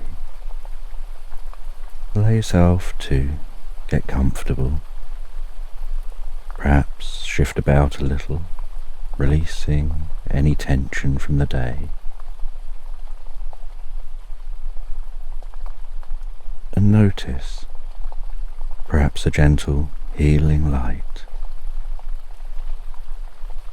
enveloping your head, passing healing, comfort and well-being down through your head. And as I talk, you can notice that as it moves down and softens and relaxes deep within you, through the muscles, through every fibre of your being, down your neck, around your jaw, around your face, down to your shoulders, down your arms, all the way to the tips of your fingers, down your back and front, all the way down to your stomach, down into your legs, all the way to the tips of your toes. And as that continues, I'm just going to softly count from 10 down to 1 to help you drift deeper inside, to help calm any thoughts, to help you focus easier, more effortlessly on this story. 10,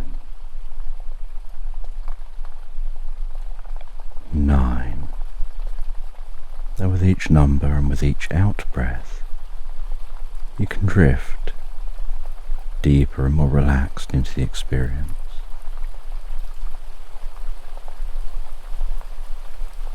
8,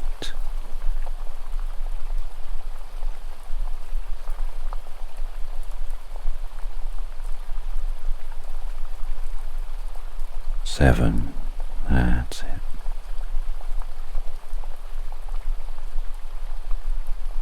6, all the way. 5, deeper and deeper, so easily and so effortlessly. 4. The relaxation continuing to spread comfortably down through your body, softening and relaxing those muscles. As your body relaxes and prepares for sleep, so your mind calms and drifts and dreams.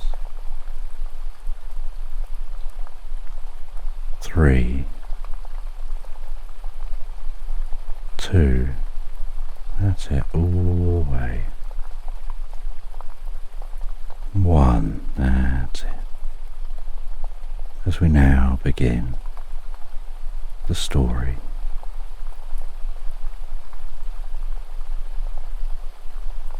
And you find yourself walking through the most beautiful meadow. The sounds of the rustling leaves of distant trees,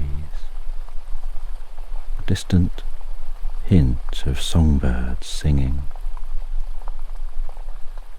the way the grass of the meadow flows almost like waves on an ocean, as that hint of a breeze tickles the tops of the grasses, occasionally wafting the sweetest scent of wild flowers to your nostrils. Watching as bees and butterflies flit from plant to plant,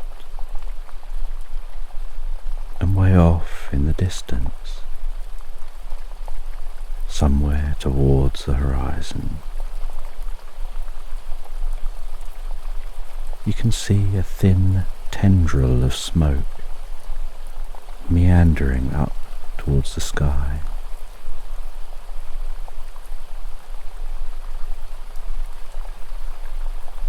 And you continue to walk through this meadow. Each footstep, the most comfortable, dull thud on the soil beneath.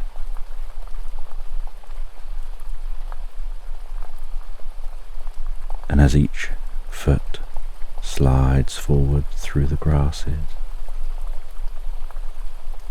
it gently rustles around the feet,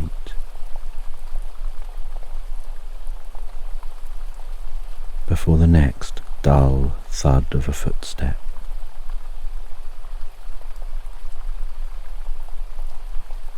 And you walk slowly, gently, peacefully, almost just meandering through this meadow,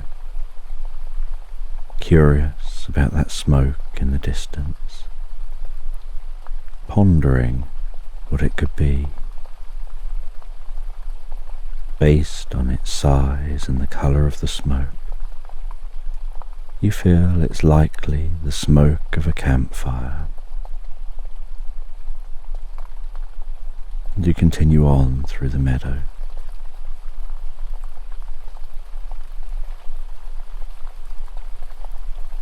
And as you walk through this meadow, so occasional fluffy clouds drift into view and creep across the sun. The shadows gliding across the landscape below. The temperature cooling slightly as shadows pass across your body, and then warming again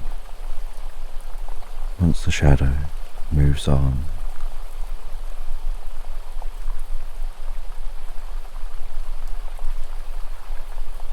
And occasionally a few clouds in the sky will bunch up, and the sun has to pierce its way through the cracks and crevices between those clouds, casting wide rays of light to dance across the landscape.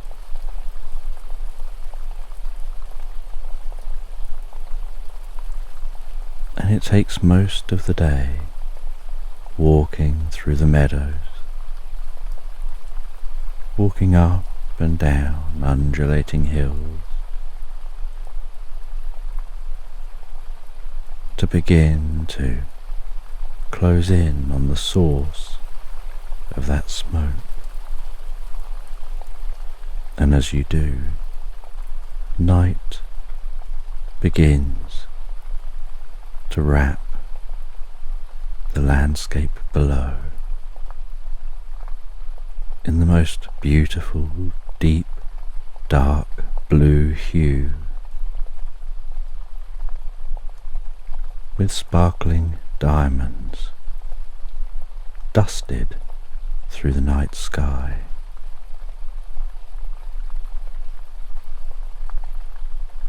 And as the sun has set over the horizon and the sky has turned deep shades of blue,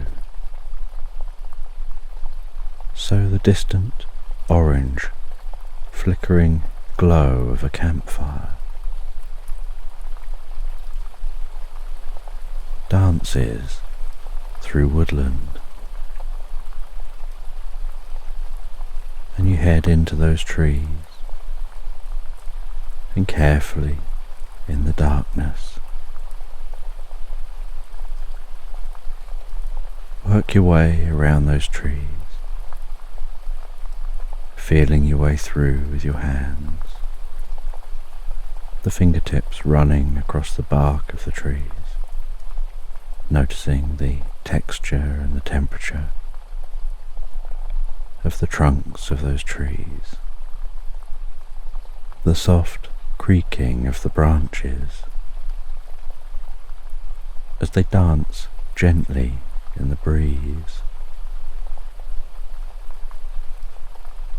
And as you near the campfire, heading through these trees towards a clearing,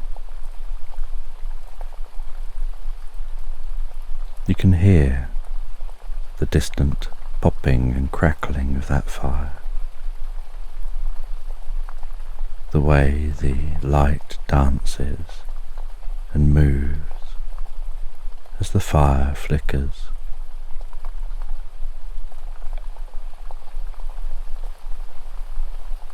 The orangey glow permeating the landscape.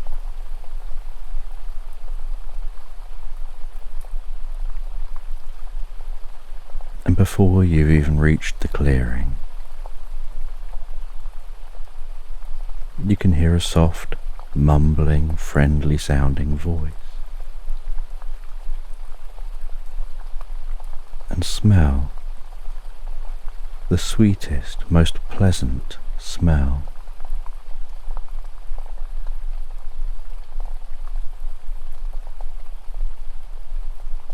And you head out of the trees into the clearing.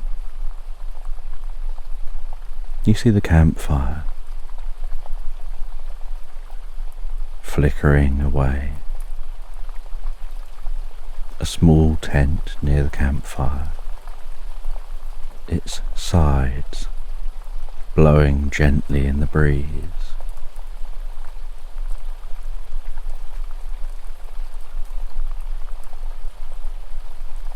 You see the silhouette of somebody sat near the fire,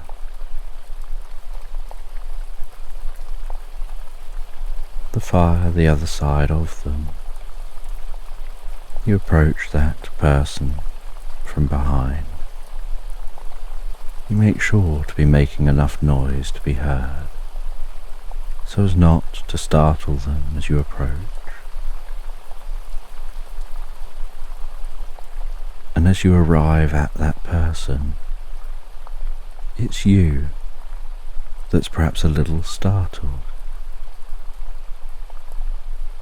when you realise that they're a gingerbread man, and that it is this person who smells so sweet.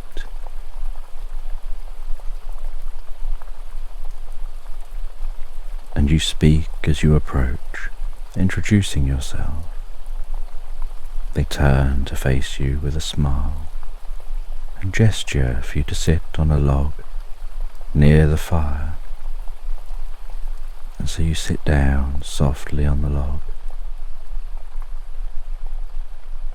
You share about how you saw the fire, just the smoke in the distance, and thought, I'm going to investigate that.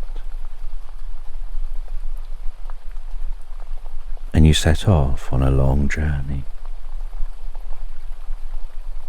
roaming through meadows, up and down undulating hills, through that patch of woodland, and out here to the clearing.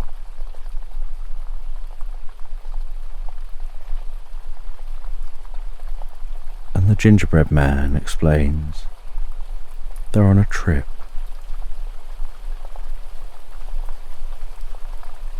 And they've set out to find themselves.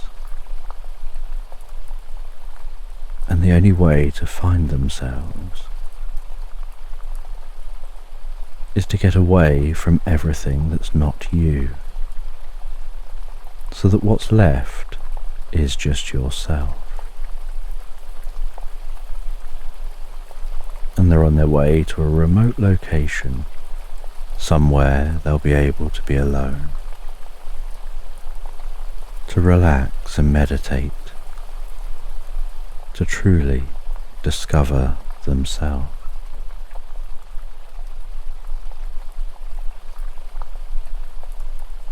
As it's getting very late, they offer you some food and drink.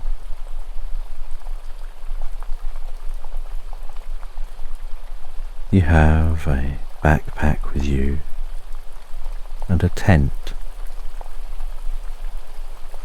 and they notice this and offer for you to set up the tent near their fire, perhaps camp with them the night.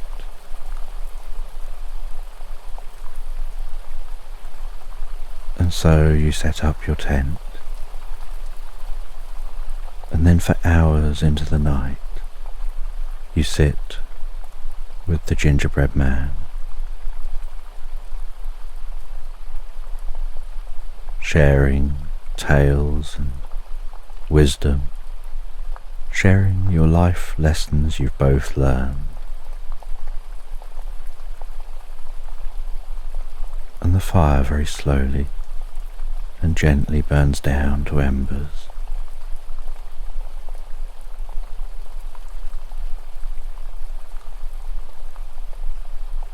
Until it's just the faintest glow on the ground, emanating a gentle warmth.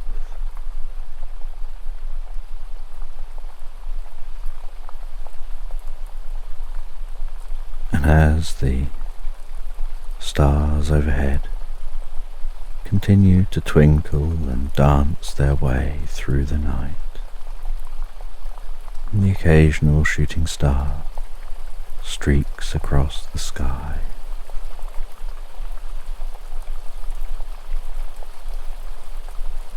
you head to bed in the tent. You wrap up so cozy and comfortable, feeling so relaxed.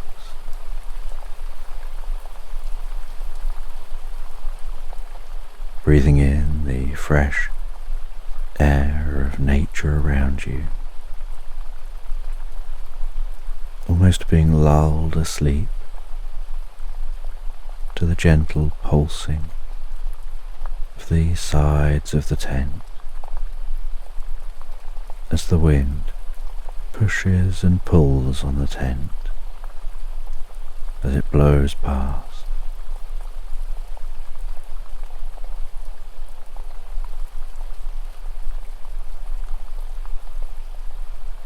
And as you rest there, so you drift, peacefully and comfortably,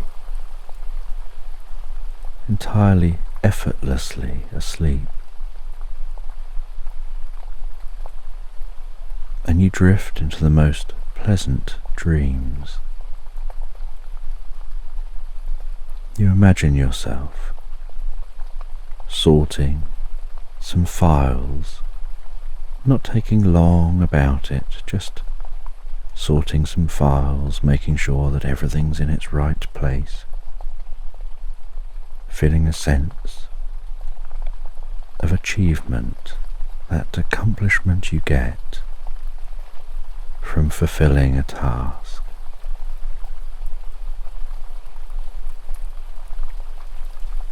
You dream of walking along a seashore, seeing a curious-looking stone, picking that stone up, and as you walk, you absent-mindedly, playing with the stone in your hand, running your fingertips over the smoothness of the stone, moving your hand in a way that lets you judge the weight of the stone.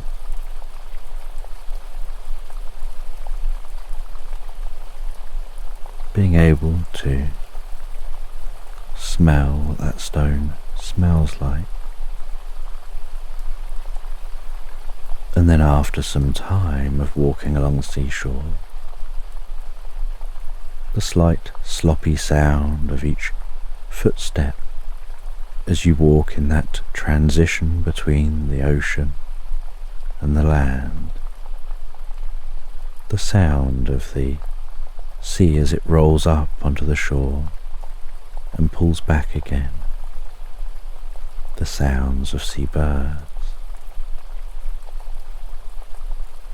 You feel a sense of wanting to stop,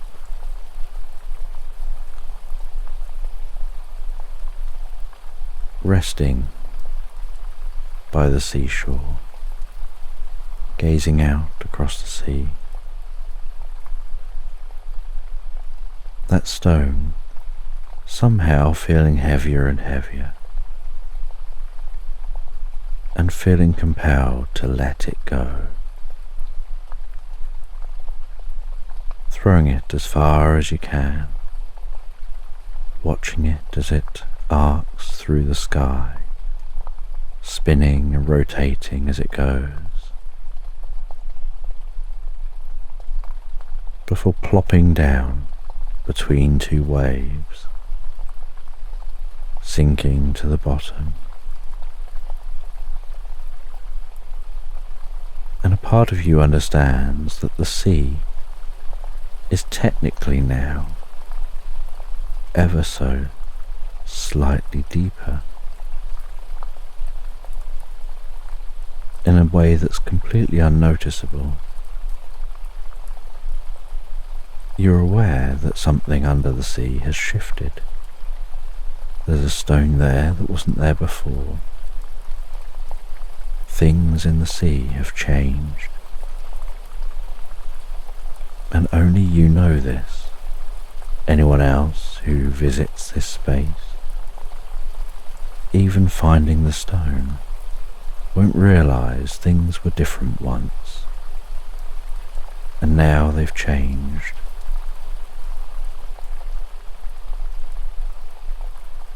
And feeling lighter,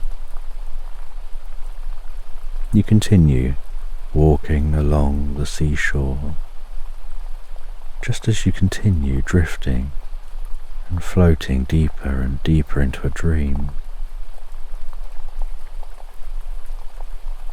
And while you continue in this dream, the landscape shifts,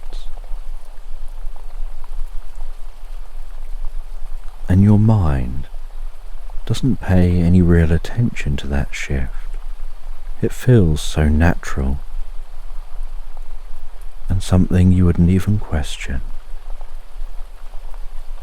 as the sea's waves turn to grass in a meadow blowing and moving in the breeze, as the sand beneath your feet turns into the more solid ground of a meadow, and you see a single tree in this meadow, and you can hear crying.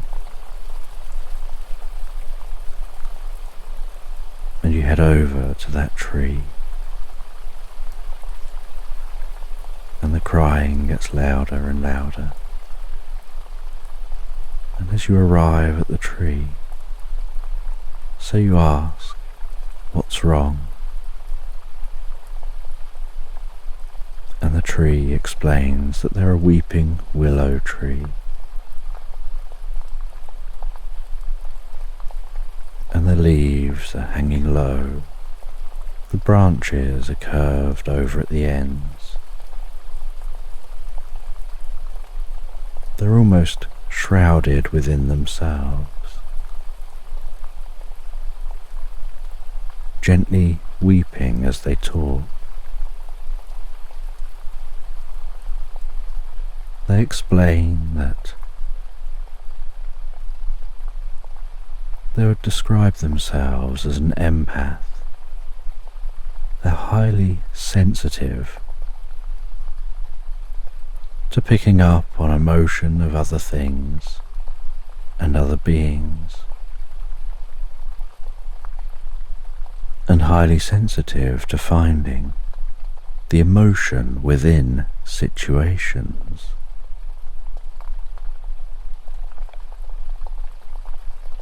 And they say it doesn't take much to look around and see the beauty of nature. At night time they see the beauty of the heavens. In the morning they see the beauty of a sunrise.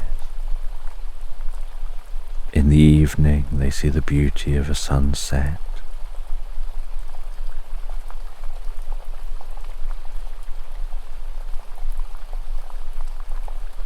They see the beauty of lovers picnicking beneath their branches,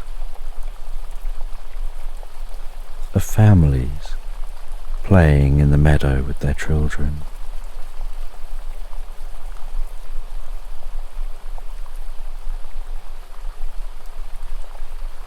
And so they find themselves always weeping. Not tears of sadness necessarily, but tears of connection to all things.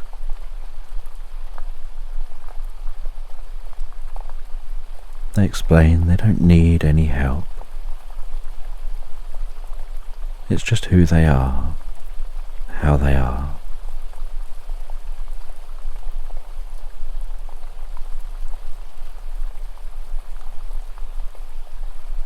And sometimes it can just be overwhelming. And so it's a learning they have to make for their whole life, to learn to manage their emotions, their incredible sensitivity. And they don't want to get rid of that sensitivity, just to not be overwhelmed by it.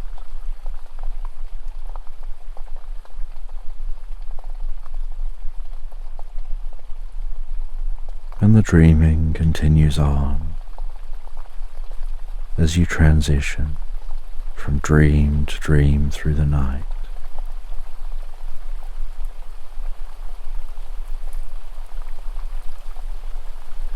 Saying goodbye to the tree, continuing on through the meadow, which gradually turns into walking through an old-fashioned town.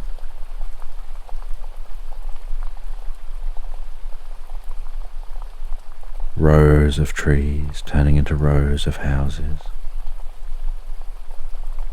The open space before you turning into a street through this town. And you see a vendor in the distance and some curious, almost magical looking smoke rising gently from a pot on their table.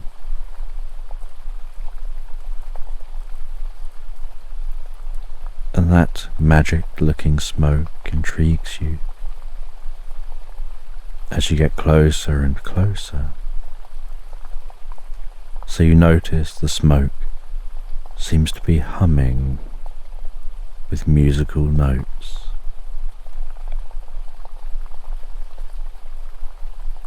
And the vendor, a very curious-looking fellow,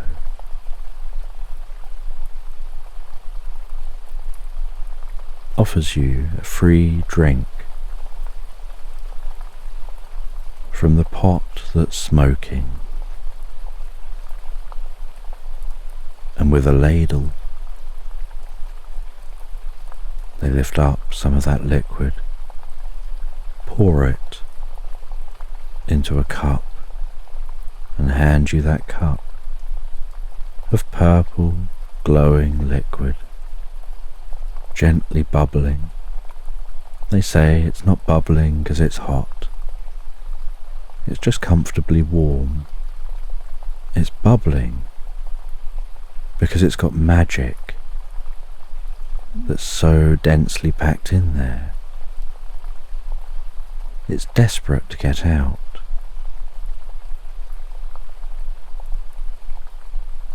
And you drink that drink and feel the warmth of the drink softly weaving its way down through your body, almost as if it's touching your soul, bringing such deep peace and comfort, and a feeling of being connected to this world in a whole new way. Like something that needs healing within you is being healed as you dream.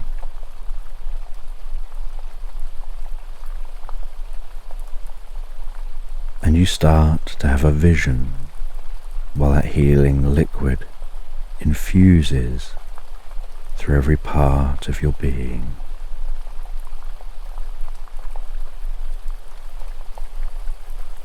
You find yourself having a vision of standing in a stone ring on a cold day in a frost-covered landscape where the grass almost cracks and crumples underfoot.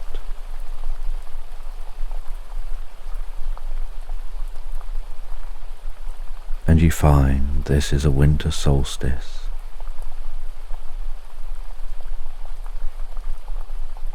And you watch as the sun lines up. The light of the sun shines through a crack,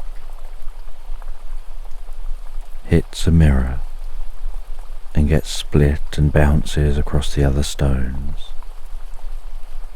bounces off mirrors placed on those other stones.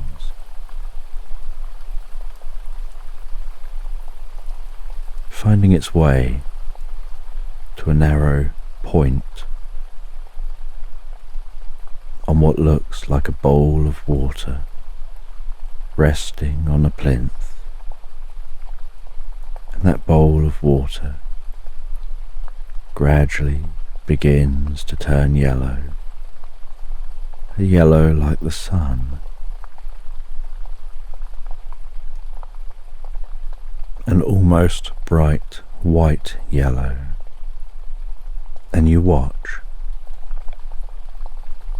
as people queue up to walk to that bowl. They say a few words, they drink from the bowl and walk on. And as they walk on, so you notice a gentle yellow glow spreading through each of those people, as if infused with the life-giving energy of that sun, through the life-giving properties of the water. And you drift even deeper and deeper asleep, eventually passing beyond the dreams into a heavy physical relaxation where your mind slows and deeper healing occurs.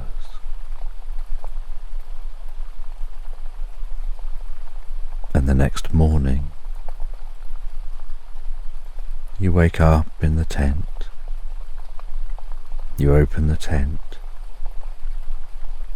and you find that the gingerbread man has gone. The fire has been extinguished. The space for the fire has been covered over. There's almost no trace they were ever there.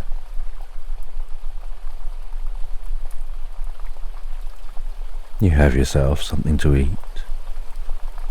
before packing your tent away and continuing your journey, just exploring the landscape, enjoying your time in nature. And as you explore and walk, a part of you keeps thinking of that gingerbread man and their journey, wondering whether they'll find themselves.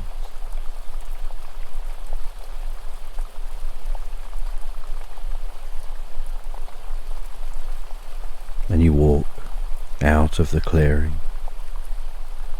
You hear the distant sound of a river and head in the direction of that sound. Arriving at the river and following along the edge of the river for a while. The air smelling almost purified by the water as it bubbles and bounces down the river. Ducks meandering in the currents. Swans swimming, almost as if there is no current. And then one of the swans has made the decision to take off, and you watch as it flaps and pushes its legs through the water before reaching a point where you can hear each breath the swan makes while its wings flap, the splashing of its feet as it's now running across the surface of the water, the white horses dancing behind the swan as it launches in the air, turns towards the nearby woodland and disappears beyond the trees.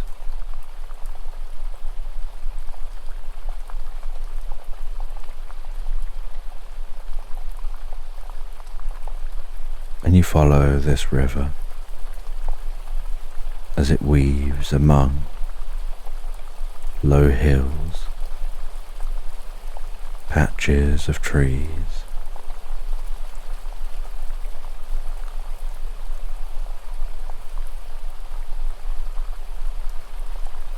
spending another day of walking, keeping in mind your route home.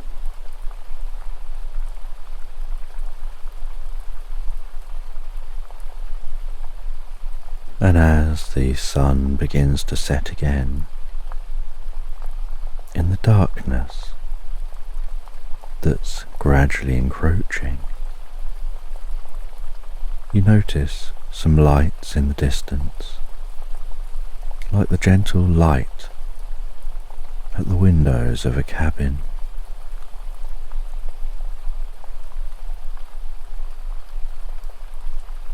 And it takes you many hours to slowly close in on that cabin. You decide to to knock on the cabin's door,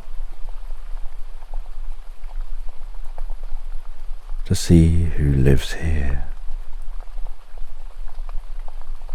Perhaps they'll ask if you want to stay for the night, but if not, you'll walk on a little further and set up camp a little way from the river's shore. But when you knock on the door, an anthropomorphic cat with large eyes and soft fur, about a quarter of your height, answers the door to you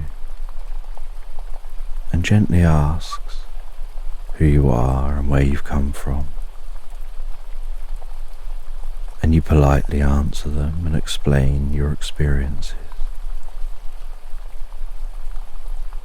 You explain you're on a journey. You're just finding places to stay where you can. You're just out walking for a few days, exploring some landscape you've never seen before heading home. You're new to this area, and you feel when you're new to an area, the best way to learn about the area is to explore it and talk to those who live here. And the cat invites you in, makes you a drink and some food, gestures for you to sit by the fire, and you sit down in the most comfortable of armchairs, so comfortable in fact that just sitting in it, you notice your breathing calming, you notice yourself starting to fall asleep.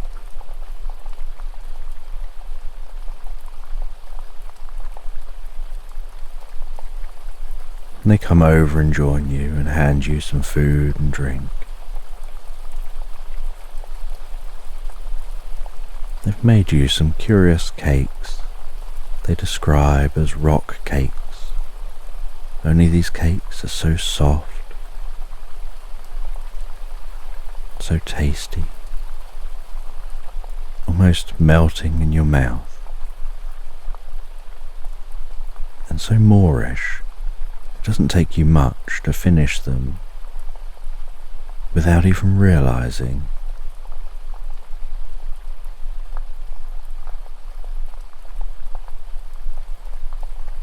And the cat explains a bit about this area, the history of this land.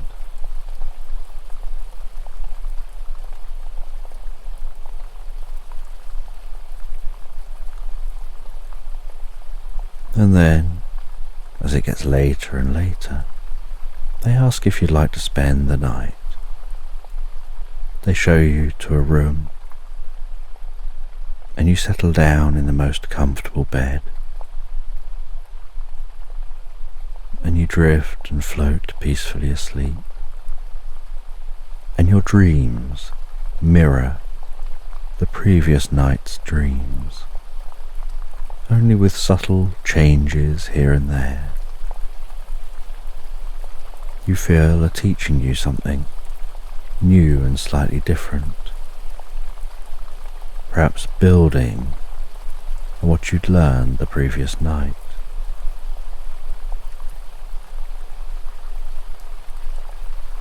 And the next morning, unlike the gingerbread man who'd left, the cat is still in their home, only they've made you breakfast, and you're awoken by the scent of the most beautiful breakfast, almost following your nose to the kitchen.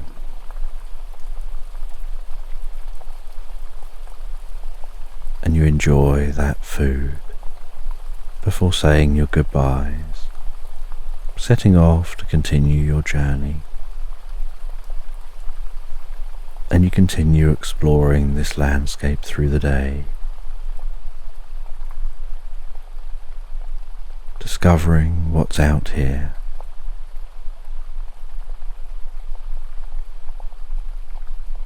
And after another day of exploring, you pitch up the tent and relax peacefully asleep for the night before starting your journey home, following the right direction but a slightly different route to maximize the chances of new encounters and discoveries, and to help you to learn more and see more of this landscape.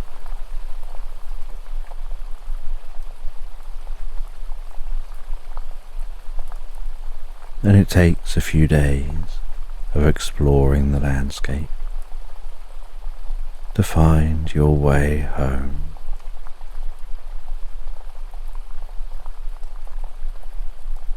And once home,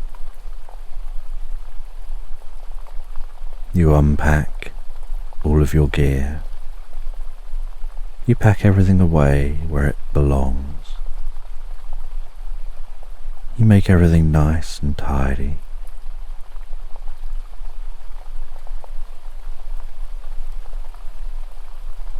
And then you sit down and rest before finding your mind drift and wander to your experiences. And as night sets in, you rest in bed and read for a while. But it doesn't take long for you to discover you want to really just go to sleep.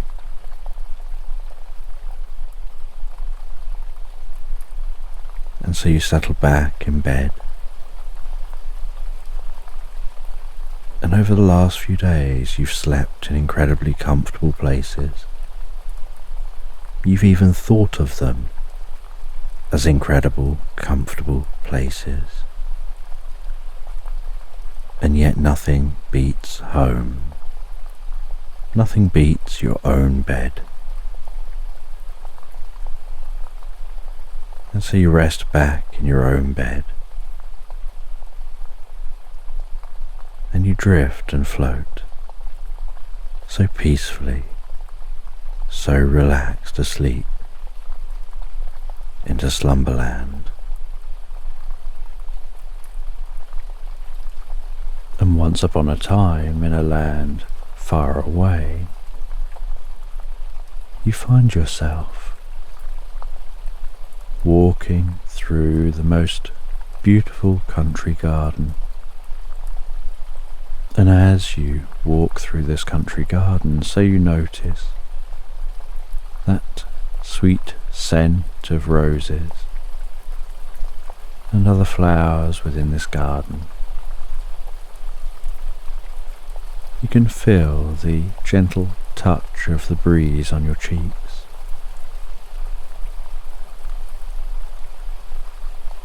You can see the blue sky beyond the garden.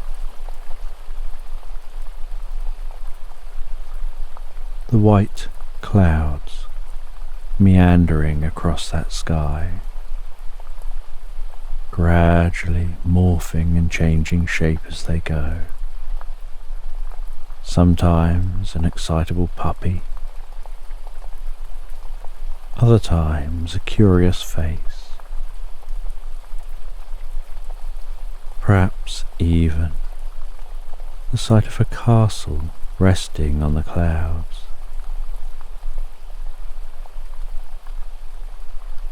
And the leaves of the trees and bushes rustle gently.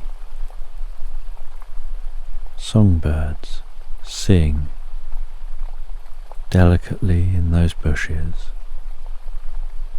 A robin singing from a tree.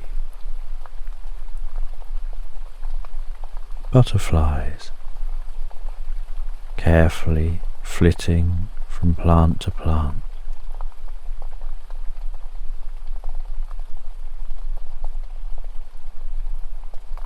The sound of each footstep as you walk through the garden. That dull and gentle thud on the grass beneath your feet.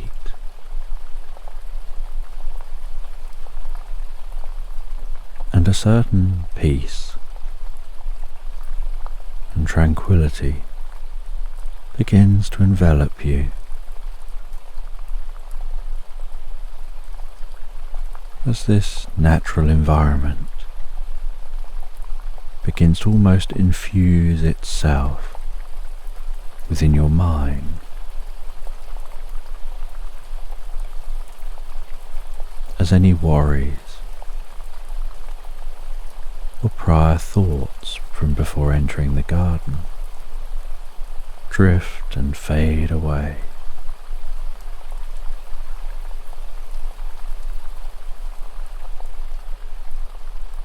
And you head over to some of those plants. You touch the petals of the roses, feeling their waxy, cool smoothness. You pull a rose towards you, holding that firm stalk, feeling the gentle pressure as the rose flexes in your direction, smelling the scent of that rose before carefully moving the rose back into position. And you head through this garden to an open area of grass, just a short distance from a small pond in the garden. You lay a blanket down on the grass. You rest down onto the blanket. The grass just beneath the blanket, propping the blanket up ever so slightly. As you touch the blanket with a hand, it feels almost like the blanket is resting on a carpet of air, like a cloud drifting through the sky.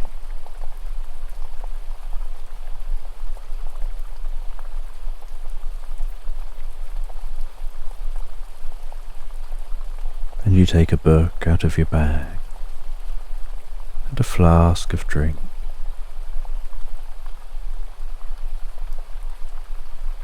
You see that robin flit down to the pond,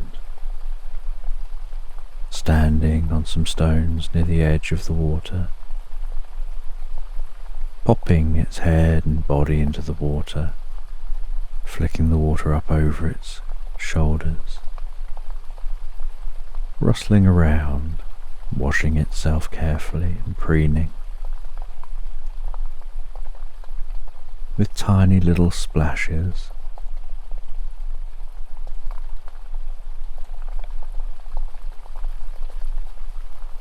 And you can see the way small ripples drift across the pond's surface.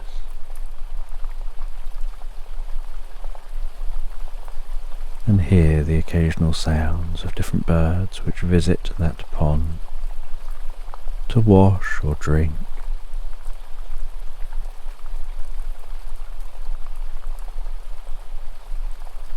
Out the corner of your eye, you notice some movement around a tree.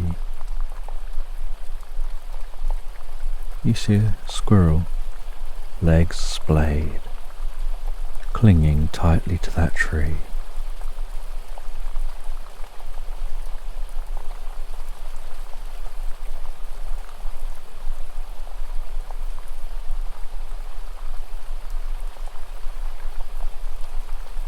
scampering around the trunk.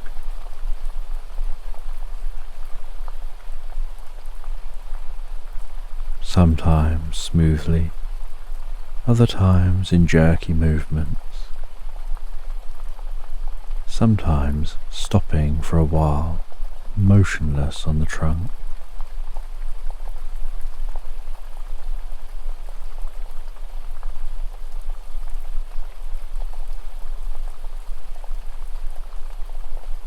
Almost blending in with the trunk of that tree.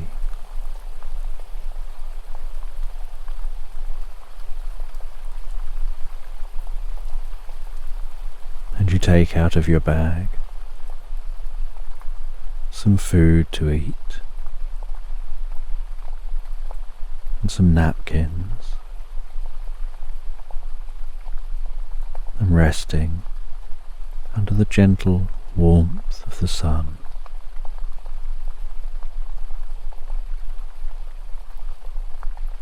You enjoy some of that food. You pour yourself a drink and enjoy the drink before settling back on the blanket.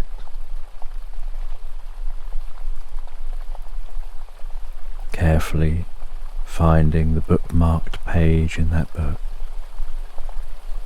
opening the book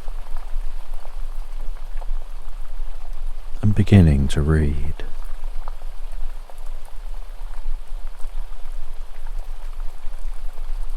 And you decide to flick back a couple of pages just to read the end of the prior chapter, to recap where you left off previously, before reaching the beginning of this chapter.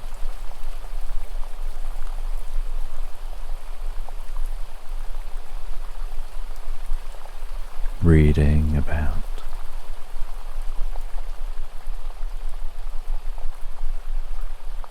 an ogre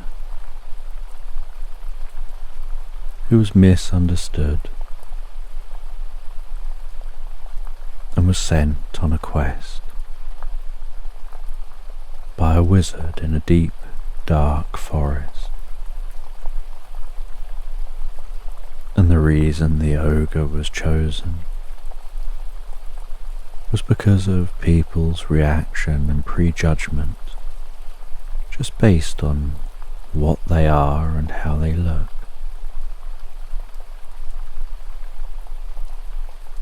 And so, the wizard felt, this would give them an opportunity to learn and develop certain skills and have certain challenges on their journey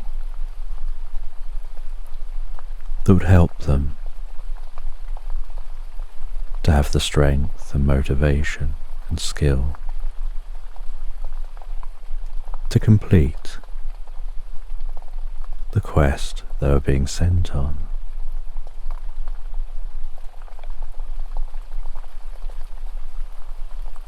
The ogre protested, said there are much better beings out there for the task. But the wizard told them, it's those experiences that you have, those that challenge us, that shape us and help us to grow into the person we need to be. If they just pick someone who's had an easy life, perhaps someone who's just always been popular and liked, they'll have no knowledge or skills of how to handle challenge, because they've always just had it easy. And so the ogre had agreed to go on this adventure.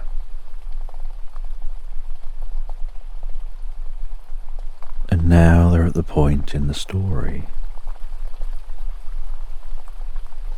where the ogre has been travelling for many days,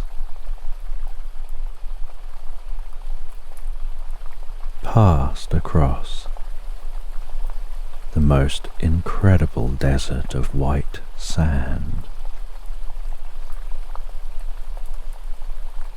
and bright light of the sun.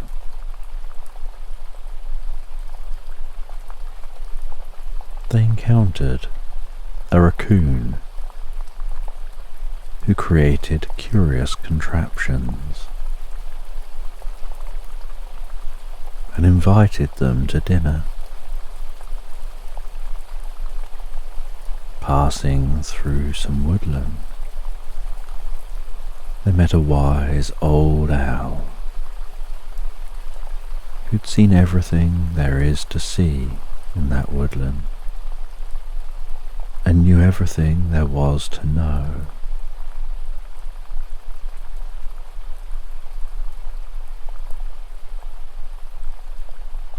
And now, heading out of woodland and into a clearing,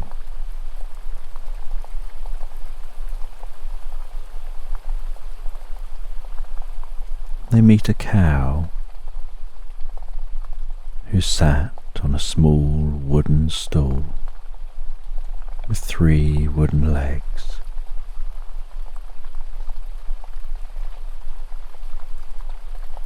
With a paintbrush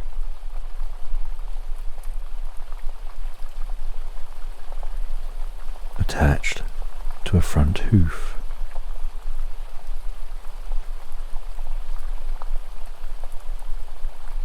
And they're painting the scene before them of rolling meadows,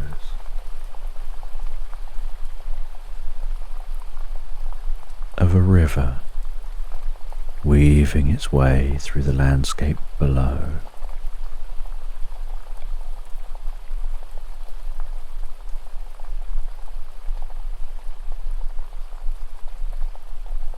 And as the water of that river flows, so the light sparkles and dances across its surface. There are fields of sheep. There are fields with horses, fields with other cows. Off in the distance is a small town, and in the heart of that town is a tall church.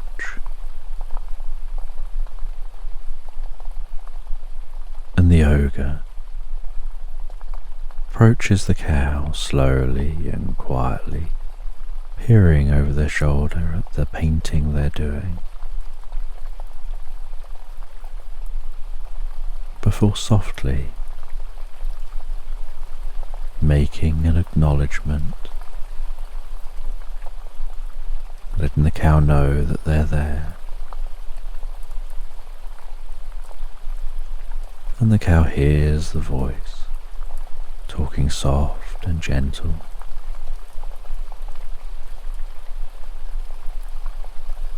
And the ogre asks what they're painting and why, and is curious about the style.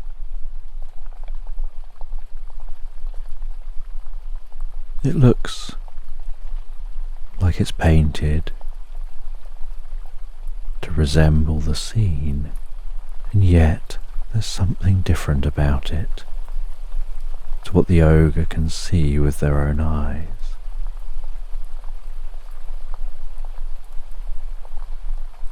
And without turning around, still just focusing on the painting and the task at hand, the cow explains what they're painting, why they're painting the way they are, and that the ogre is very observant to notice that it isn't a true representation. They say that when they're drawing and painting, and they absorb themselves in a moment and in a space, they begin to notice the connections between all things. And so what has been observed is that subtle connection, that web that weaves all things together, that binds us all together.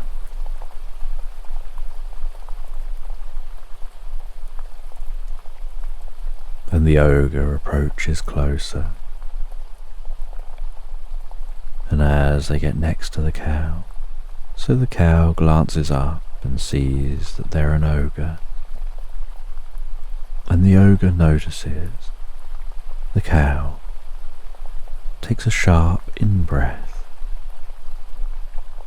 but then gets back to painting. And the ogre acknowledges this and mentions this to the cow. And the cow says, as I turned and saw you, so I was surprised by what I saw. Our conversation was friendly. You sounded friendly. And yet when I saw you, just for a flicker in my mind, I thought you're an ogre. And the ideas associated with ogres briefly came to mind. But then I let that go. I knew that my reaction wasn't who you are. How you are is who you are. And so I focused back on my painting.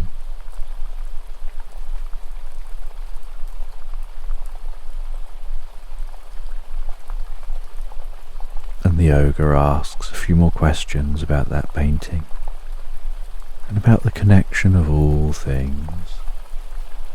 They explain that they're on a journey.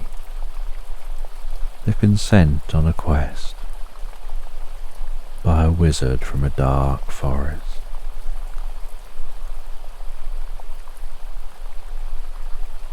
They're in search of ancient ruins.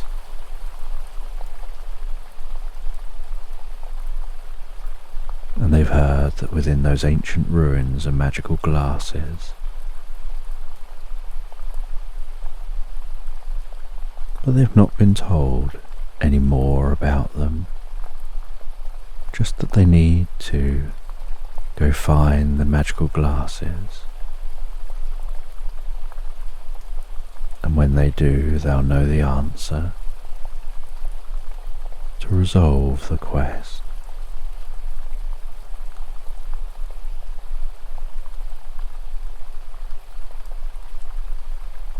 And the cow says that if you can understand that all things are connected, then you can tap into that part of you which is connected with everything else. And when you do, it allows you to communicate on a deeper level, to understand the world around you on a deeper level. And that helps you to find your way in a whole new way.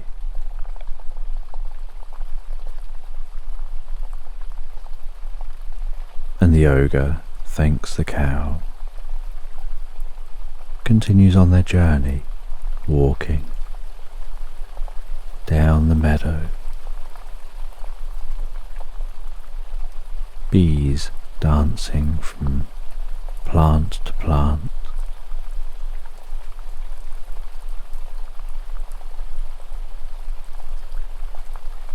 The sounds of nature, so soothing and calming.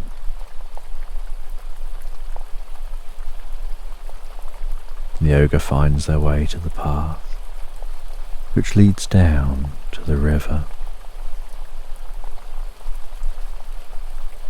And as they near the river, so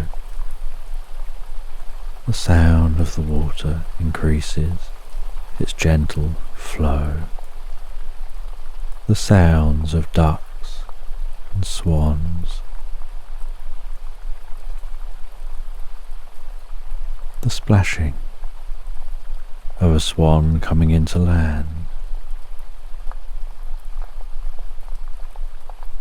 the sight of ducks bobbing their heads under the water, legs kicking in the air. Then when they right themselves, the water flows off the duck's back without seeming to be obstructed or sticking to the feathers.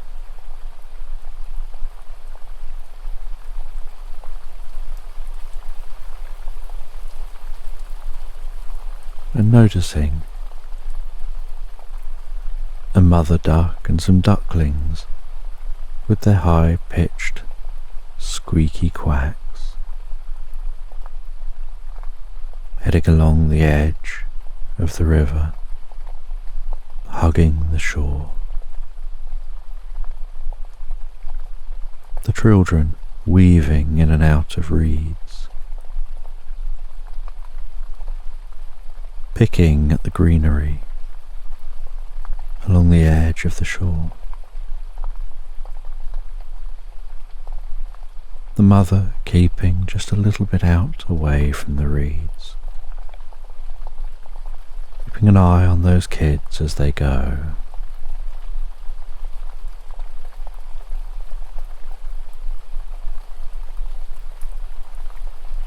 And the ogre continues walking along the edge of the river as it weaves through the landscape.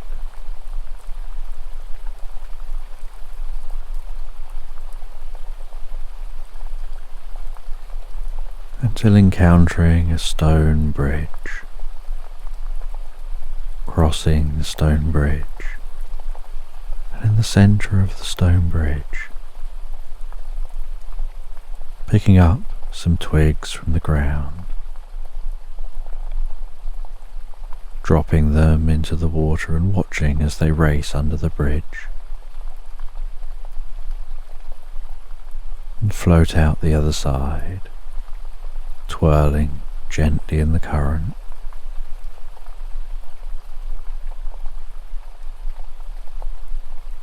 They continue walking along towards the town.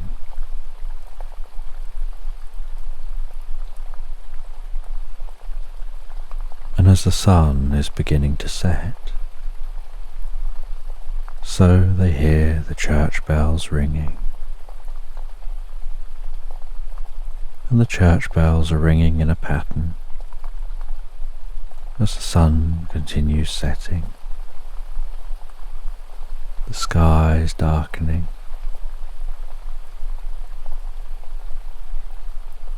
and lights come on in that town, offering a gentle illumination in the distance.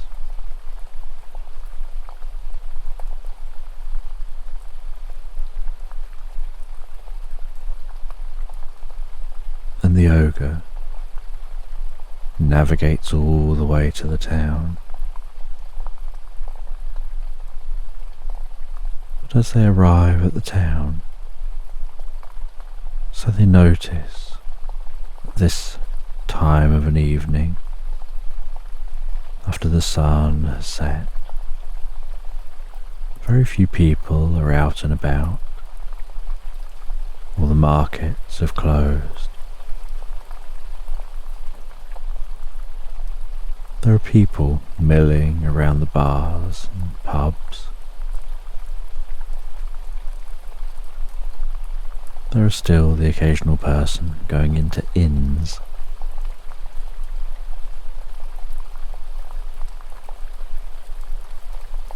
And they head to an inn to ask for a room for the night. And without any judgment, The staff oblige. They head up to their room. They stand at the foot of the bed. They turn their back to the bed, lower themselves down to a seating position and then flop back, feeling the soft comfort of the bed beneath their body.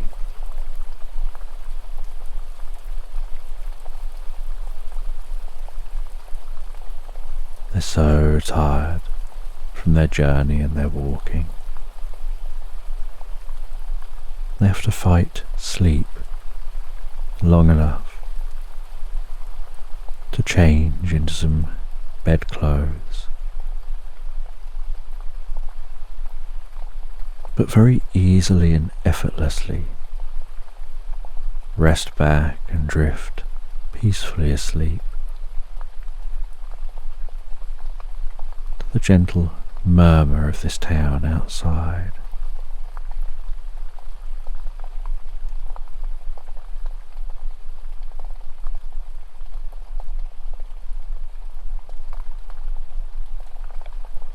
And they drift into such a deep, serene sleep, such a restorative, recuperative sleep.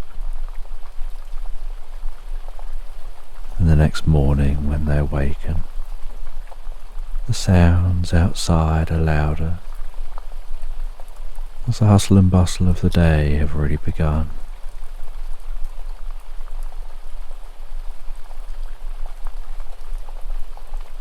They head down for breakfast, and there are some people who seem to be watching and staring, perhaps even whispering among themselves. But the ogre just enjoys that most beautiful morning breakfast. The sense of breakfast being cooked, the smell of the different foods, the different drinks.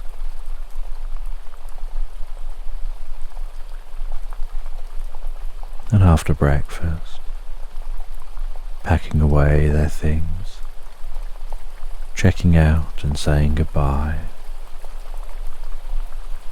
continuing their journey through this town, out the far side of the town.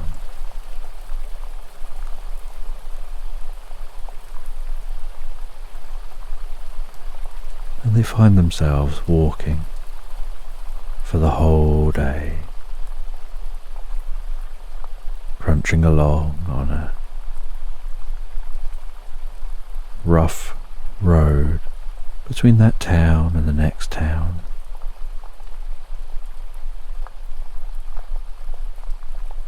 Turning off after most of the day of walking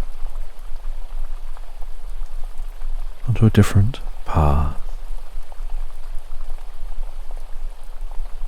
finding themselves occasionally lost in thought as they walk.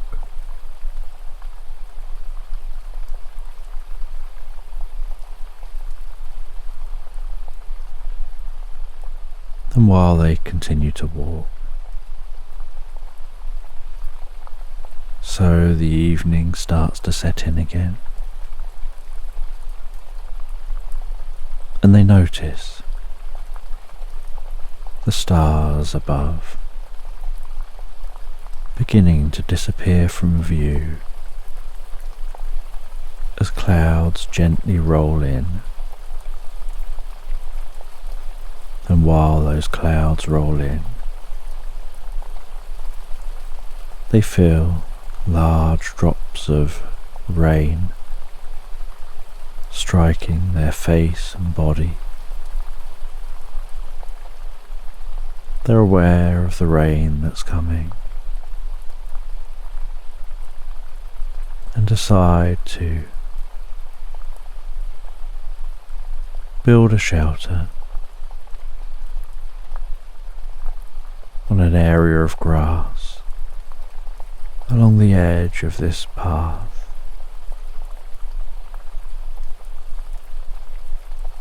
And once they've built that shelter, so they settle in. As that rain intensifies, and they can hear the drops striking their shelter.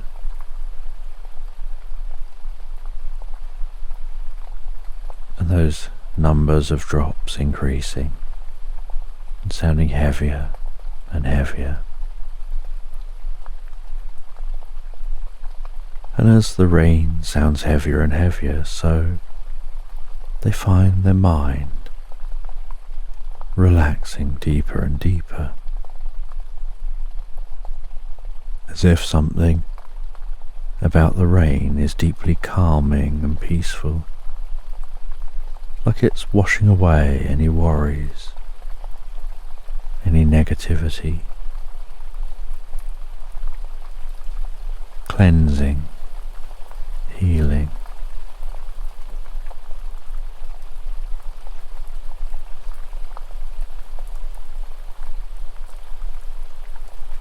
And it doesn't take long for them to pass into sleep, faster than they even realized, completely unaware of the moment it happened.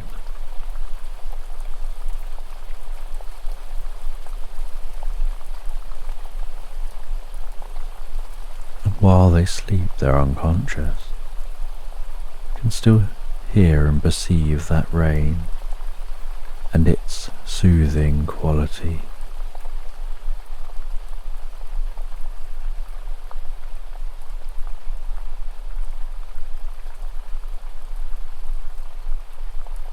And the next day when they awaken, they open their shelter and the air smells so fresh, that after rain smell, the smell of the landscape, of the nearby woodland, the glistening of the damp grasses and foliage, a certain stillness and calmness to this environment.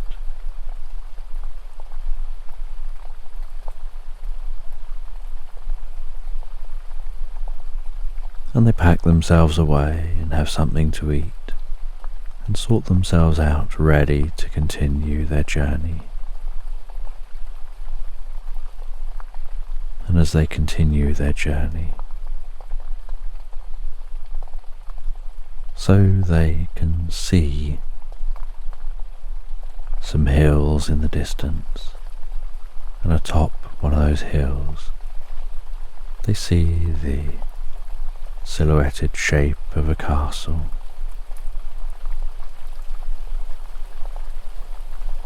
For a few moments, their walk almost becomes a skip as they notice they're nearing their destination.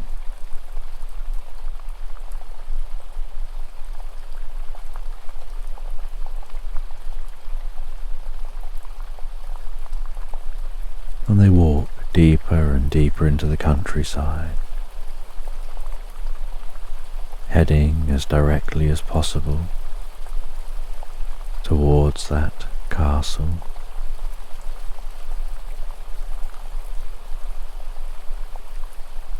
Weaving among undulating hills, watching fields of rabbits, fields of sheep,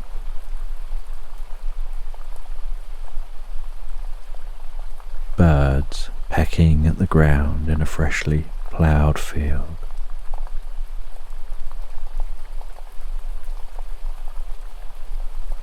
wispy clouds plodding through the sky,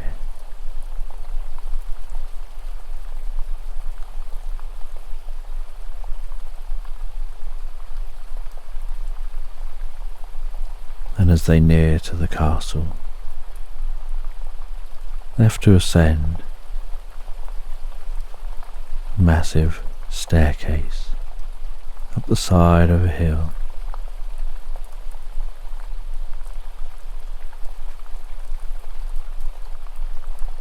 And the height and length of the staircase feels a little overwhelming to them as they look at it. But they decide to just take one step at a time. So just focusing on their feet and on the here and now. They take one step at a time, slowly, methodically, carefully, ascending the staircase.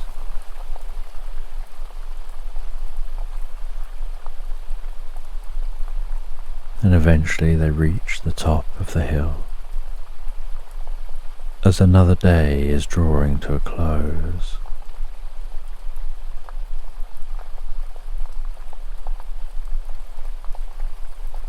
And they head over to the castle entrance, knock on the door, and after a while someone answers and invites them in,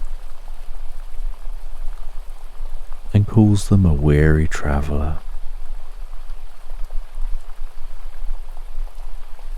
and gestures for them to go and sit on the cosiest, most comfortable seats by a fireplace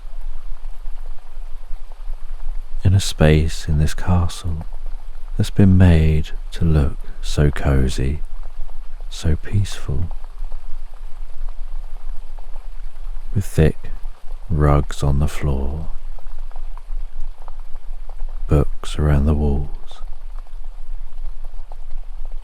soft lighting dotted through the room, and that gentle crackling of a fire.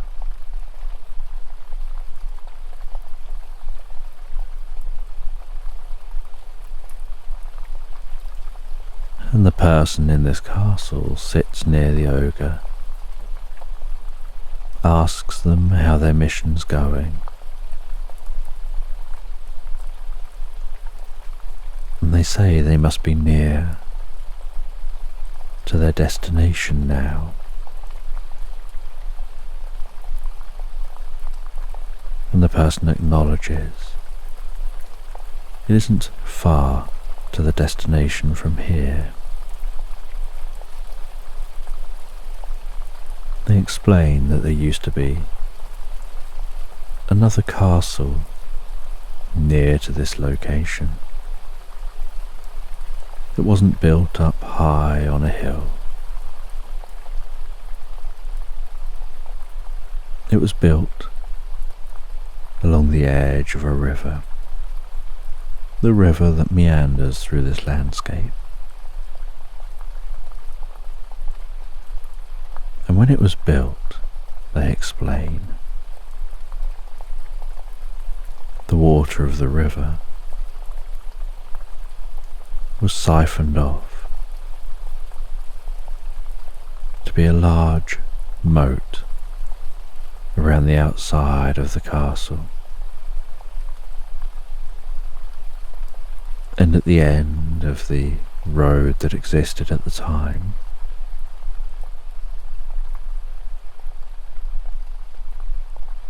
was a lip up to where a drawbridge would come down, creating a bridge.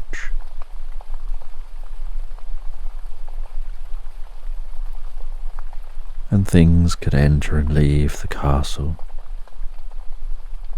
by travelling across that drawbridge.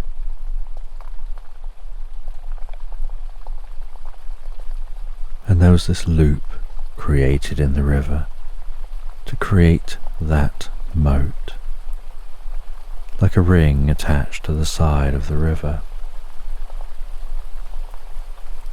However unknown to those in the castle at the time, altering the flow of the river, even that little bit, meant that the water that kept flowing past wasn't quite as strong as it was before, due to some of it being siphoned off, and so unknown to those in the castle. The river wasn't so good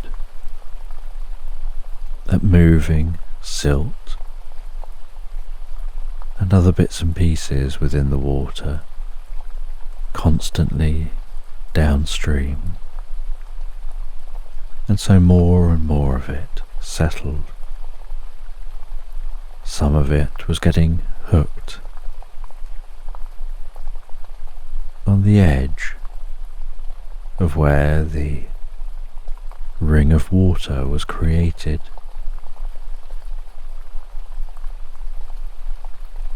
And over a number of years,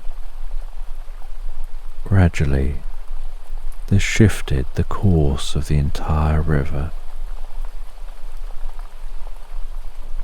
enough to mean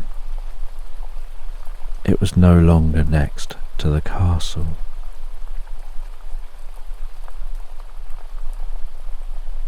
And it was too much work for those at the castle to be able to change that flow and keep it how they wanted it. So after a few generations,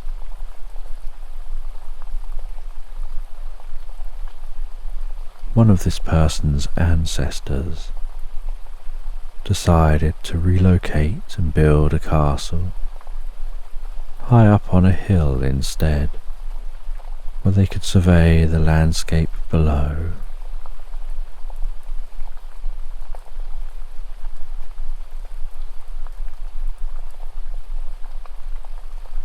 And after telling their tale, and the person said that old castle was just left to gradually go to ruins. The water in the moat gradually dried up. Over the eons, nature reclaimed the moat and managed to wedge itself into the stone of the castles, and has been wearing down the castle ever since, until it became the ruins it is today, still being worn down, and with barely any sign of the moat, just a slight dip in the landscape around the ruins of the castle.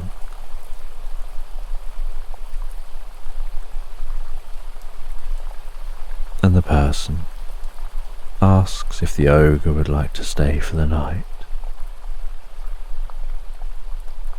prepares them a nice meal and drink, shows them to a room with the most comfortable bed, covered in blankets, and a curtain that seems to go around 3 sides of that bed, giving a very royal feeling to this bedroom. And they look out from the windows over the landscape below.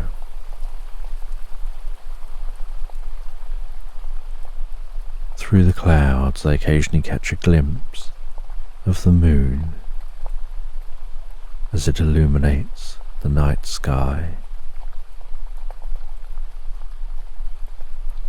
They head to bed and drift comfortably asleep.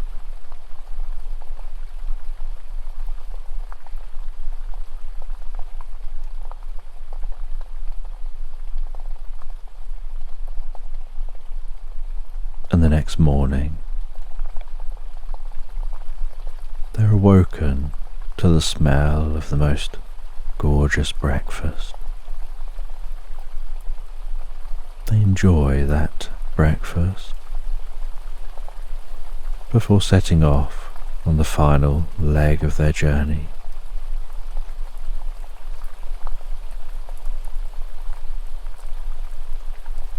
They feel more so now than they have before, that deep connection with the world around them, as if nature is guiding them. They just have a perception of it, like they can hear nature encouraging them in certain directions. They follow the edge of a river, the one which changed course over the years. They then break free from that river,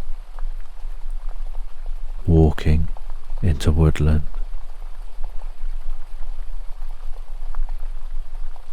Pushing through the undergrowth. That scent of pine and other trees and wildflowers, the occasional late bluebell dotted around some of the tree trunks, the most incredible patchwork of mushrooms carpeting the woodland floor.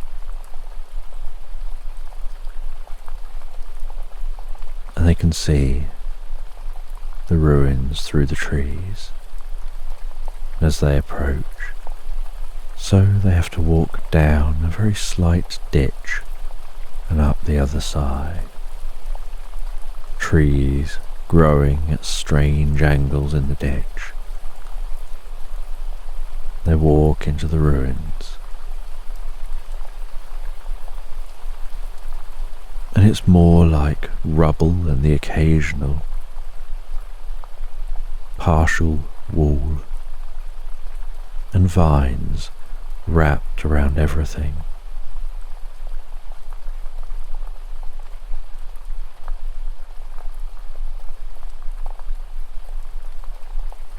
And they feel themselves drawn, as they close their eyes and relax, to a specific point within these ruins. And when they stand on that point, they feel a hum that passes through their body. They crouch down, they remove the dead leaves.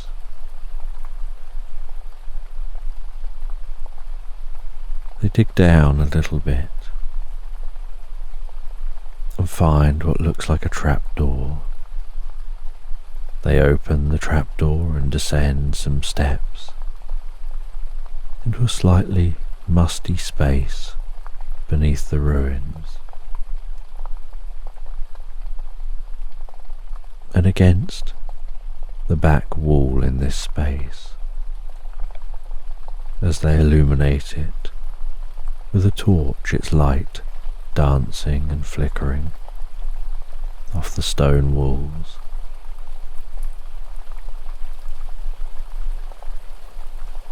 They see two glasses resting on two coasters sitting on a table. They walk over to those glasses. Next to the glasses is what looks like an old bottle of wine. They pour a little bit of that into one glass.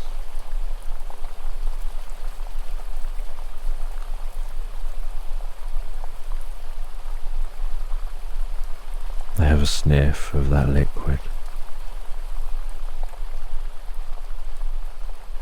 They taste a little bit on their lips,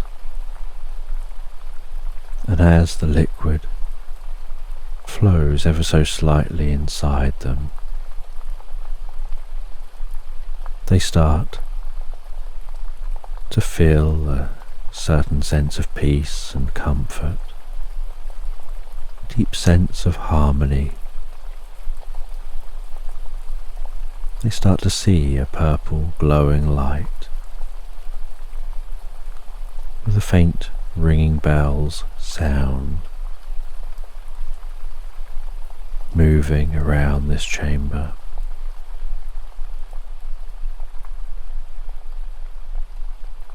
They follow that sound and find in one wall,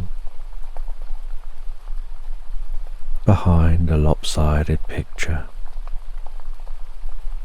is a cubbyhole, and in that cubbyhole is another drink. They take that bottle, they pour some of that into the other glass and take a sip of that. And one liquid is more red and one liquid is more white.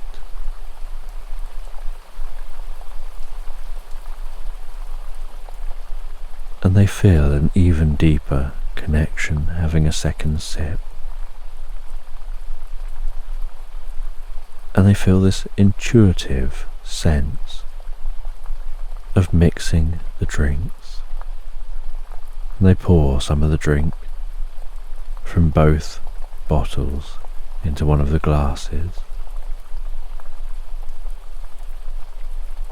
So they pour some of the drink from each bottle into each glass. They swirl around the drink. They feel there's a ritual to do. They slide the glasses towards them. They turn each one 90 degrees and then 90 degrees again. They raise them up, clink them together, lower them back down.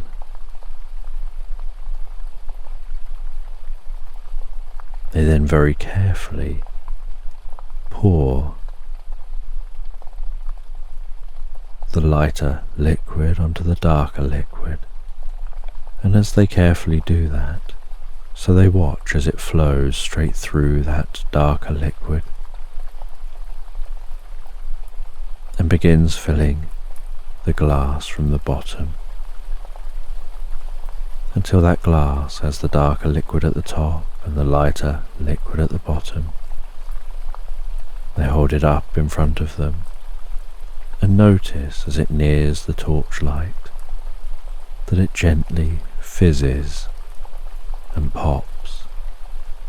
They swirl it around slightly, and as it swirls, so it mixes, and while it mixes, so it changes colour and becomes all the colours of a rainbow. And out the top, a like mini firework display, a pop of colour filtering over the top of the glass, drifting down around them. They blow across the top of the glass, blowing some of that away, and gulp back that liquid. And as they gulp back the liquid, so they feel it passing in their mouth, down their throat, down through their body, and the liquid within them begins to turn to light, spreading healing, comfort, and well-being up to their brain, around their head, their ears, their eyes, their cheeks, their jaw, their nose, around their neck,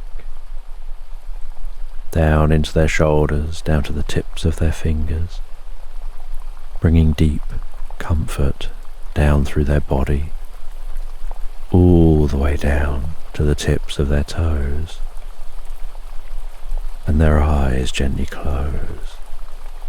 And as their eyes close, so they relax deeper and deeper into the experience, feeling themselves sitting down, placing the glass down,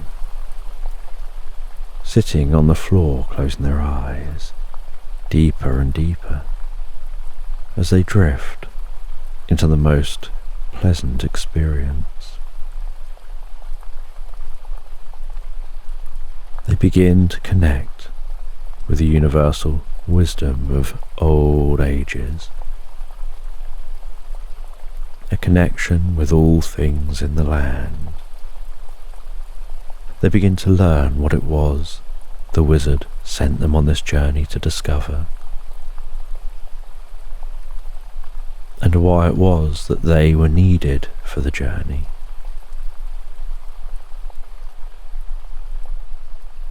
And they learn the wisdom they need to impart back to that wizard, to bring light to the dark forest. And after their experience, which seems to last just a few minutes, and yet they were asleep for hours, and they feel so deeply refreshed, they open their eyes and leave this chamber, and they leave the ruins and find it's morning on a whole new day.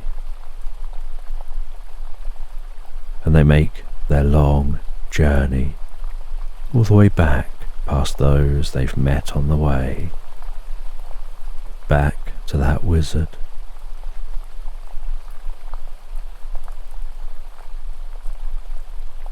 And as you finish reading the book, so you notice that the evening is setting in. You can hear a toad by that pond gently croaking. You can hear crickets in the landscape around you.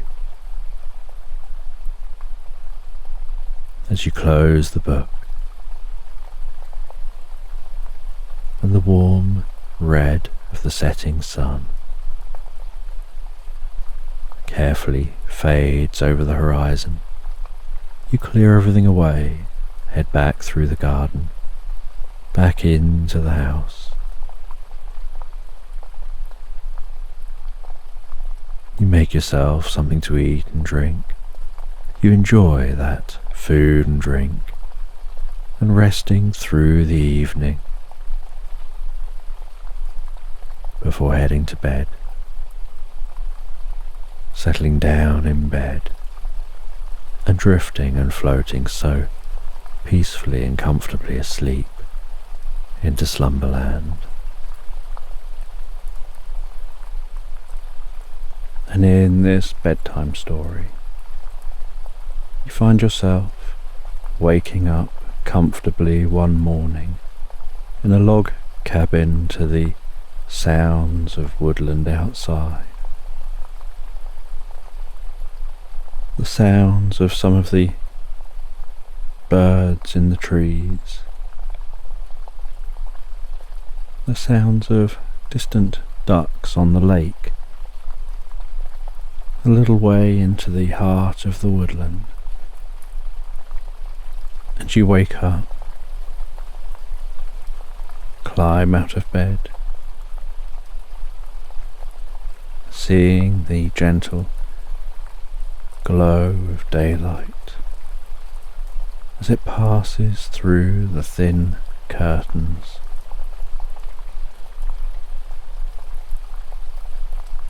You get yourself dressed and open the curtains.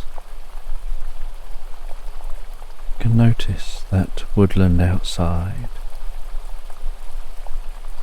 and this cabin is in a little bit of space within the woodland. And you can see the trees outside, the branches gently swaying in the breeze, the blue sky beyond the woodland, the occasional white wispy cloud.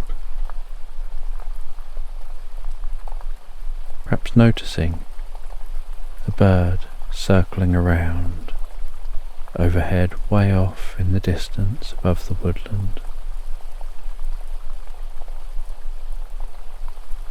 And you can feel the soft rug beneath your feet, and you walk out of the bedroom to the smell of breakfast in the dining area in the kitchen, and the clinking and clattering of plates and cutlery as the table's laid.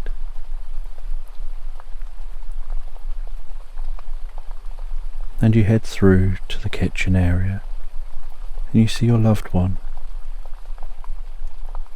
smiling over at you, greeting you for the morning. You sit down at a bench at a dining room table. They bring over some food and drink. Place that down before you. An overlight conversation and the smell of food and drink. You tuck into that food. You drink that drink. You think about what you'll be doing today.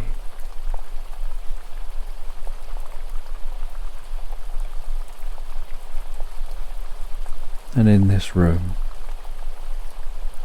it's connected to the living space. You can notice the comfortable chairs in the living space, the log fire which currently isn't lit.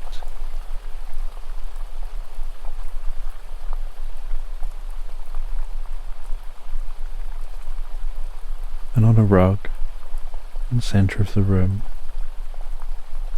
the cat is curled up, sleeping, so peacefully, so calmly. And after you both finish your food, you get ready to go outside, change into suitable footwear and clothing. You grab backpacks.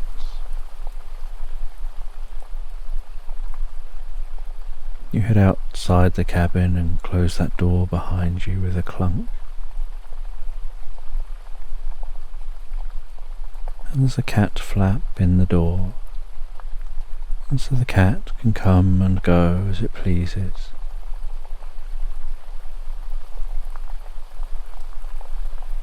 And the two of you set off down a couple of steps,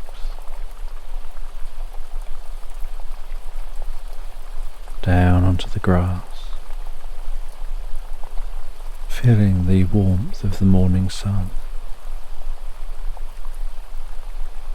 hearing the sounds of songbirds clearer now you're outside, and the rustling of those leaves.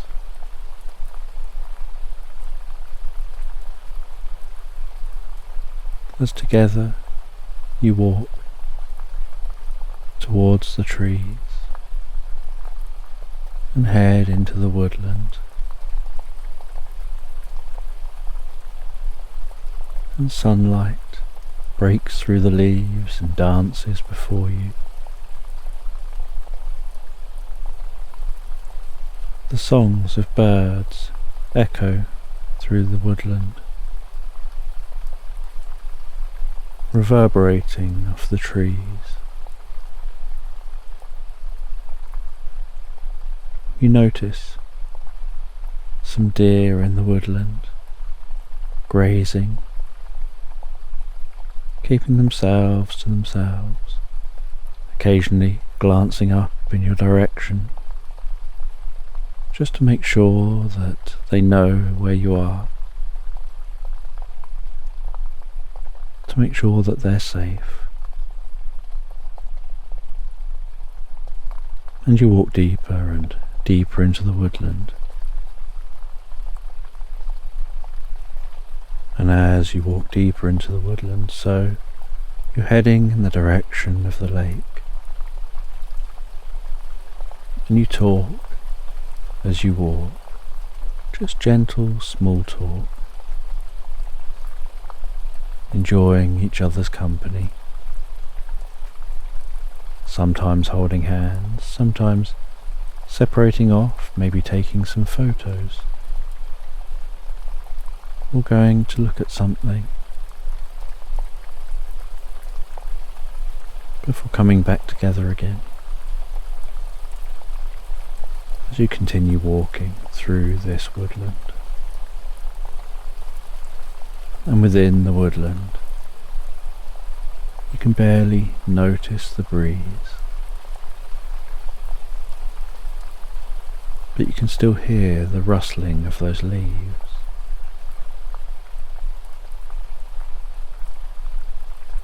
And after a while, you begin to hear the gentle lapping of the water on the shore of the lake.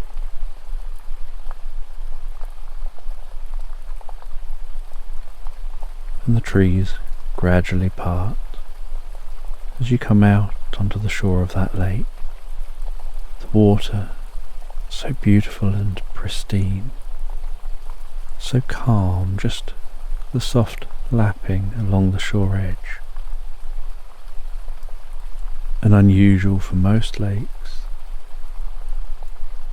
this area of shore has white sand, almost like a beach on the side of a lake. And the lake is a beautiful shade of blue, with the dancing diamond light of the sun sparkling across its surface. Around the outside of the lake, you can see the rest of the woodland, and off in the distance you can see tall hills and low mountains. And together you lay down some blankets on that sand.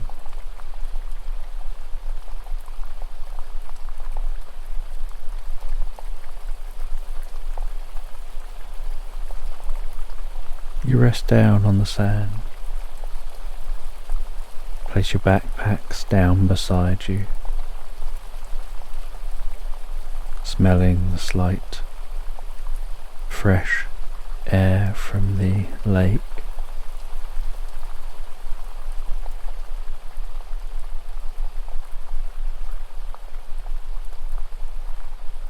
You take items out of your backpacks,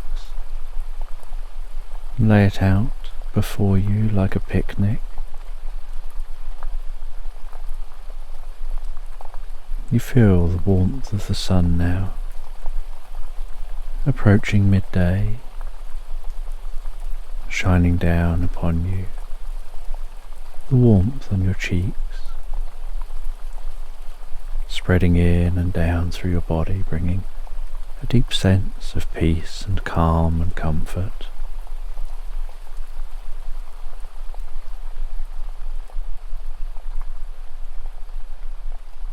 You chat and laugh as you eat your picnic together,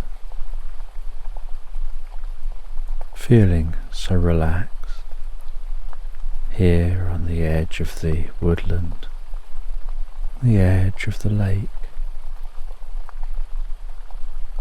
on that soft sand, the gently rustling leaves behind you,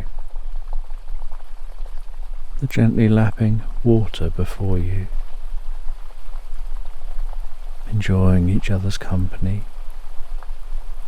forming some pleasant memories you'll cherish and hold on to.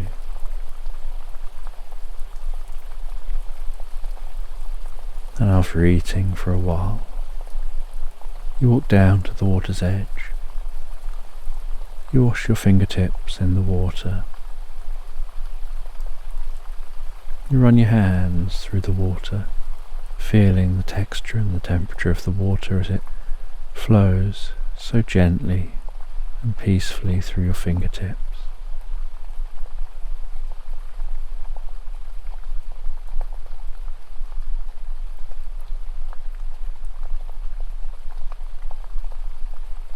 And you take off your footwear, and you wade just up to your ankles in the water, and just stand there, closing your eyes, absorbing yourself in the moment, the coolness of the water, the sensation of the gentle water tension gripping softly around your ankles, the feeling of the water rising ever so slightly up and down as those shallow waves roll past to the shore, breathing in the warm air, feeling the warmth of the sun,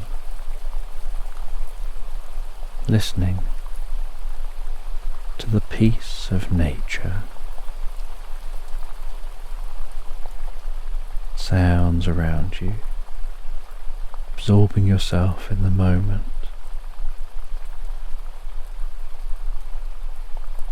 Almost as if time stands still.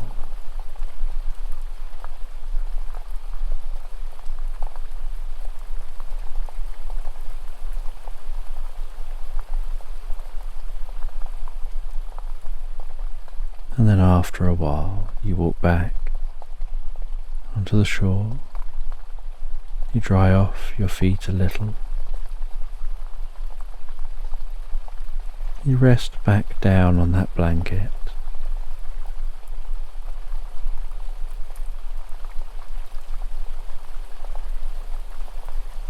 you let your feet begin to dry in the sun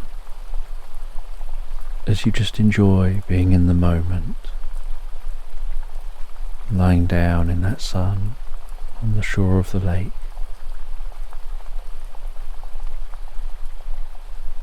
Your loved one lying down beside you, everything packed back into your backpacks,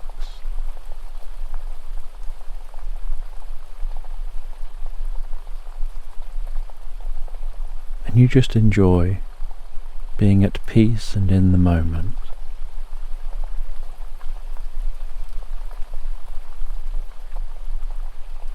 And after an undisclosed length of time, unsure whether a few minutes had passed or maybe a few dozen minutes, you decide to read for a while. You prop yourself up on your backpack and still enjoying nature and the atmosphere. You begin to read and relax.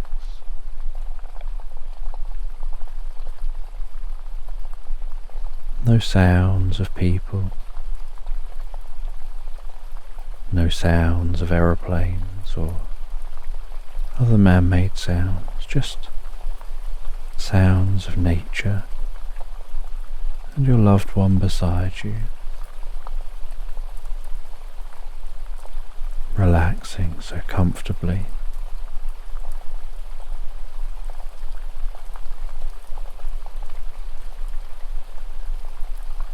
And your attention becomes absorbed deeper and deeper into the book, absorbed in the story unfolding on the pages.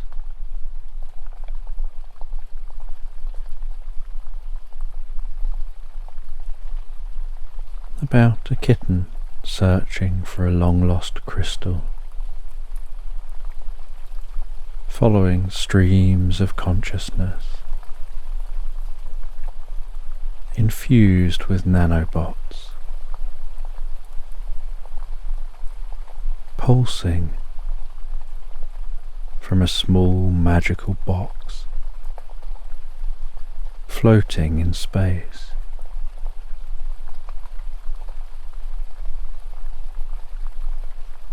And the kitten finds that box and follows that stream of consciousness navigating in their spacecraft along the stream of consciousness.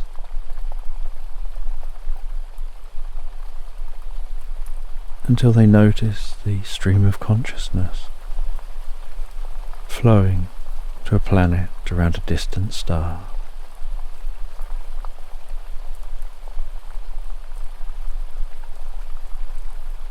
And they can see on the planet where the stream of consciousness is heading. So they land their craft a short distance from that location, and they explore this strange land.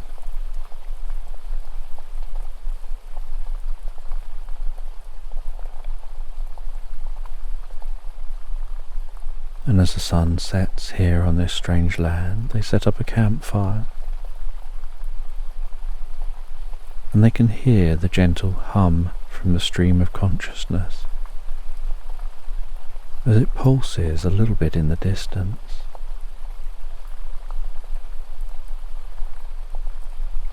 And they rest for the night by that campfire. And with the first light of morning, they continue following the sound of the stream of consciousness.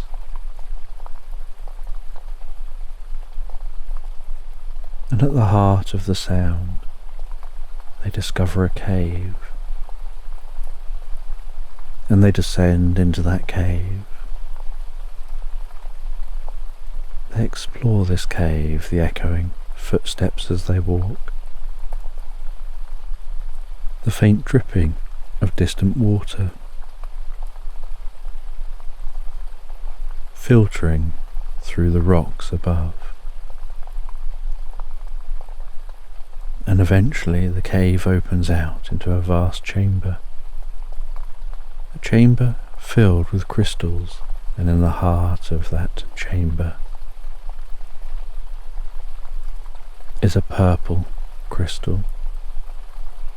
And they walk over to that purple crystal, and as they get closer to it, so it glows, and the glow begins to intensify. The closer they get to that crystal, the brighter and more pure that purple glow.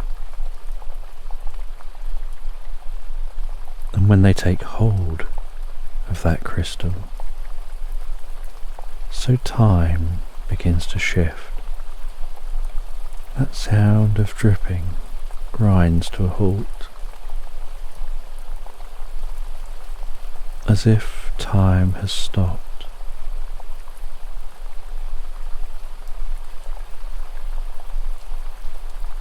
And they begin to get a sense of thoughts and ideas meandering into their mind, teaching them something so deep and so meaningful about this place. And you continue to read for a while.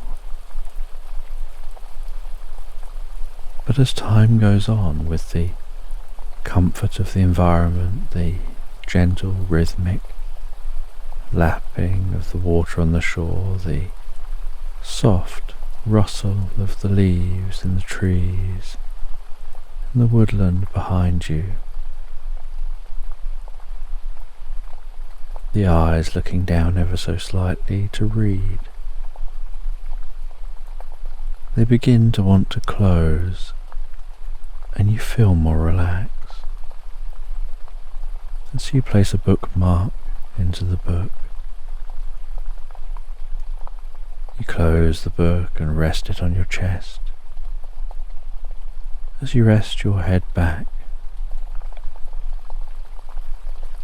into your backpack, and you allow yourself to begin to drift so peacefully and comfortably asleep.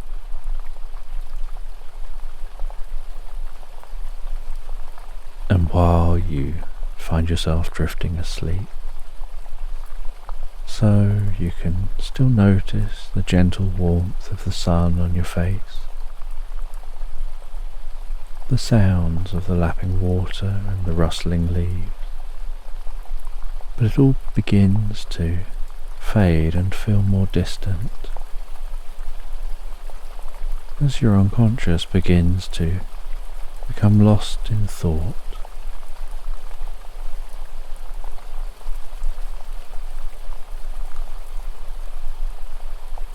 And as you lose yourself in thought, so your mind drifts to pleasant thoughts and ideas of times spent with your loved ones,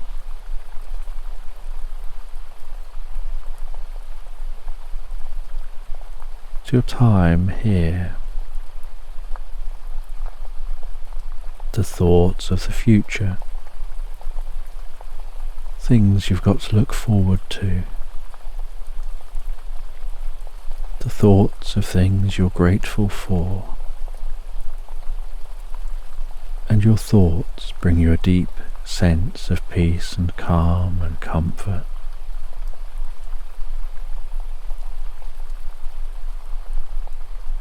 As you drift even deeper and deeper asleep,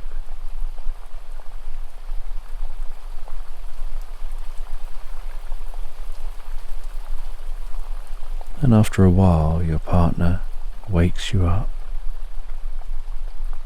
lets you know that it's probably best not to fall asleep in the sun for too long, and maybe you should continue the journey.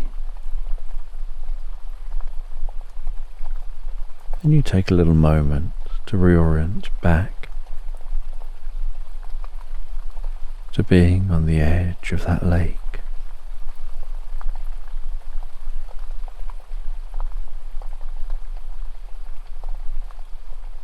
Before standing up and packing the last few bits away,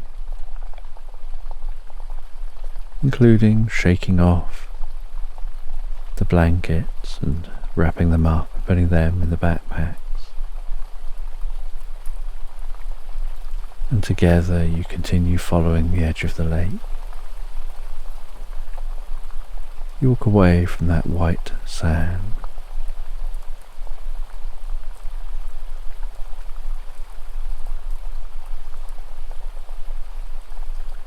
You continue your journey around the edge of the lake. And the surface around the edge of the lake isn't a proper path, so it's a little uneven. And sometimes you're having to navigate around foliage which is sticking out close to the lake.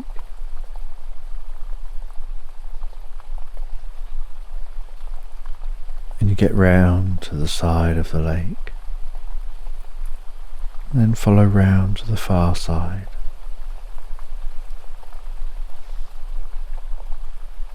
You begin to walk away from that water,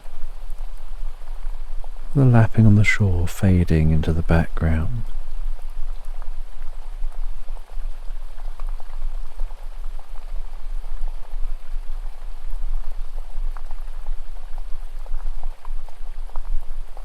And as you walk, you keep walking around and you find a stream that feeds into this lake.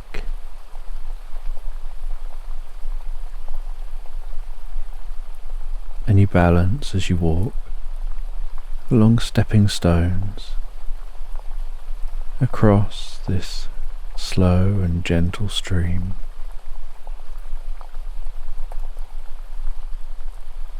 And as you cross, you watch the way the water flows, the way it meanders and weaves and wraps itself around the stones as it flows, the way it speeds up and slows down. Parts of the stream are more open and unobstructed, and other parts have some stones standing in the way.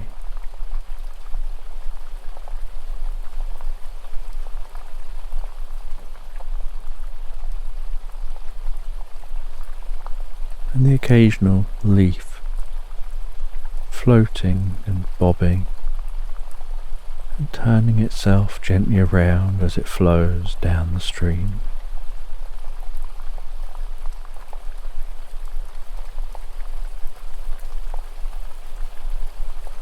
And together you continue on the far side of the stream, following the stream for a little while, before cutting away from the stream, cutting through the woodland.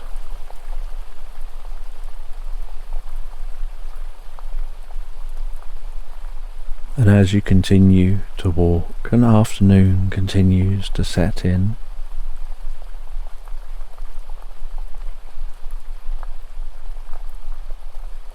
you notice a path again, and so you join that path and begin to follow the path.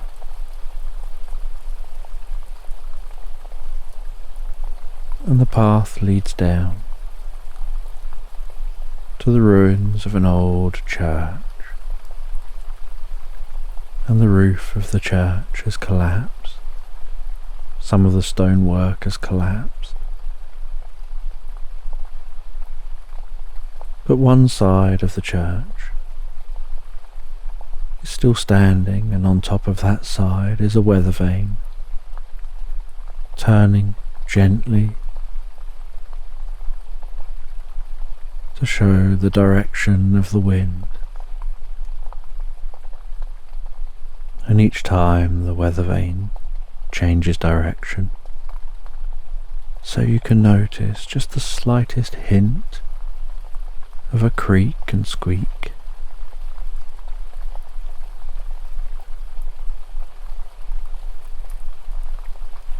And together you walk into the ruins of the church. A couple of pews are still in position, others have broken and collapsed, and some are upturned.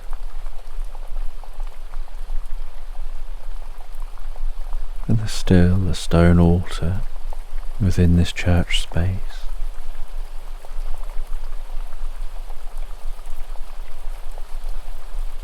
And there's still a stone font, although currently the top of it is at a slight angle, and the only water in it is old rainwater. And you think to yourself about how people would have gathered here, and perhaps a family would be here as a baby's baptized. And as you turn around in this space and look back down the church, you imagine people congregating here.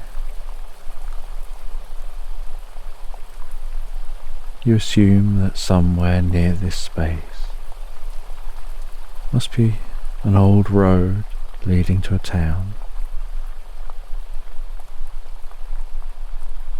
Or maybe it was a church for a small village.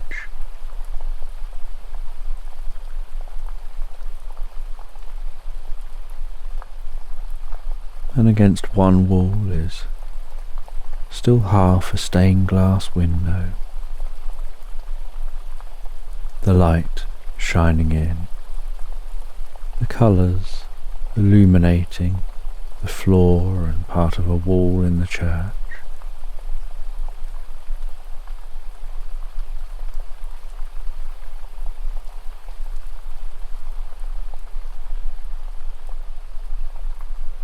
And against another wall you see the remains of a large pipe organ.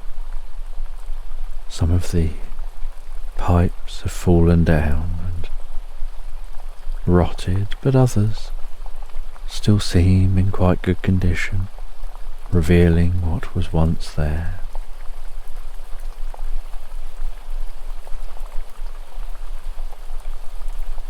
And you notice against the back wall of this church is a wooden door that's unopened, and you head to that wooden door And beyond the wooden door you notice some steps leading down. And from the outside, this space just looks like it was the stone of part of the wall, part of a support to hold this part of the wall up. But actually this bit of support is hollow. And it's just hollow enough that you can walk in and descend those steps. And so you descend those steps and find yourself descending into a high ceilinged corridor. And the steps head in the opposite direction to the church, and the corridor heads in the opposite direction to the church. And together you follow this corridor, shining a torch down the corridor, the light dancing off of the damp walls. A low, gentle rumble of a bit of the wind that manages to navigate its way into this corridor, funneling down, reverberating around.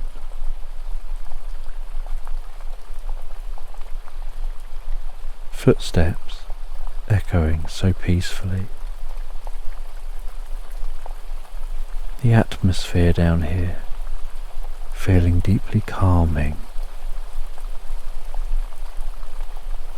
bringing the most incredible sensation of peace and quiet.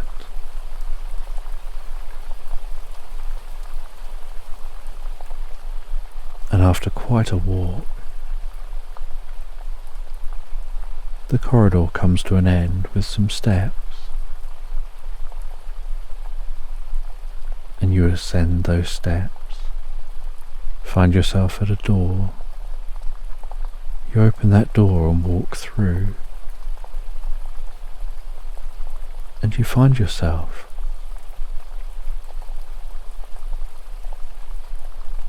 in a small chamber. And in this small chamber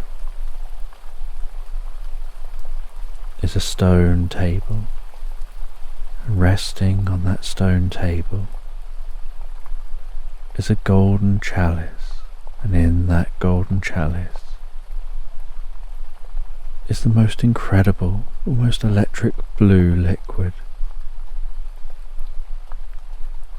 The liquid smells so fresh and clean, smells so pure.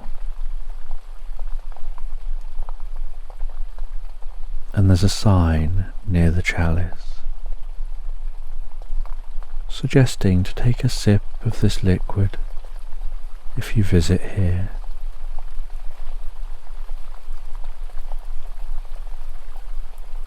And so you both take a sip of the liquid, and as you do, you feel that liquid pass in through your mouth. The coolness of the liquid spread down your throat, down to your stomach. That coolness spreading out to your arms and down to your fingertips, spreading around your neck, the top of your head, around your face, the back of your neck, around your shoulders, seeming to soften and relax. And you begin to feel more relaxed as that liquid continues to flow and spread through you, softening and relaxing your shoulder muscles, your chest muscles, muscles in your arms, your face, down through your body, around your stomach, your lower back, all the way down into your legs to the tips of your toes. And with that deep physical relaxation, you feel your mind relaxing, becoming more focused, quietening down, as if the liquid is lulling the thoughts to sleep.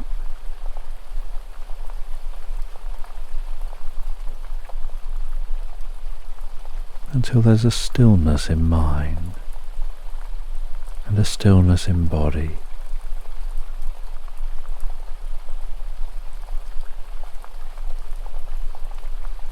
And you start to feel a connection with the here and now, and through time and space. You start to understand and perceive things previously unknown.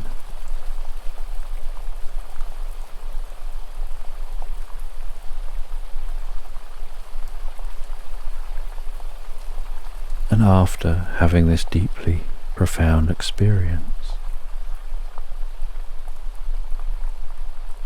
you explore the rest of the chamber. You see a wall of books, of ancient texts and scrolls, and what looks like a door. And you go over to that door.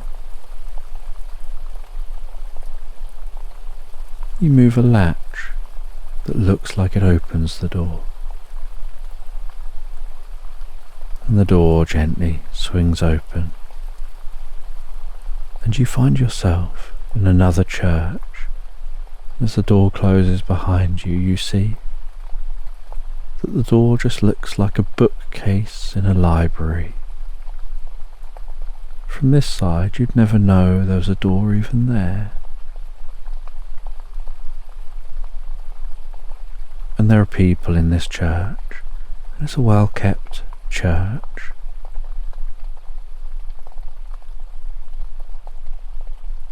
And you walk around the church, and everyone just greets you so friendly. You can hear the music being played on the organ, the way it reverberates around the church. You walk to the church exit and walk outside, and you find that you're in a small town.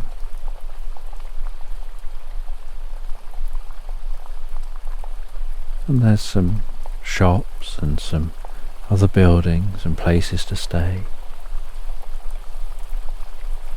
And there's just a very gentle hustle and bustle to this town.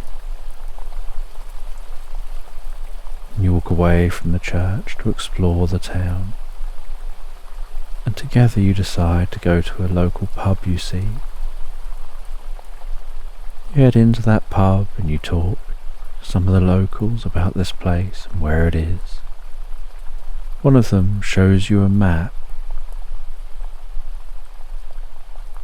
and you can see on the map where you're staying. You can work out where the ruins are and where this small town is. You ask about the church in the ruins, and they say that nobody really goes out that way nowadays. And there's so much woodland. People had forgotten there was even a church outside of town.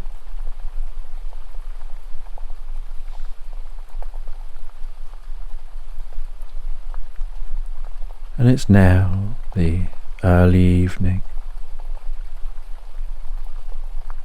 and so you both decide to enjoy a pub dinner.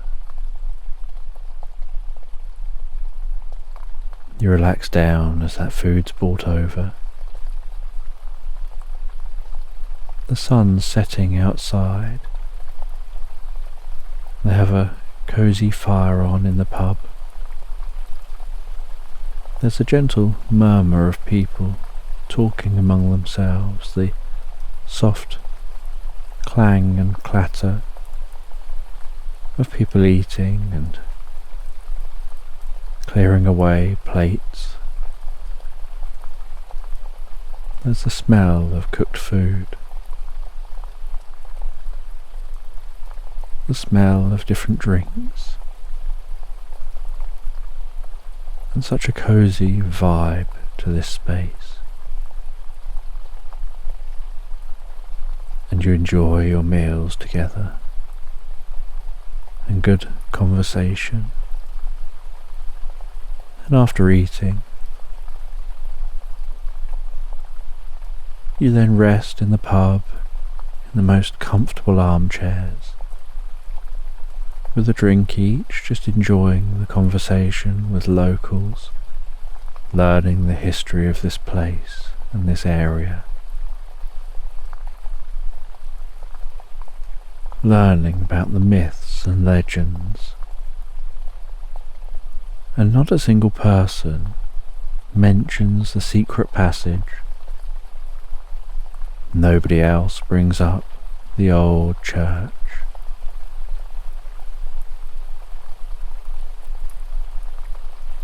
And with night time setting in, you both head out into the pub garden for a little while, still talking to some of the locals, enjoying the cool nighttime air. The distant sound of crickets, the way the moon shines its silvery glow across the landscape, the occasional wispy clouds passing across the moon, revealing a soft light illuminated within the clouds, the way the stars twinkle and shine overhead.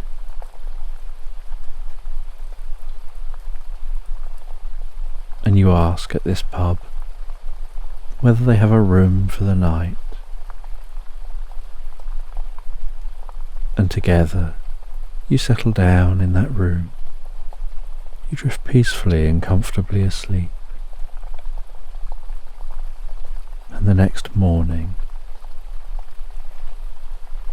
you set off saying goodbye to those here at the pub. You explore for a little while around the town. You buy some gifts and different items from market stalls, before heading back towards the cabin that you're staying in. And you decide not to find your way back through the church to the other church, but instead to follow a map and follow the paths and find your way back through the woodland.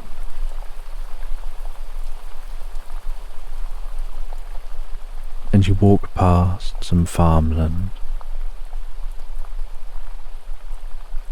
You follow the stream which you assume is the same stream. You follow a large bridleway which meanders into a smaller footpath, before heading off that path and just weaving your way among the trees, pushing branches out the way, smelling the leaves and that scent of the wood.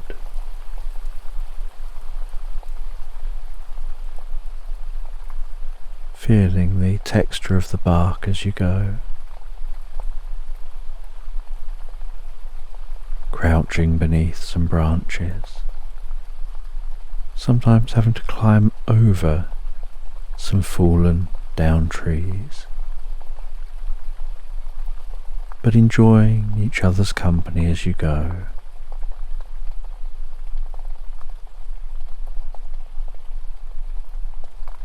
and together you navigate through the woodland until eventually you find yourself at the shore of the lake. You follow your way around the edge of the lake. The sounds of the trees still rustling, the lake water gently lapping, ducks flapping in the water and splashing and landing and taking off.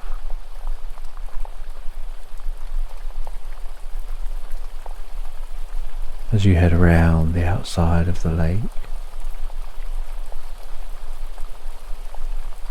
all the way back to that point on the lake where you'd rested on the artificial beach, then cutting back through the wood as the sun's beginning to set again, heading in to the cabin and noticing the cat there as if it hasn't even moved, and yet some food that was left in a bowl in the corner of the kitchen has gone, so the cat has obviously moved around a little. And you put some more food in the bowl and the cat instantly perks up and heads over to that bowl.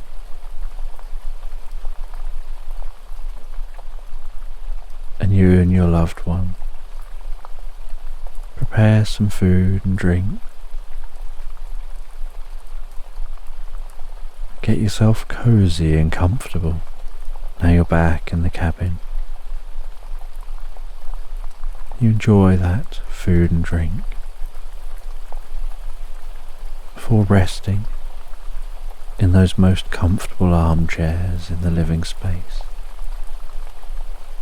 putting some logs in the fireplace and lighting the log fire, conversing about your experiences and just generally enjoying conversation with each other to the flickering, dancing light of the fire, the gentle sounds of the fire popping,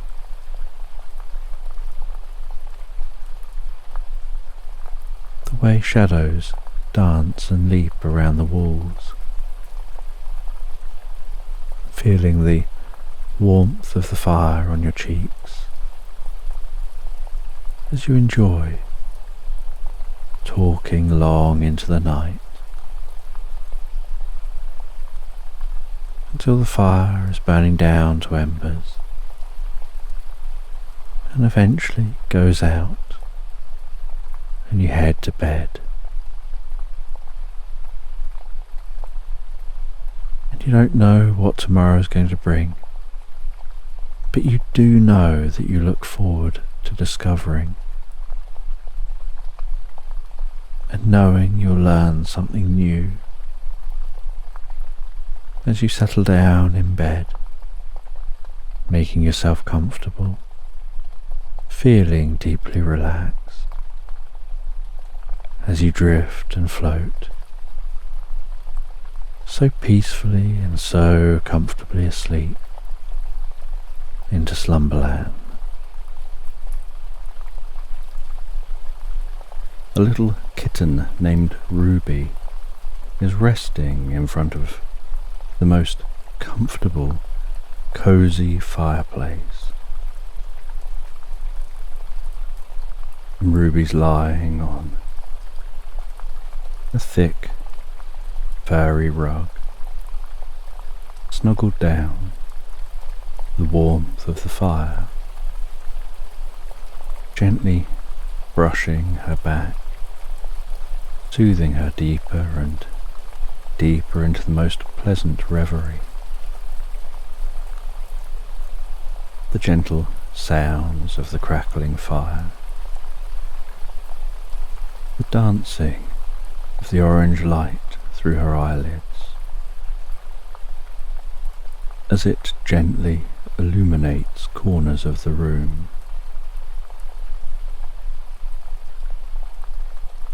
the slight airy sound as the smoke rises up the chimney place. And Ruby continues to just relax and drift and dream. And she begins to purr, so softly and gently, as the dream forms into the most pleasant experience. And in this reverie, Ruby imagines walking through the home she knows so well, climbing the stairs, having to really stretch up, oik her front legs over the step, scramble with her back legs, pushing them up onto the step, then jump up, get her front legs over the next step, oik herself up as she scrambles with her back legs, pushing her body up onto that step. And she does that for each step, all the way to the upstairs of the house. And here upstairs, the noises from downstairs are far fainter. That distant sound of the fire gently crackling away, the distant dancing orange glow barely reaching the upstairs. And she wanders down a corridor, and there's a long, comfortable rug down this corridor, and different rooms branching off from the corridor, some bedrooms, a bathroom, and a study full of books.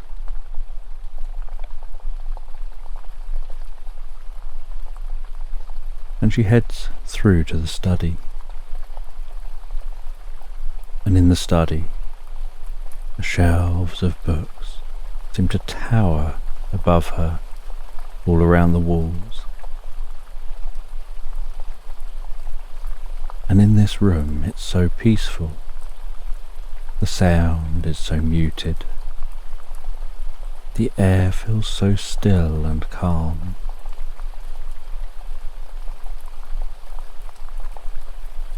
And next to a desk is a small cat bed. She climbs onto that squishy cat bed. There's a sense of turning around and resting in that bed. And while she rests in that bed, so she starts to hear a curious sound. She hears the sound of some tiny squeaks.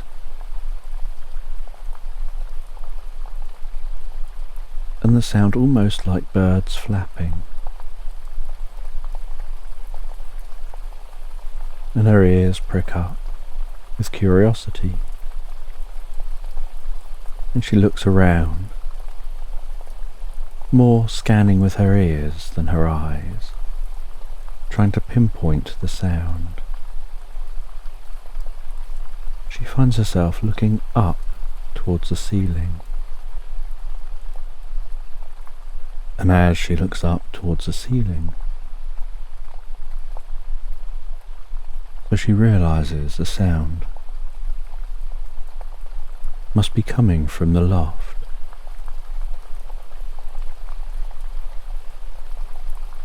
And so she heads back out into the corridor, examines the corridor. And there's a small, narrow table against one wall. And on that table there's a vase, a couple of pots, and some flowers.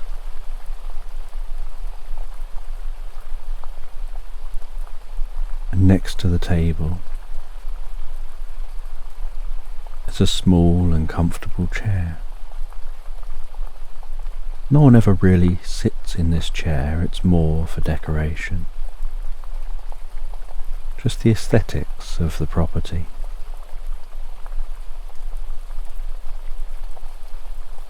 Ruby thinks the idea was that perhaps people would use it to put shoes on and off if they came out of their bedroom and were about to go out.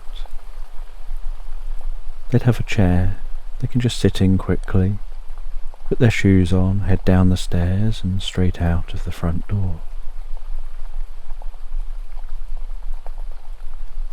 But the family that lives here generally leaves their shoes by the front door, so none of them seem to use the chair.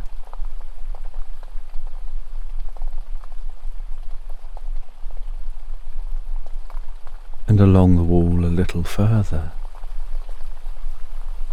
are some shelves connected to the wall, with some small knickknacks on those shelves.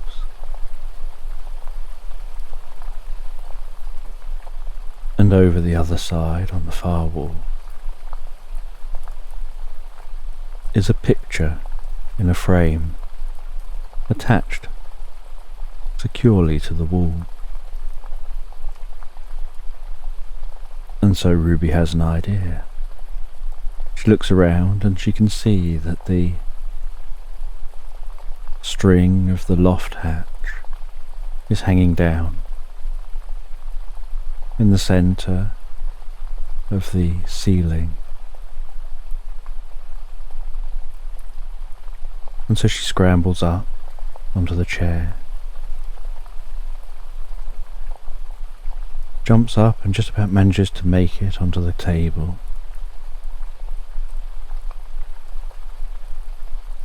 Weaves her way around the items and then jumps up at the shelf and then wiggles her bum a little before leaping across to the picture, hanging on to the top of the picture, shimmying along that picture frame. And once she's in line, with the cord attached to the loft hatch, she lifts up her back legs, pulling them up as high as she can, pushes off the picture, lets go of the frame, twists her body in the air, keeps her eyes locked on the string, claws out, catches the string, and hangs from that string. And after just a moment, the hatch above her gently swings down open, and when it reaches a certain point, a ladder begins to descend from the hatch.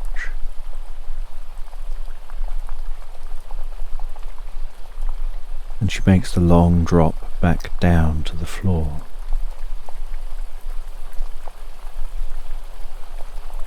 As the ladder reaches the ground, she walks around to the steps of the ladder, scrambles up onto the first step, has to jump to reach the second step, scrambles onto that step, jumps to reach the third step, and proceeds to jump and scramble her way all the way to the top of the ladder and into the loft.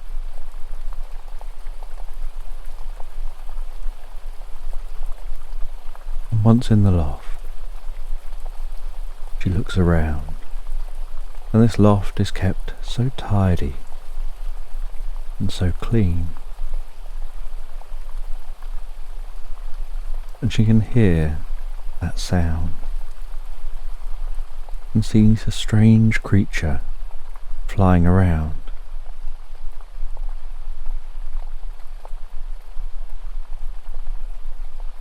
And she approaches underneath that strange creature,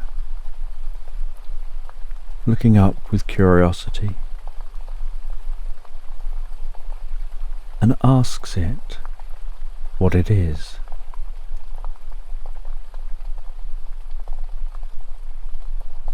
And it flies down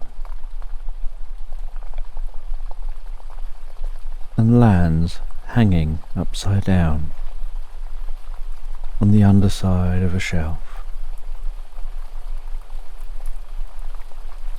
swinging gently back and forth at the same height as Ruby, and explains that they're a bat, and they don't normally visit this property. There's a small window into this loft, and it was left slightly ajar, and they'd found their way in.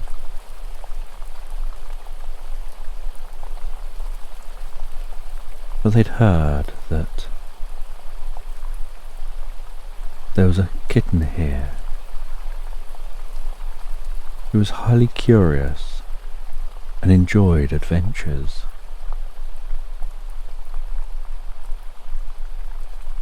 And so they said that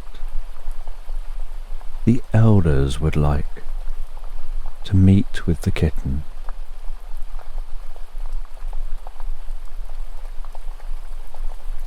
and this small bat, which is so furry and delicate, explains where the elders are and how to find them. And hands Ruby a small map. And Ruby tucks the map into her collar, and the bat flies away and heads back out that window. Ruby descends the steps, down that ladder, gathers up a few items in a small bag,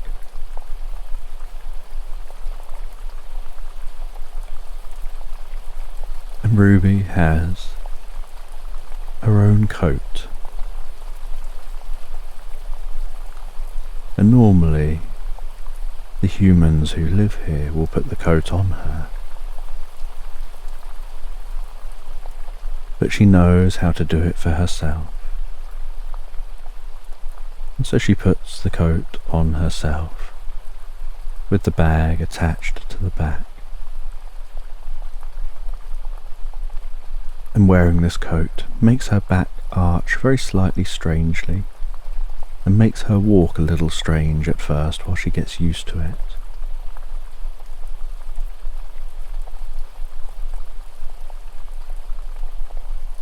And she heads to the cat flap at the back of the kitchen, walks through that cat flap and out into the night time. And as she walks into the back garden, she can smell the scent of the beautiful flowers. She can see the way the moon's light casts its silvery glow across the landscape, and how blue the landscape looks late at night.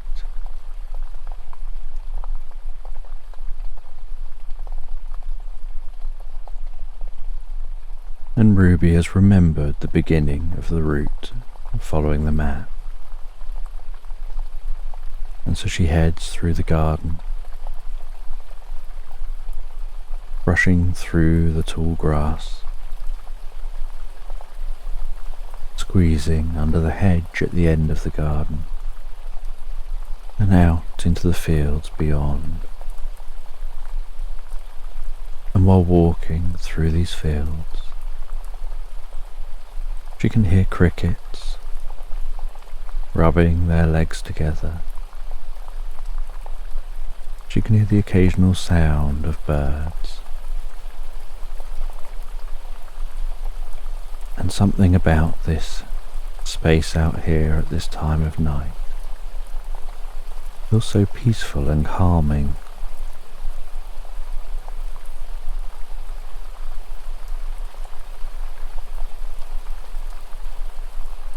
And as she continues walking across the fields, so she gets further away from the hedge, further away from the trees that were dotted around near the hedges, into the open fields, and so the sounds of birds gradually faded, and the sounds of crickets gradually faded,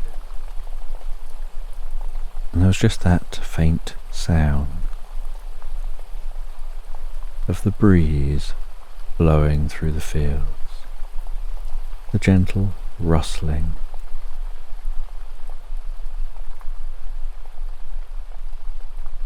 And she continued to walk, and the bright moon overhead appeared to have a halo around it as the finest clouds passed in front.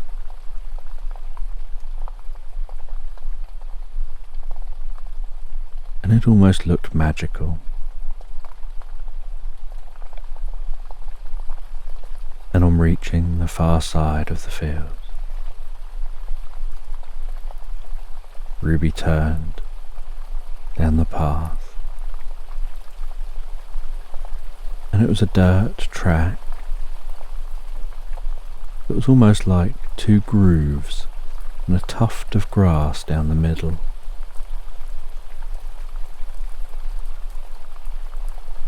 And the track was compacted mud and some loose chalk.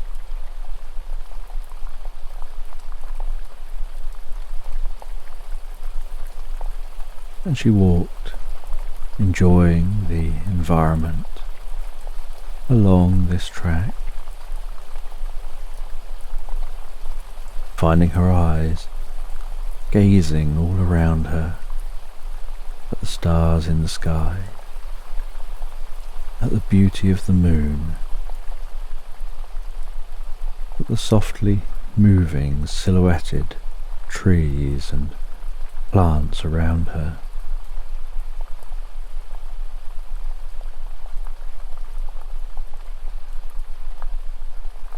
And after a while of walking, she finds her way to a crossroads and can see the signposts. An old, gnarly wooden signpost with a few different directions. And she checks out the map, looks back at the signpost and knows which way to go. And so she follows the correct route, now heading away from farmland and all those fields towards open meadows where wildflowers grow free, where deer graze and rabbits can be seen jumping around, gnawing at grasses and darting into their burrows.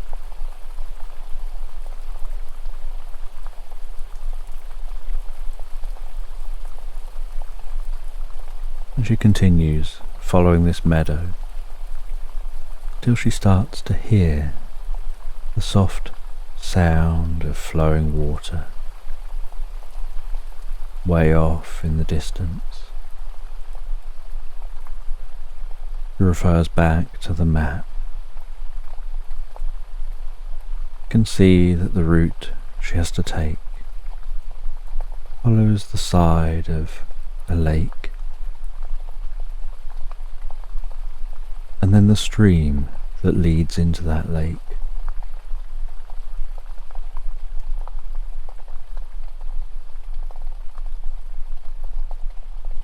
And she places the map away again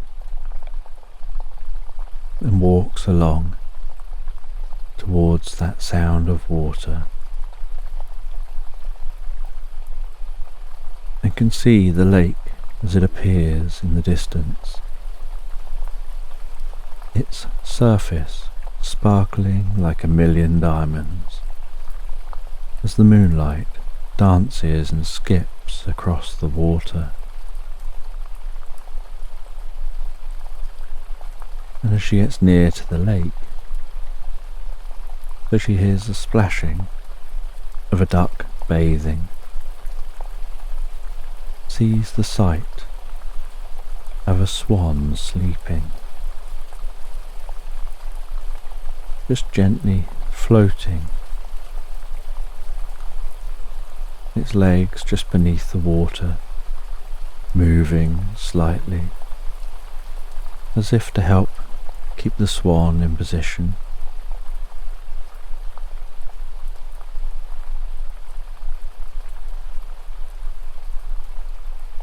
And along the edge of this lake, the tall reeds that are rustling as the waves gently lap towards the shore.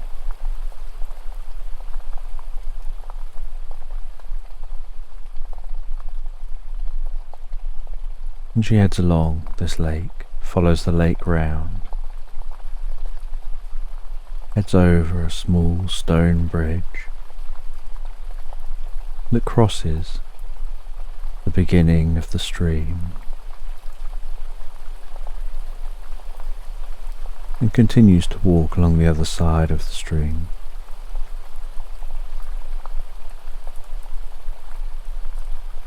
Almost walking with a slight skip at the pleasure of being out in this environment, how calming and deeply relaxing it is.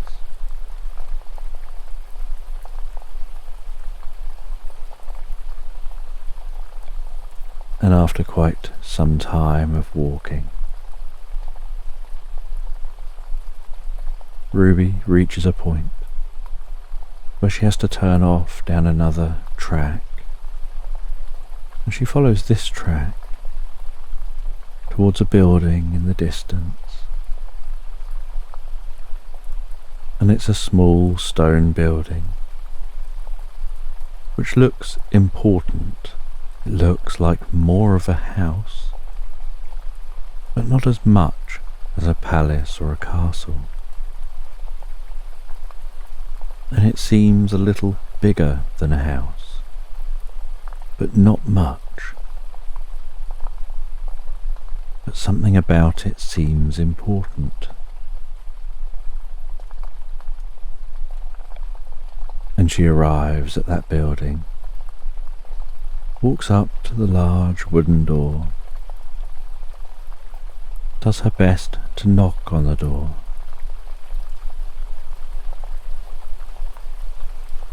And she can hear some movement the other side of the door.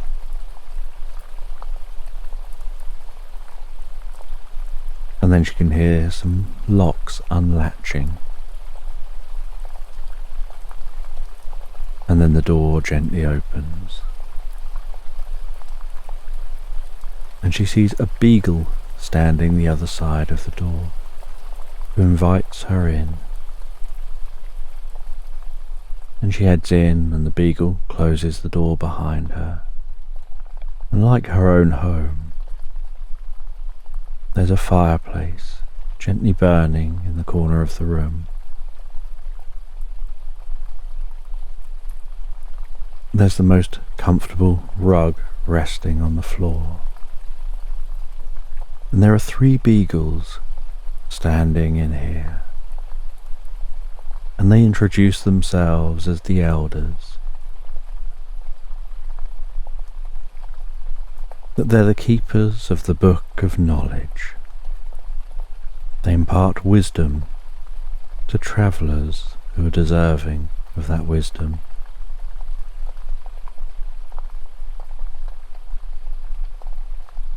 And they show Ruby through to what looks like a vast library. And in the heart of the library is a book on a table which seems to almost be humming with knowledge. It looks like it's almost sparkling with magic.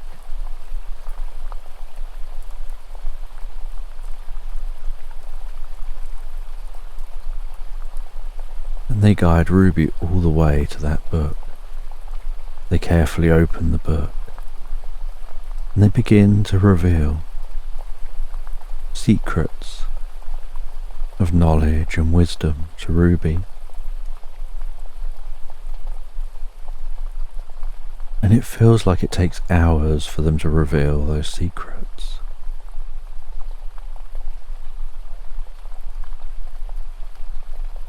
But as they approach the last page, Ruby can see that different travellers have written in the book, and they ask her to write something down. Something personal, something she would like to achieve. Almost like a commitment to herself. And so Ruby writes that down on the page, signs her name, and the book is closed. And with that, one of the elders hands her a small scroll and tells her this scroll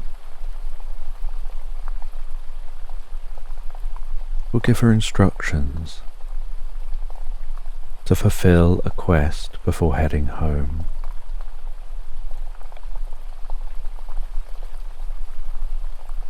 And so she takes that scroll. She's asked if she would like to stop for a while and have some refreshments, as she's already been on a long journey. And so she sits with the elders and enjoys a drink and some food and some good company. And after that drink and food and good company, feeling full and satiated, and deeply calm and relaxed, she says goodbye to the elders, leaves the building. She looks at the scroll, reads the instructions, and marks her new destination on her map.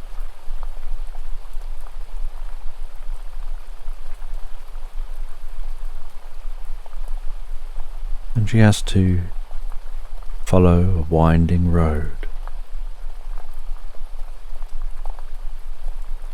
to the most beautiful spring, before following another path to where she's going.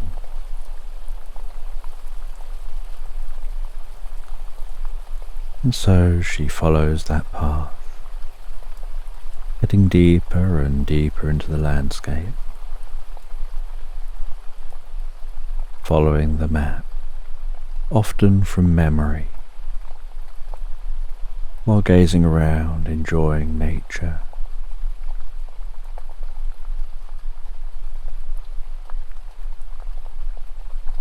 She continues, wandering and drifting and dreaming through the landscape,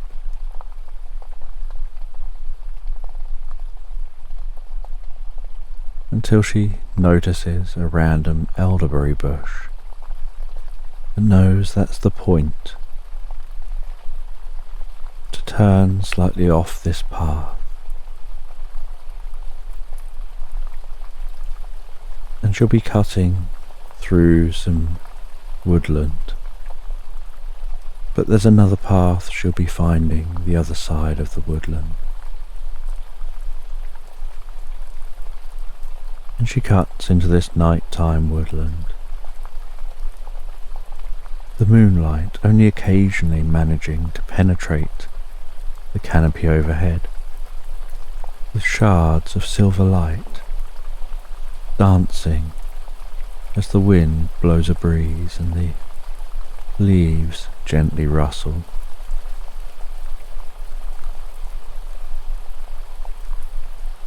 And she continues on this serene journey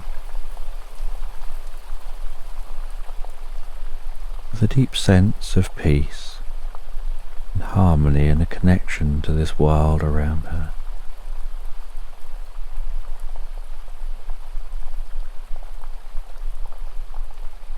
And she finds her way at the other side of the woodland to another path which she follows. And she continues following that path to a freshwater spring. The smell of that water, smelling as fresh as it looks. And she follows that spring as the water flows towards the seashore. And it's quite a walk she has to make through this landscape, heading towards that seashore.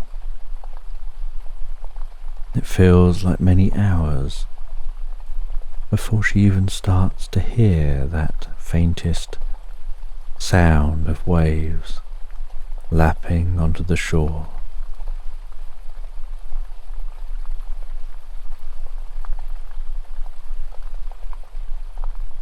And she can see, as she approaches, over undulating meadows, following this stream, the faintest hint of the ocean in the distance, being able to just about make out where the ocean is and where the sky touches that ocean.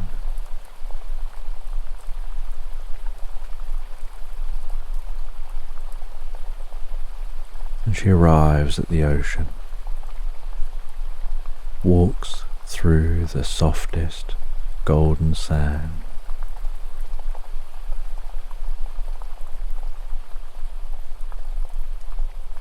can hear the sound of the ocean waves as they lap on the shore and pull some of that sand back or lapping back on the shore again.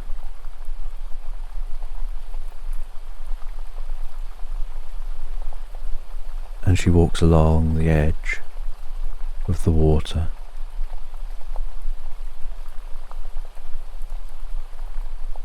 There are points where the undulating meadows blend straight down to the seashore and the sand, and other points where there are small cliffs.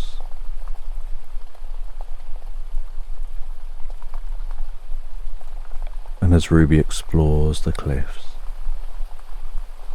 she finds a cave she's looking for. She lights a torch and heads into that cave, hearing the way the sea echoes in the cave. But the further she walks into the cave, the more distant the sea sounds.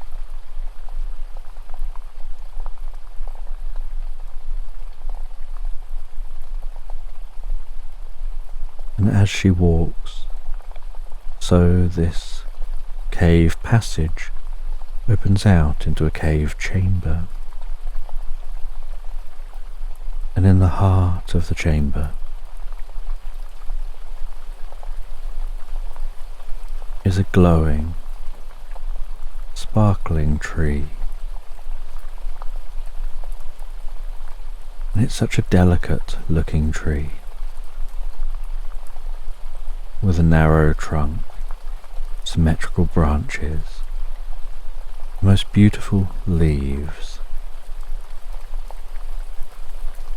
sparkling with magic, glowing with its own light.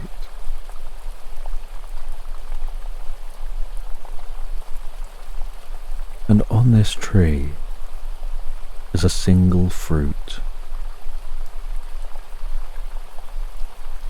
And she approaches that tree. She takes that passion fruit from the tree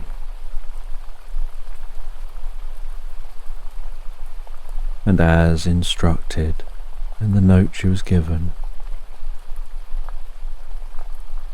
she takes a bite of that juicy passion fruit,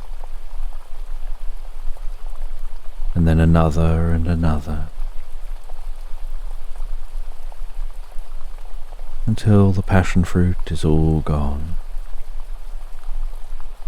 She then follows the instructions that she's to go and lay on a certain bed in this chamber.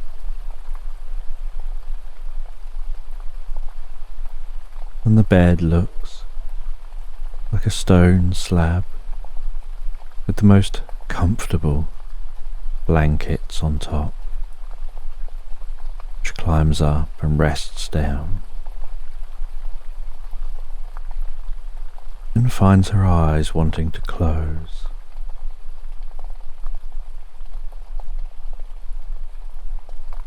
And as her eyes close, so she feels herself drifting and floating deeper and deeper into a reverie.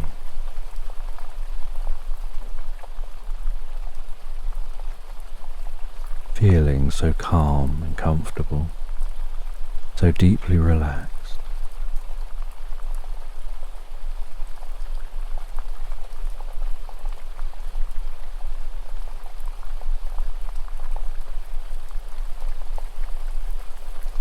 And as she drifts deeper and deeper into this passion fruit fueled reverie,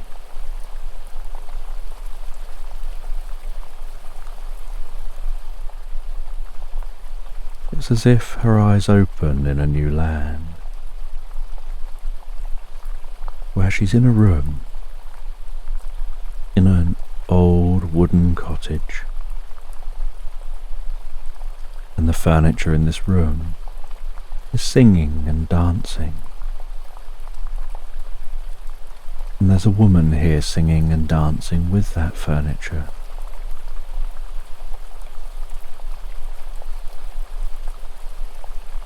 And she can see through the windows. The sun is shining and it looks like such a beautiful day. And outside is a white horse, and she feels compelled to go outside and meet the horse. And so she heads over towards one of the windows which is open, climbs up and out of the window, jumps down the other side, and heads over to the horse.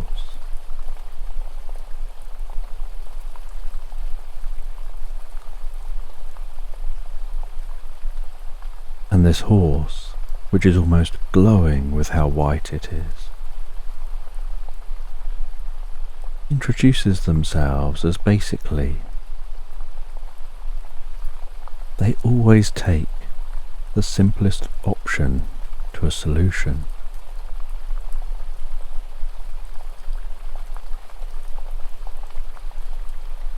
and they say that they've been expecting Ruby to appear here. They've been waiting. They gesture for Ruby to climb up onto their back.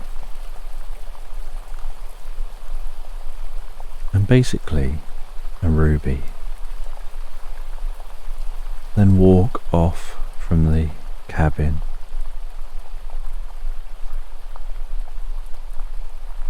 before basically begins to trot. And then the trot turns into a canter, and Ruby holds on tight. And as the canter turns into a gallop, so bubbles seem to form around Basically's feet. And Basically takes off into the air, riding on a bed of bubbles, leaving a trail of bubbles behind, galloping through the air above this magical and unknown landscape.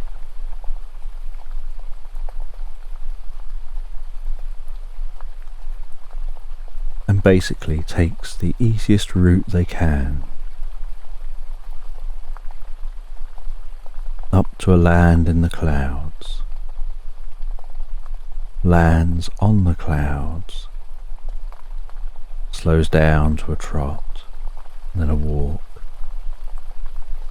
and approaches an ivory-coloured tower glowing in these clouds.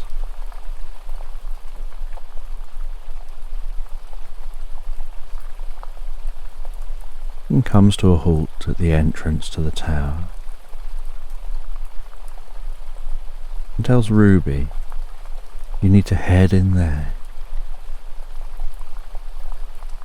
to see the person you're here to see.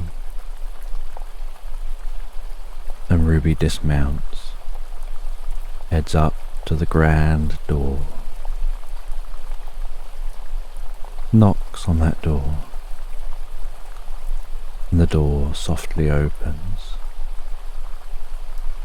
and Ruby walks in, and the tower seems to be empty, but Ruby can hear someone talking to them. And she looks around to try and work out who's talking and where from, and discovers this person is invisible. They're invisible because people forgot who they were. People stopped believing in them. And when people stopped believing, they faded away.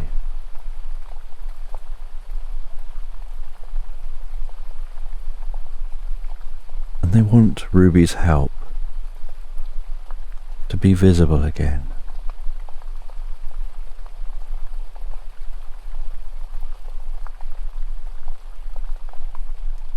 And they explain that people have stopped believing in love, that there are some lands where people do, but there's a threshold, a tipping point, where when a certain number of people stop believing in you, it's as if you just become invisible.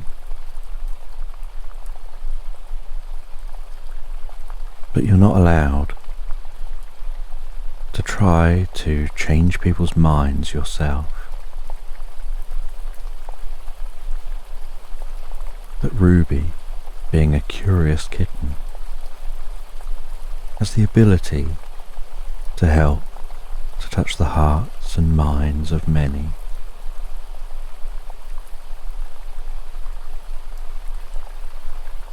and the invisible person asks Ruby to head over to a ruby red rug in the corner of this room. Asks Ruby to put on the magical mittens, to rest down on that rug, cross her legs, close her eyes, and begin to drift into a meditation where she'll project herself into the minds of all those who've stopped believing in love.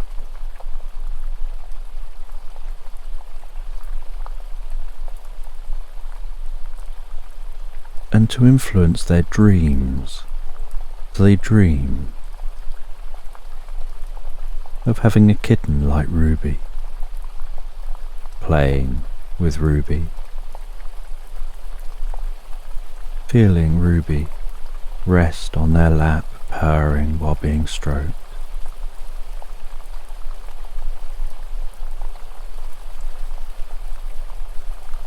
And so Ruby settles down on that rug, closes her eyes, drifts into a meditation, imagines her mind and body relaxing, and imagines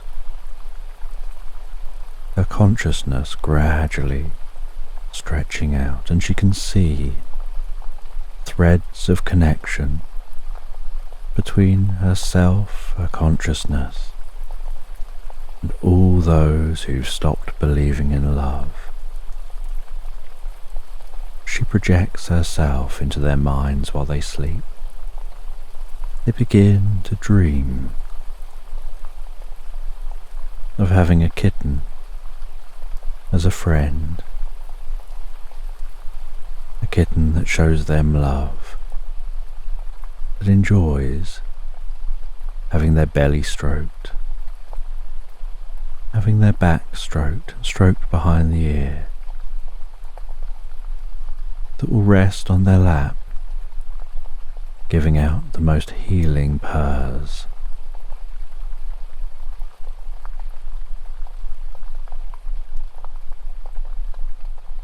And as Ruby projects herself into the minds of those people, so she sees those people's cheeks turning slightly red and warm, colour coming back to their memories, love coming back to their heart.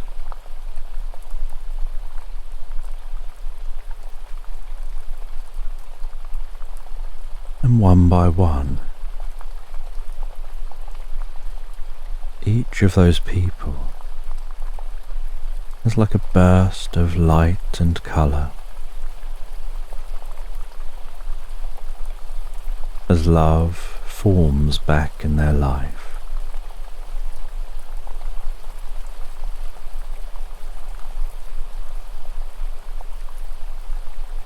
And once each one has love back in their heart, so Ruby drifts from the meditation, awakens in that palace, can see before themselves the most beautiful, friendly-looking creature. They thank Ruby for all her help. They hand her a gift that's so precious it goes unspoken.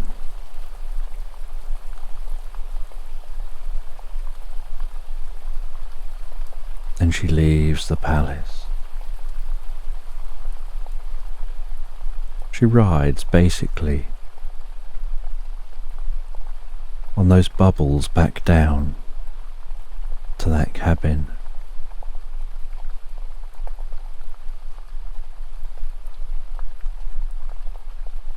She heads back into the cabin, falls asleep in the cabin, awakening in that chamber. She leaves the chamber and walks along the beach. Something about the way she walks now is lighter than it was before. Something within her has changed, as has the world around her. And she really takes her time to find her way back, until she drifts into the deepest of sleeps and wanders and meanders through the stages of sleep before awakening on that rug in front of that fire. And after awakening on that rug in front of the fire, she decides it's time to settle down somewhere else. She feels things here have shifted, like somehow this entire dream sequence was deeply meaningful.